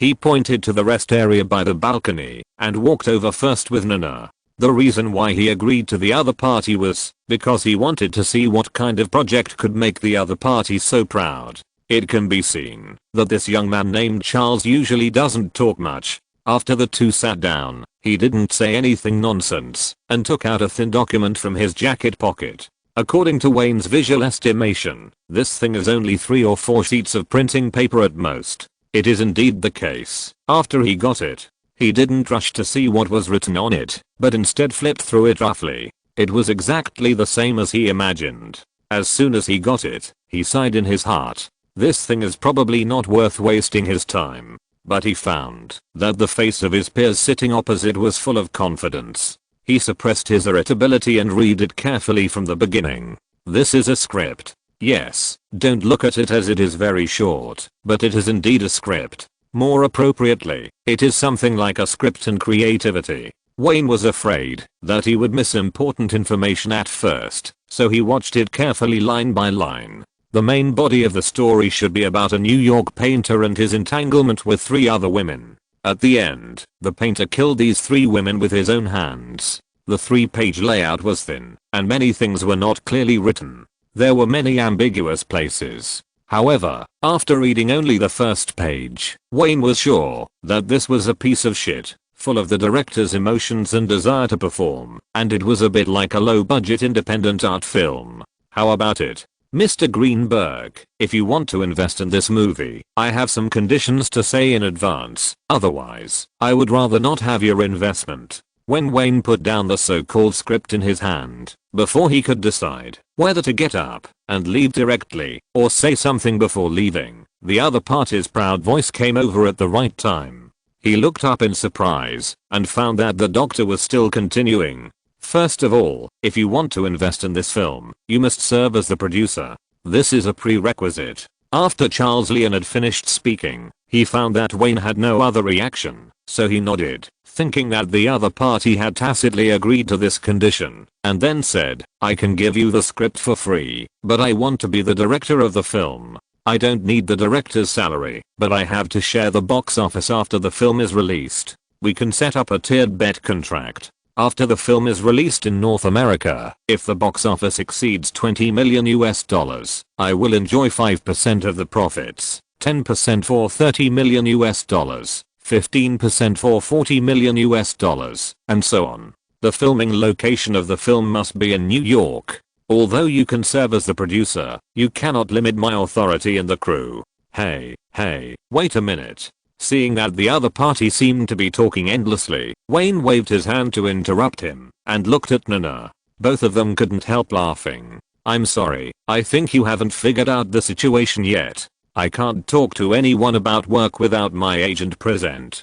So, I'm very sorry. We'll talk next time we have a chance. Wayne shook his head and stood up to leave. This peer who had just graduated didn't even know what Hollywood was. He was already regretting wasting his time to look at such a shitty project. Seeing him stand up and adjust his suit jacket, ready to leave, Charles Leonardo's face flashed with anxiety. When will your agent be here? What? I mean, when will your agent be here? Charles Leonardo also stood up and asked in a hurried tone. Let's make an appointment and continue the conversation when your agent is here. For a moment, Wayne and Nina were stunned. The agent just politely and tactfully refused. Normal people should be able to hear what he meant. Unexpectedly, this film doctor actually took it seriously. Okay, then I'll just say it straight. He shook his head helplessly before leaving. This project, well, let's just say it's a project. I'm not interested at all. You can go ask other people if they have any investment intentions. One more thing, if you really want to promote your project, at least write a complete script, not just a simple idea like this. Also, at least make a detailed project plan, only then will you have a chance to impress potential investors. In fact, Wayne had already guessed that this person was probably in school, studying the so-called film major, and it seemed that his academic performance should be pretty good, otherwise he wouldn't be so proud. But what you learn in school is completely different from actually operating a movie. After saying that, regardless of whether the other party listened or not, he took Nina and turned to the elevator. Such people will probably only immerse themselves in their own world and will not listen to other people's advice. When Wayne was still in college, he had this dream more than once. A rich man would write him a check that was enough to spend on making a movie because he liked his script or discovered his talent. Every student studying film and television production probably has this fantasy, but it is just a dream after all. Except for their parents, no one would be stupid enough to pay for a director who has not proven himself. Wait, Mr. Greenberg. Just as Wayne and Nina got off the elevator and had not yet left the hotel lobby, Charles Leonardo caught up with them again. In the puzzled eyes of the two, he said with a warning tone, "Mr. Greenberg, my script has been filed with the Screenwriters Association. If similar films appear in the market in the future, I will reserve the right to use legal means to pursue it." What the FXXK? As if he didn't see the two people who were stunned, Charles Leonardo said, raised his chin slightly proudly, and walked out of the hotel, leaving the two people standing there staring at each other. "Boss, this guy's probably a fool, right?" Nina raised her eyebrows and looked at her boss with some curiosity, her tone full of uncertainty. Wayne shrugged and said as he walked out, "Maybe not in the past, but you can't tell if you've been stupid in school. Using an idea to make a movie is very common in Hollywood, but that is alright only for successful producers or directors. Those who can take an idea to the production company to ask for investment are basically all bigwigs. The most typical example of this era is Jerry Bruckheimer. He is a very prolific and constantly successful producer. The later Pirates of the Caribbean series, for example, originated from an idea or creativity. In any case, such rights are not available to a newcomer. If you do it, Nina's reaction will happen, and you will be treated as a fool. Chapter 397. What does it take for a movie to be born? The initial links of the film industry can be traced back to inspiration, conception, and script. The importance of these links and the large number of participants involved make the film script a unique industry. Similar to other industries, whether a film concept or script can be successful depends to a large extent on its chances and luck. I have a film concept. If I can make a little more money. The end of the cigarette suddenly lit up a bright red, followed by a large cloud of thick fog, which was sprayed out of Wayne's nostrils. All this did not affect his exclamation. I can turn this idea into a concept. The Rolls-Royce Silverthorne was driving quietly in the dark night. Nina covered her mobile phone with both hands and responded softly from time to time. The call did not last long. It was hung up in less than a minute. When she raised her head and looked at her boss, she found that Wayne was staring at the street that was constantly receding outside the window, and his exclamation was also heard in the smoke. "Boss, that Charles Leonardo followed his mentor into the premiere party." Seeing that he didn't say anything, the assistant showed a playful look on her face. "You would never guess that he is not only not a fool, but also a young man with excellent academic performance. I thought of it." Wayne put out his cigarette butt in the ashtray and looked back from the car window. "I guess that Charles Leonardo not only has excellent academic performance, but also has received a lot of recognition in school, and may even have won awards for the short films he shot." "Yep." Nina opened her mouth in surprise, nodded unconsciously, and simply told her the information she had just obtained. The short films he shot did win many awards, and he himself is very famous in the school. Because of his shooting style, some media have reported on this person, describing him as a Wayne Greenberg who has not yet started. Before Nina finished speaking, Wayne shook his head and waved his hand to interrupt her. It seems that this talented person from the film and television production department really took the words of some media seriously, didn't he? He should understand the process of the birth of a movie, but he thought the process was too simple. Normally, it is enough to just read the gossip entertainment media. When these media practitioners want to praise someone, they are indeed quite confusing. Before the 1990s, the media would link the future of a talented young director with Steven Spielberg and others. In the past 2 years, the tone has changed unconsciously. When a young man with an alternative shooting style and a seemingly bright future appears again, the media will link him with Wayne. These are just a means to attract attention. As long as movie fans like to watch and are willing to pay for the colorful gossip tabloids, they don't mind describing these so-called young talents as templates of anyone. Nina also understands this principle. She has been in this circle for a few years and has a thorough understanding of the general operating rules of Hollywood.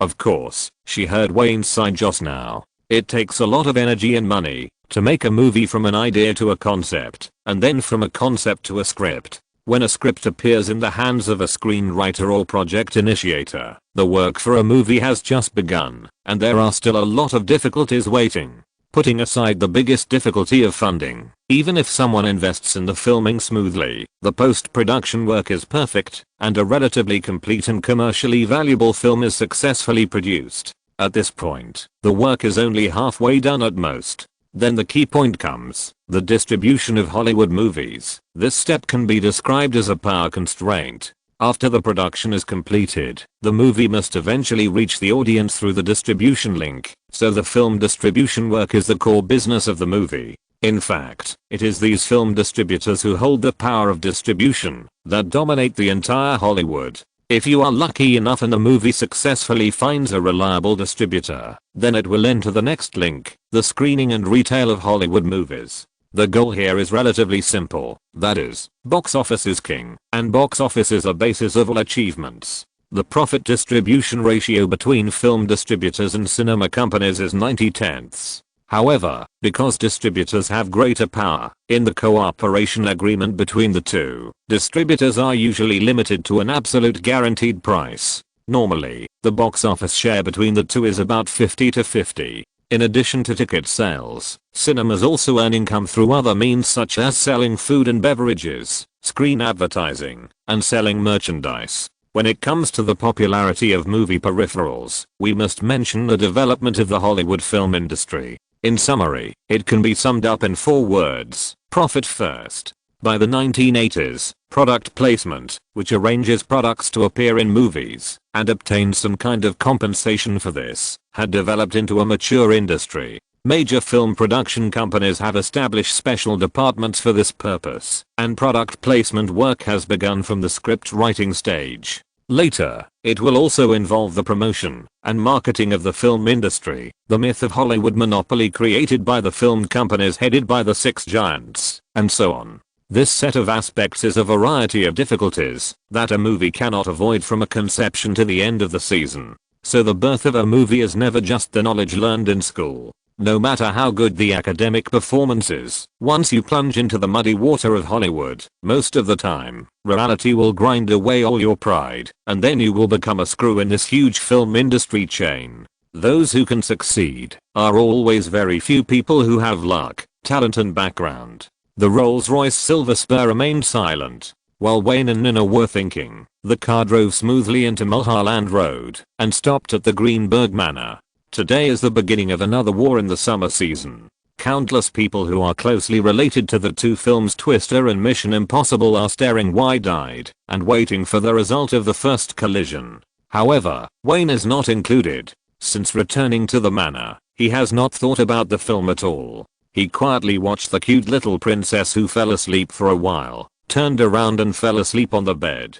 Early the next morning, the photo of Wayne and Steven Spielberg appeared on the front page of most entertainment media. Putting these 2 great Jewish directors in Hollywood together is bound to arouse the interest of quite a few fans, and even give rise to curiosity about this twister. Wayne's remarks at the press conference also attracted considerable discussion from the media, especially the responses from overseas media, which appeared in the entertainment section of almost all newspapers. I never consider the opinions of losers, nor do I want to pay attention to the cries of losers. My films can easily enter their market and gain recognition from local fans, but those film colleagues who slandered me can't get any good results with their films. They couldn't stop the Joker from sweeping Europe, and they couldn't stop the Hollywood film industry from moving forward. The North American media tacitly published Wayne's remarks at the press conference. These media, which deal with entertainment gossip all day long, may deliberately discredit celebrities in order to attract eye-catching news reports, but when it comes to external reports, their caliber becomes quite synchronized. After these words were published, they resonated with countless fans. The mid to late 1990s was the era when the confidence of the Chinese people was the most inflated, and Wayne's remarks happened to hit the G-spot of most people. On Friday, when the media interviewed some passers-by fans, most ordinary fans said that they were willing to bring their families or friends to the cinema to support the Matrix and twister mentioned by Wayne. Even Warner Brothers and Steven Spielberg did not expect that the remarks made by Wayne at the press conference would have such a good effect, and all of this was reflected in the first day box office. When the last working day of the week ended, the sun gradually moved westward, and the sky gradually darkened. The number of moviegoers in the cinema began to grow at a visible rate. Moviegoers have a lot of reason to show enough enthusiasm for the cinema. This weekend will be a carnival for many ordinary audiences. There is the action blockbuster Mission Impossible led by Tom Cruise, and Twister, which has been gaining popularity since its opening. If there are young people who have not had time to watch The Matrix, this is also a very good choice. Honey, haven't you come out yet? It was late at night, and Los Angeles, which had been bustling all day, had returned to its calm. In the living room of a villa not far from Greenberg Manor on Mulholland Drive in Beverly Hills, Nicole Kidman was wearing a silk pajamas, which made her beautiful figure, which was white and glowing when she was young, even more charming under the lights. It should be soon. On the sofa in the living room, not only Tom Cruise was waiting, but also their agent Pat Kingsley. This famous agent, who had entered the top 10% with his superstar clients a few years ago, had a rare look of worry on his face. The situation facing Mission Impossible was something no one had expected. Not only was there a strong competitor Twister that opened on the same weekend, but it might also be squeezed by The Matrix, which had both good reputation and box office. This was equivalent to two big productions by Warner Brothers besieging Mission Impossible at the same time. Now even Tom Cruise's popularity could not guarantee more movie fans' choice of watching the movie. Nicole Kidman looked up at the antique clock leaning against the wall. It was a little past 12 and the hour hand would soon reach 1. The first day box office figures should be faxed and soon. Here it comes. Suddenly the fax machine made a sound, and Pat Kingsley and Tom Cruise looked over at the same time. Chapter 398. Please prepare a gift for me. The sound of clicking is particularly pleasant in the quiet living room. Even as a Hollywood superstar, when Tom Cruise's major film is released, there is not much difference from normal creators. If he doesn't get the statistics in the first time, he will still be worried and unable to sleep.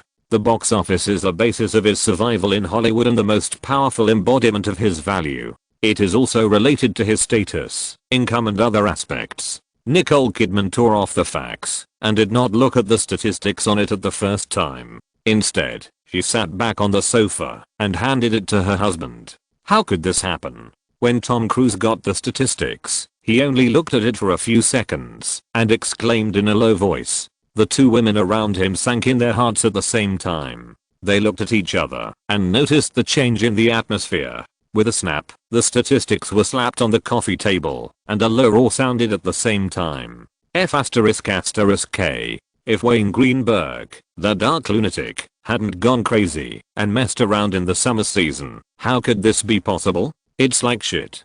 Pat Kingsley frowned, ignored her client's curse, and picked up the statistics on the coffee table.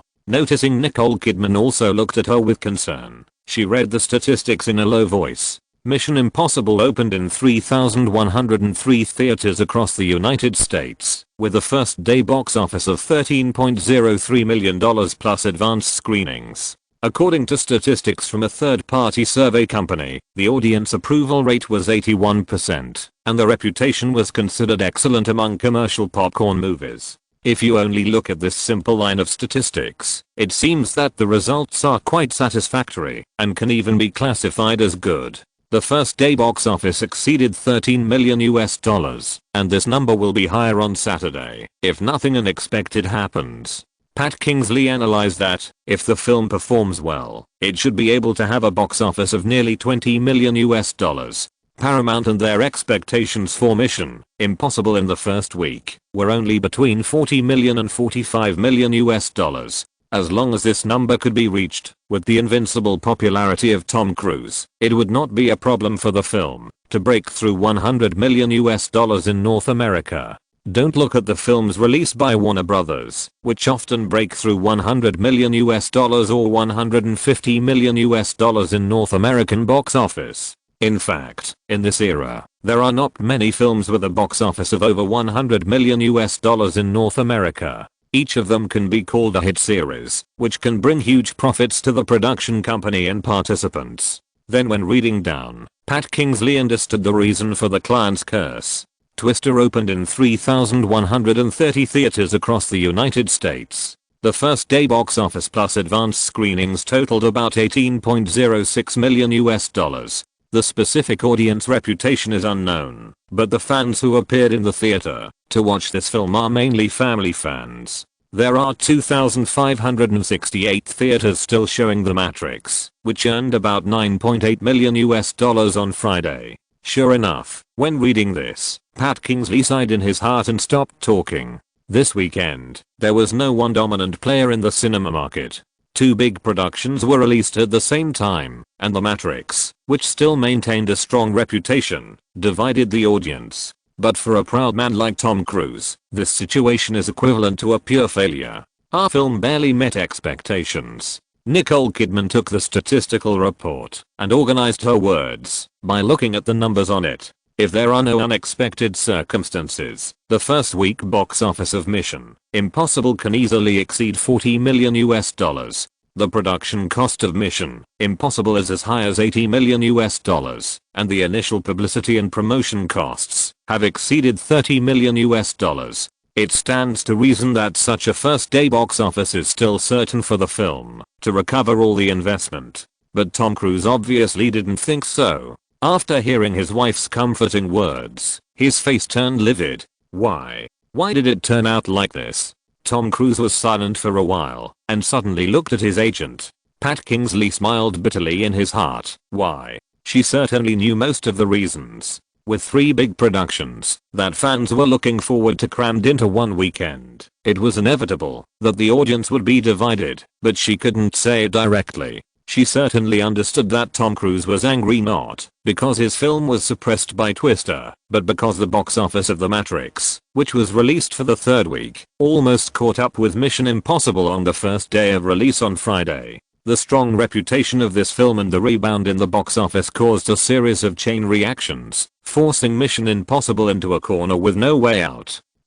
Hollywood has never lacked films that performed mediocrely at the box office on the first day, but later became supersellers. These have appeared more frequently in recent years. Pat Kingsley thought for a while and spoke, to break the dull atmosphere. It's only the first day of our film's release, and your fans haven't had time to enter the theater yet, right? And most importantly, the fan approval rate of Mission Impossible exceeds 80%, which is rare among summer action popcorn movies. As the number of fans who have watched the film increases, as long as the approval rate doesn't drop too quickly, the film's staying power is very guaranteed. As long as we don't have a situation like The Hulk, where the audience's word of mouth is a complete failure, it is entirely possible that we will suppress Twister, which was released at the same time, and win the North American box office championship in the first weekend. There are some things she didn't say, because no one knows how the audience's word of mouth of Twister is now, unless they wait for tomorrow's media reports.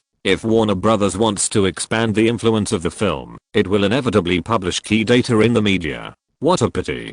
Tom Cruise shook his head. His confidence in his popularity made him not too worried about the final box office of Mission Impossible. It's a pity that the reputation of the Hulk collapsed too quickly, and there was no follow-up on the negative information about The Matrix. Otherwise it would be impossible for the work of that advertising director to rebound in the third week of its release. In the final analysis, it was the work of that madman Wayne Greenberg. Is it good to have big productions released together? If this continues, even if Warner Bros. Becomes the big winner of the summer season, how much money will it lose? Bullshit. No, Tom. Pat Kingsley saw that Nicole Kidman was about to speak, so she interrupted her one step ahead. Tom, even if Mission Impossible and The Matrix have a confrontation, you are just a simple competitive relationship. There should be no personal emotions here. It's just normal business competition. There can be no personal grudges between you. She knew the character of her client. Even superstars have ordinary people's emotions. On the contrary, those who have been in this circle are more sensitive than ordinary people. To put it bluntly, it is arrogant and petty. If you don't remind him in advance, you don't know what Tom Cruise will suddenly say to the media tomorrow. But just like she said with a straight face, it was just normal business competition between them. There was no need to make it out of control. If we really talk about the degree of pettiness, the madman called Greenberg dark is a real willful pettiness. Okay, I understand. Tom Cruise rubbed his forehead with his hand and glanced at the statistics again. He estimated that there would be a lot of ridicule about him in various entertainment newspapers tomorrow morning. It's getting late. Let's all rest. Wait, Tom. When Tom Cruise and his wife were about to go back to the bedroom, Pat Kingsley's voice rang again. Facing the two puzzled people, she hesitated for a moment and said, Mission Impossible will start its promotional activities soon. When facing the temptation of the media, don't show your dissatisfaction with Wayne Greenberg. Tom, this is just a movie, because it's not worth offending him completely. Although Tom Cruise is a box office guarantee, a scarce resource, and a die-hard Mr. 20+20 in the circle, all of this is not an advantage in front of the neighbor on the top of Beverly Hill not far away. That's right, given their status in the industry, they are not afraid of anyone, but it is not worth it to offend that more petty madman simply because of a movie. Okay, I know. Tom Cruise replied stiffly, and when he turned around and was about to leave, he was stopped again.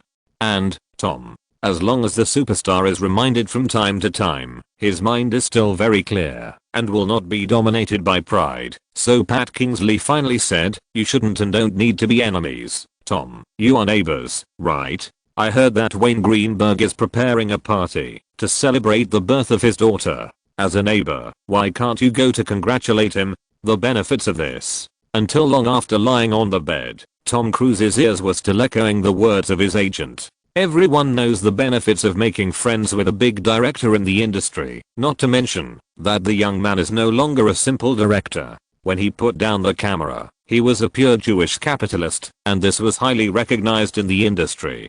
Some of the other party's actions in the past 2 years also show that when he is not making movies, he spends most of his time acting as the major shareholder and boss of Warner Brothers. This is very important. Pat Kingsley's meaning is very clear. If he can maintain a good relationship with the other party, it is equivalent to having another potential partner. Although Paramount and himself are cooperating very happily now, no one can say whether the two sides will suddenly turn against each other because of interests in Hollywood.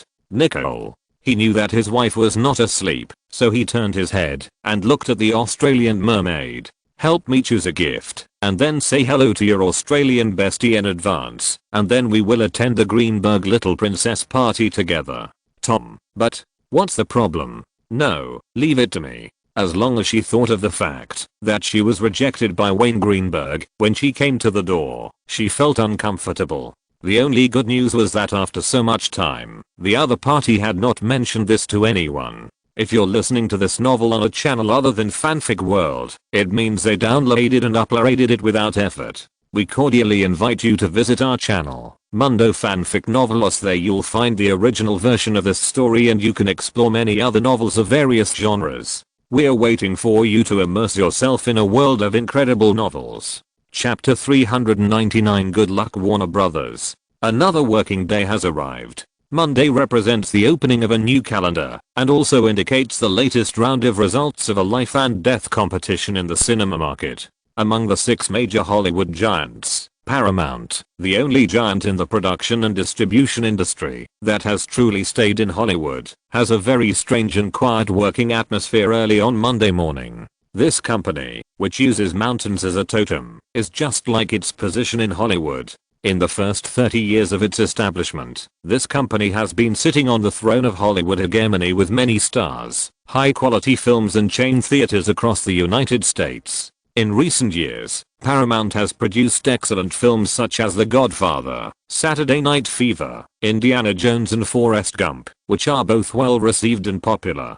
From the 1960s to the 1990s, the real power figures of Paramount Pictures changed very quickly, but this did not affect the quality of the company's films. Whether it was Robert Evans, Barry Diller, or Shirley Lansing, the company could always produce well-received and popular films. If we ask who is the most capable among these leaders, most people will think of Shirley Lansing first. It was this first female CEO in the Hollywood Vanity Fair who helped Paramount quickly overcome the pain period after the precarious acquisition, and then made full use of Viacom's media influence to create revenue far exceeding that before the acquisition. And the CEO, who has always been a strong woman, made countless employees see the unhappiness on her face during the short journey from the elevator to her office this morning. Even Shirley Lansing's secretary, except for delivering a cup of coffee at the beginning, stayed away from the office. Every employee who passed by here subconsciously slowed down their steps.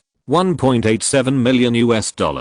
The sales of peripheral products of Mission Impossible in the first 3 days of the weekend were only a pitiful $1.87 million. When Shirley Lansing saw this data in the morning, she thought she was dazzled. But the fact is that Tom Cruise may have some guarantees at the box office, but it may not be so effective in the peripheral products that make up the bulk of a film's revenue.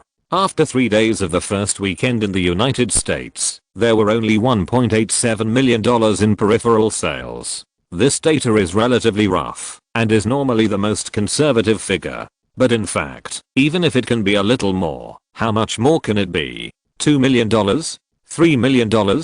Paramount invested more than $120 million in the film, including $80 million in production costs and $40 million in publicity and promotion costs before and after the film was released. In order to facilitate the cooperation with Tom Cruise, they not only paid a high salary of 20+20 for the actor contract they signed, but also agreed to a series of harsh conditions from Pat Kingsley, the greedy woman. All this is for the revenue of Mission Impossible. The participation of superstars with huge box office appeal basically guarantees the box office figures of Mission Impossible, and the relatively impressive box office familiarity can create a large amount of peripheral income and various offline income. The weird thing happened. After the first 3 days of the weekend, although Mission Impossible failed to surpass Twister in the box office on Saturday and Sunday, it was still a steady move.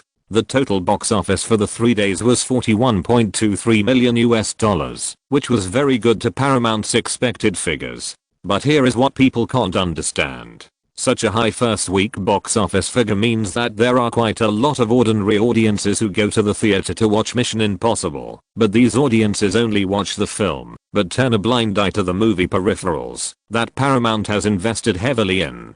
Even more ironic is another data statistics on Shirley Lansing's desk. The most popular viewing period has passed. The Matrix, which has been released for 3 weeks, had a shipment volume of about $14.38 million in the 3 days last weekend. After thinking carefully for a while, Shirley Lansing found that, although The Matrix slipped to the 3rd place on the box office list last weekend, and only received more than $17 million in 3 days, it also accumulated a total box office of about $169 million in North America. Most importantly, the total sales of peripherals in North America reached about $130 million. This is the standard Hollywood money-making movie, which successfully transformed the dazzling box office figures into peripheral sales with even more terrifying profit margins. Now it seems that the offline operating income of The Matrix will only be higher after it is taken off the shelves. Everyone thought that Wayne was destined to be absent at the beginning of this year's summer season, but this film, which also carries his name suffix, successfully won all the wars in May in another way. Is it true that at the beginning of the summer season, as long as it is a film produced by Wayne Greenberg, it is really completely invincible? Shirley Lansing couldn't help but sigh slightly, put down all the statistics in her hands, walked to the office window, and looked in the direction of Burbank, the media capital. Good luck, Warner Brothers. The strong woman who has always been known for her personal ability suddenly envied Jeff Robinoff of Warner Brothers at this moment. Women need to work harder than men to succeed in this absolutely chauvinistic world of fame and fortune. All the efforts, workability, etc., in the end, were not as successful as Jeff Robinoff of Warner Brothers. Even if he let Wayne fool around in the summer, as long as he held onto the young man's thigh, Warner Brothers would naturally earn enough profits. Twister, which was released at the same time last weekend, unsurprisingly suppressed Mission Impossible, and with a total box office of $57.08 million in the first 3 days of the weekend, it successfully took over the box office champion of The Matrix for 2 consecutive weeks. This puts Mission Impossible in an awkward position. Compared with a movie Twister released at the same time, it is undoubtedly at a disadvantage in terms of box office trends and audience reputation. Everyone can see that, if there are no major accidents, the gap between the two films in box office figures will be gradually widened over time. Since the box office cannot be compared with the films released at the same time, judging from the situation in the first week, it should not be a problem to rely on the box office to recover the production investment. Anyway, the most profitable point in Hollywood has never been the box office, which does not even account for 20% of the total profit. However, the peripheral products that Paramount had high hopes for were a complete failure.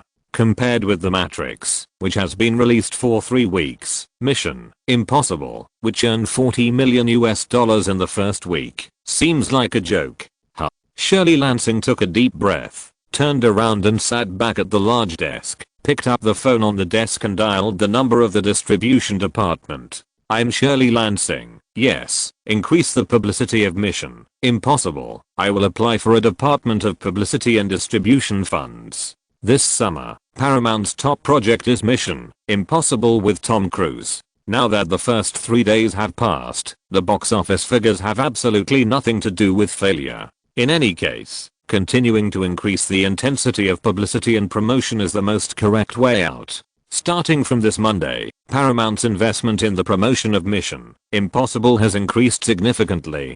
From various billboards on the roadside of the city, movie posters posted in cinemas and blockbuster stores, to trailers on TV, and advertising promotions in paper media, Tom Cruise's handsome face can be seen everywhere. This is a revolution in spy movies. Mission Impossible is a shining pearl among spy movies, a spy movie that will never be born. The plots of Undercover, Mole, multiple spies, codes, secret codes, joints, pen guns, and poison needles are all familiar to everyone. Rainy nights, windbreakers, hats, and sunglasses have become the standard equipment for spies. At this stage, a breakthrough and innovation are indeed needed.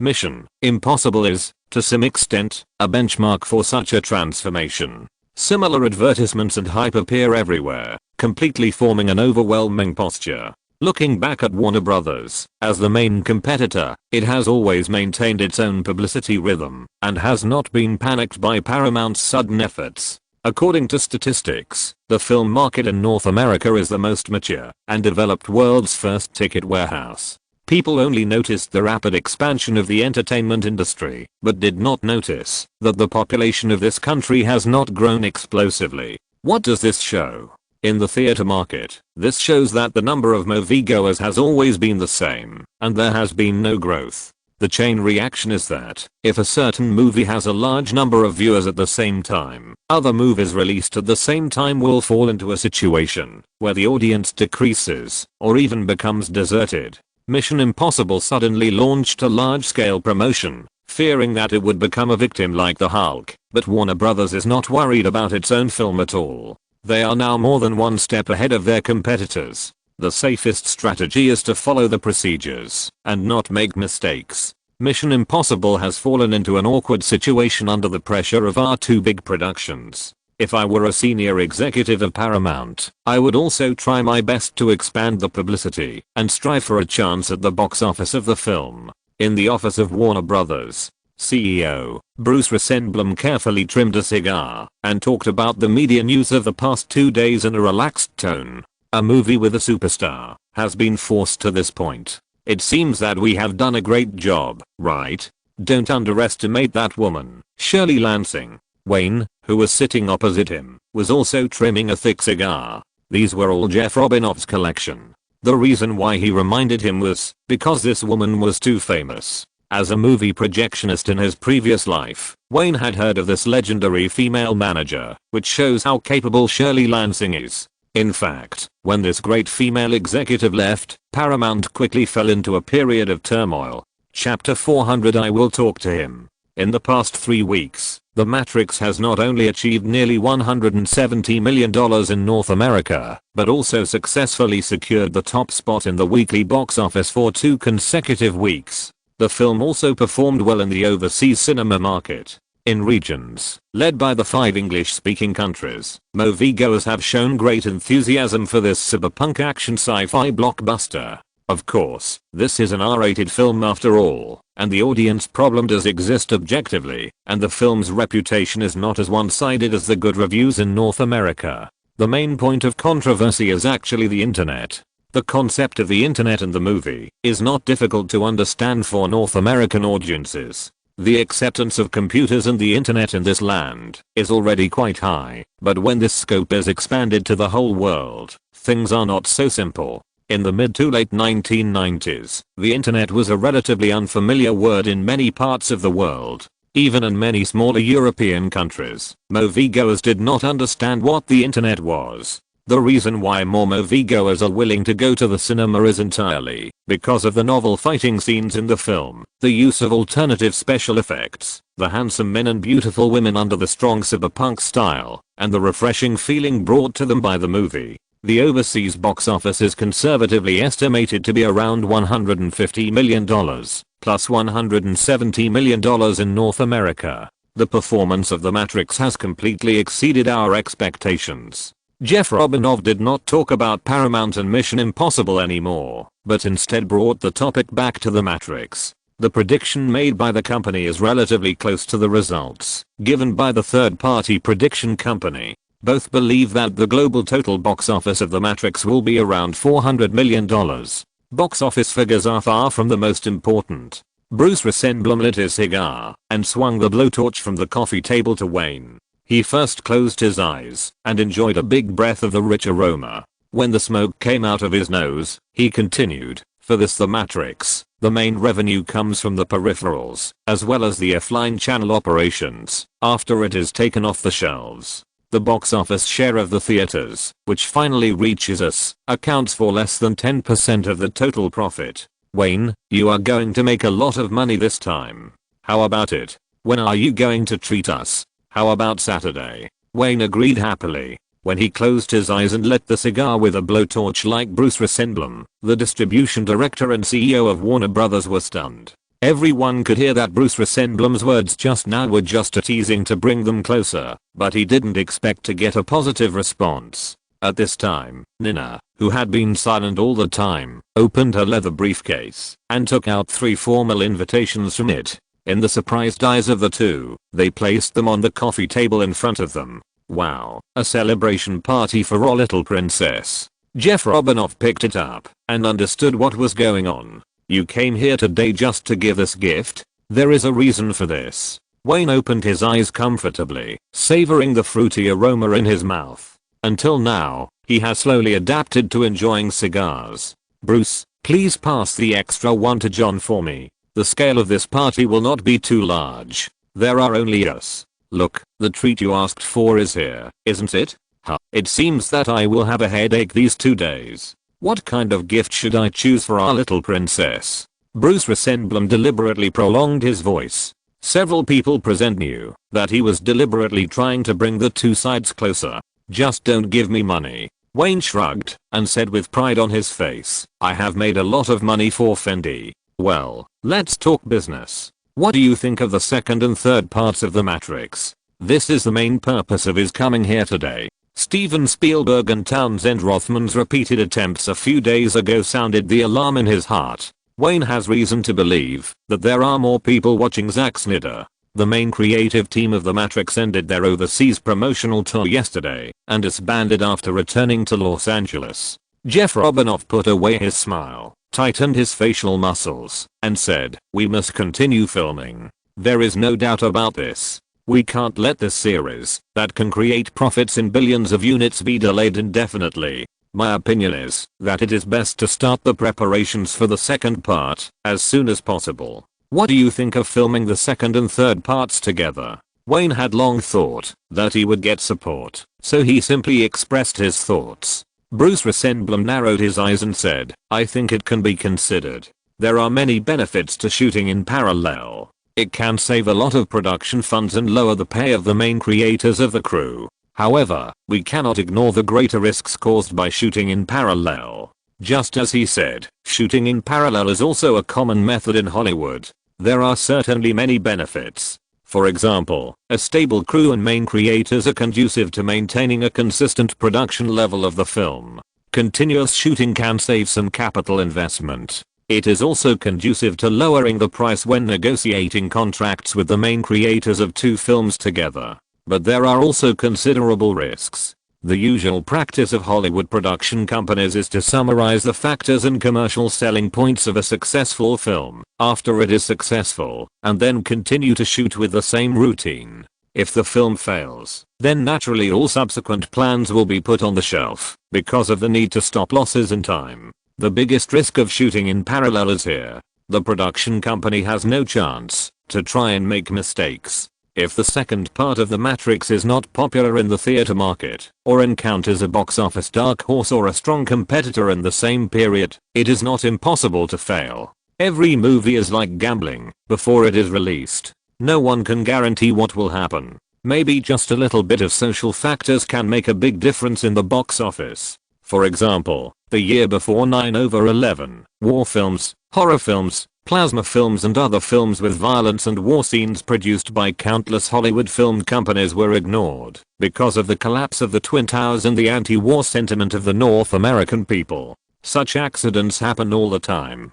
Who can guarantee that all the films that flopped are shoddy stuff? Sony Columbia was lucky enough to successfully produce Spider-Man Who Saved the World in the summer season a year after 9/11. At that time, the North American people hated war and blood, and they wished that every ordinary person had anti-war sentiment. So the superhero who saved the world won the cheers of countless ordinary movie fans. Other Hollywood companies also realized that people needed superheroes, and then there were countless comic characters, which were successfully brought to the big screen and all achieved good box office results. Wayne, talk to Zack first. Jeff Robinov thought a lot and understood that if the Matrix reshoots wanted to ensure the greatest possible success, it would mainly depend on Zack Snyder's reaction. Now that his first film as a director had a North American box office of over 100 million, Zack Snyder, who was very popular in the circle, didn't know what he was thinking. It was possible that he would become inflated and change his mind because of the sudden huge success.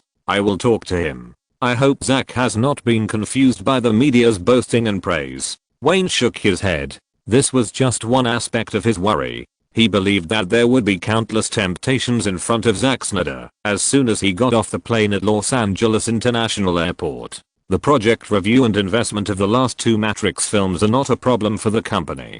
As long as you can get Zack Snyder on your side, I promise to push all the preliminary work as quickly as possible. Jeff Robinov looked at Wayne beside him. Some words were not said, so he immediately winked at Bruce Rosenblum. As for the issue of The Matrix, the two Warner Brothers executives had reached a tacit understanding early on, so Bruce Rosenblum did not hesitate at all and asked directly, Wayne, should the investment model of the last two films be the same as the first one? If possible, Greenberg Studio and Warner Brothers will each contribute half of the funds, and the film distribution will be handed over to the company's distribution department. Of course, the copyright will also belong to Warner Brothers, just like the first film. All profits generated after the film is released will be shared by Warner Brothers and Greenberg Studio respectively. When it comes to business, the Warner Brothers executive changed his expression and was not as enthusiastic as before. The last two parts of this series are destined to be much more successful than the first one, which is obvious to everyone in the industry. The first part of The Matrix mainly weaves the world background and lays a solid foundation for the subsequent sequels. As for the investment ratio and income involved in the later part, every percentage point more or less represents a huge profit that ordinary people cannot earn in their lifetime. When it comes to business, Bruce Rosenblum and Jeff Robinov will only consider the interests of Warner Brothers completely. They will not relax because of their personal relationship with Wayne, nor do they regard him as a major shareholder of their own company. It seems that you are really afraid of Jimmy. Wayne's teasing voice sounded, and the smile on his face temporarily broke the solemn atmosphere just now. Don't worry, I will tell Jimmy that no matter how successful the first film is, the cooperation model for the next two films will not change. Greenberg Studio will only get the investment proportion it deserves, and the subsequent short-term income will be enough. Obviously, these two executives of Warner Brothers represent the concerns of most shareholders, fearing that Wayne will ask for a higher investment proportion again because of the huge profits from the first film. Now seeing that he has no intention of getting more, the two executives are relieved at the same time. Yes, Wayne is still as greedy as ever, but he still maintains the bottom line of sharing the benefits equally, which is one of the reasons why he can quickly achieve great success. End of this chapter. Thank you very much for reaching the end. Don't forget to like. Looking for more exclusive content and immediate access? Subscribe to our Patreon. Remember, every like, subscription, or donation encourages us to continue. Thanks to everyone. See you in the next video.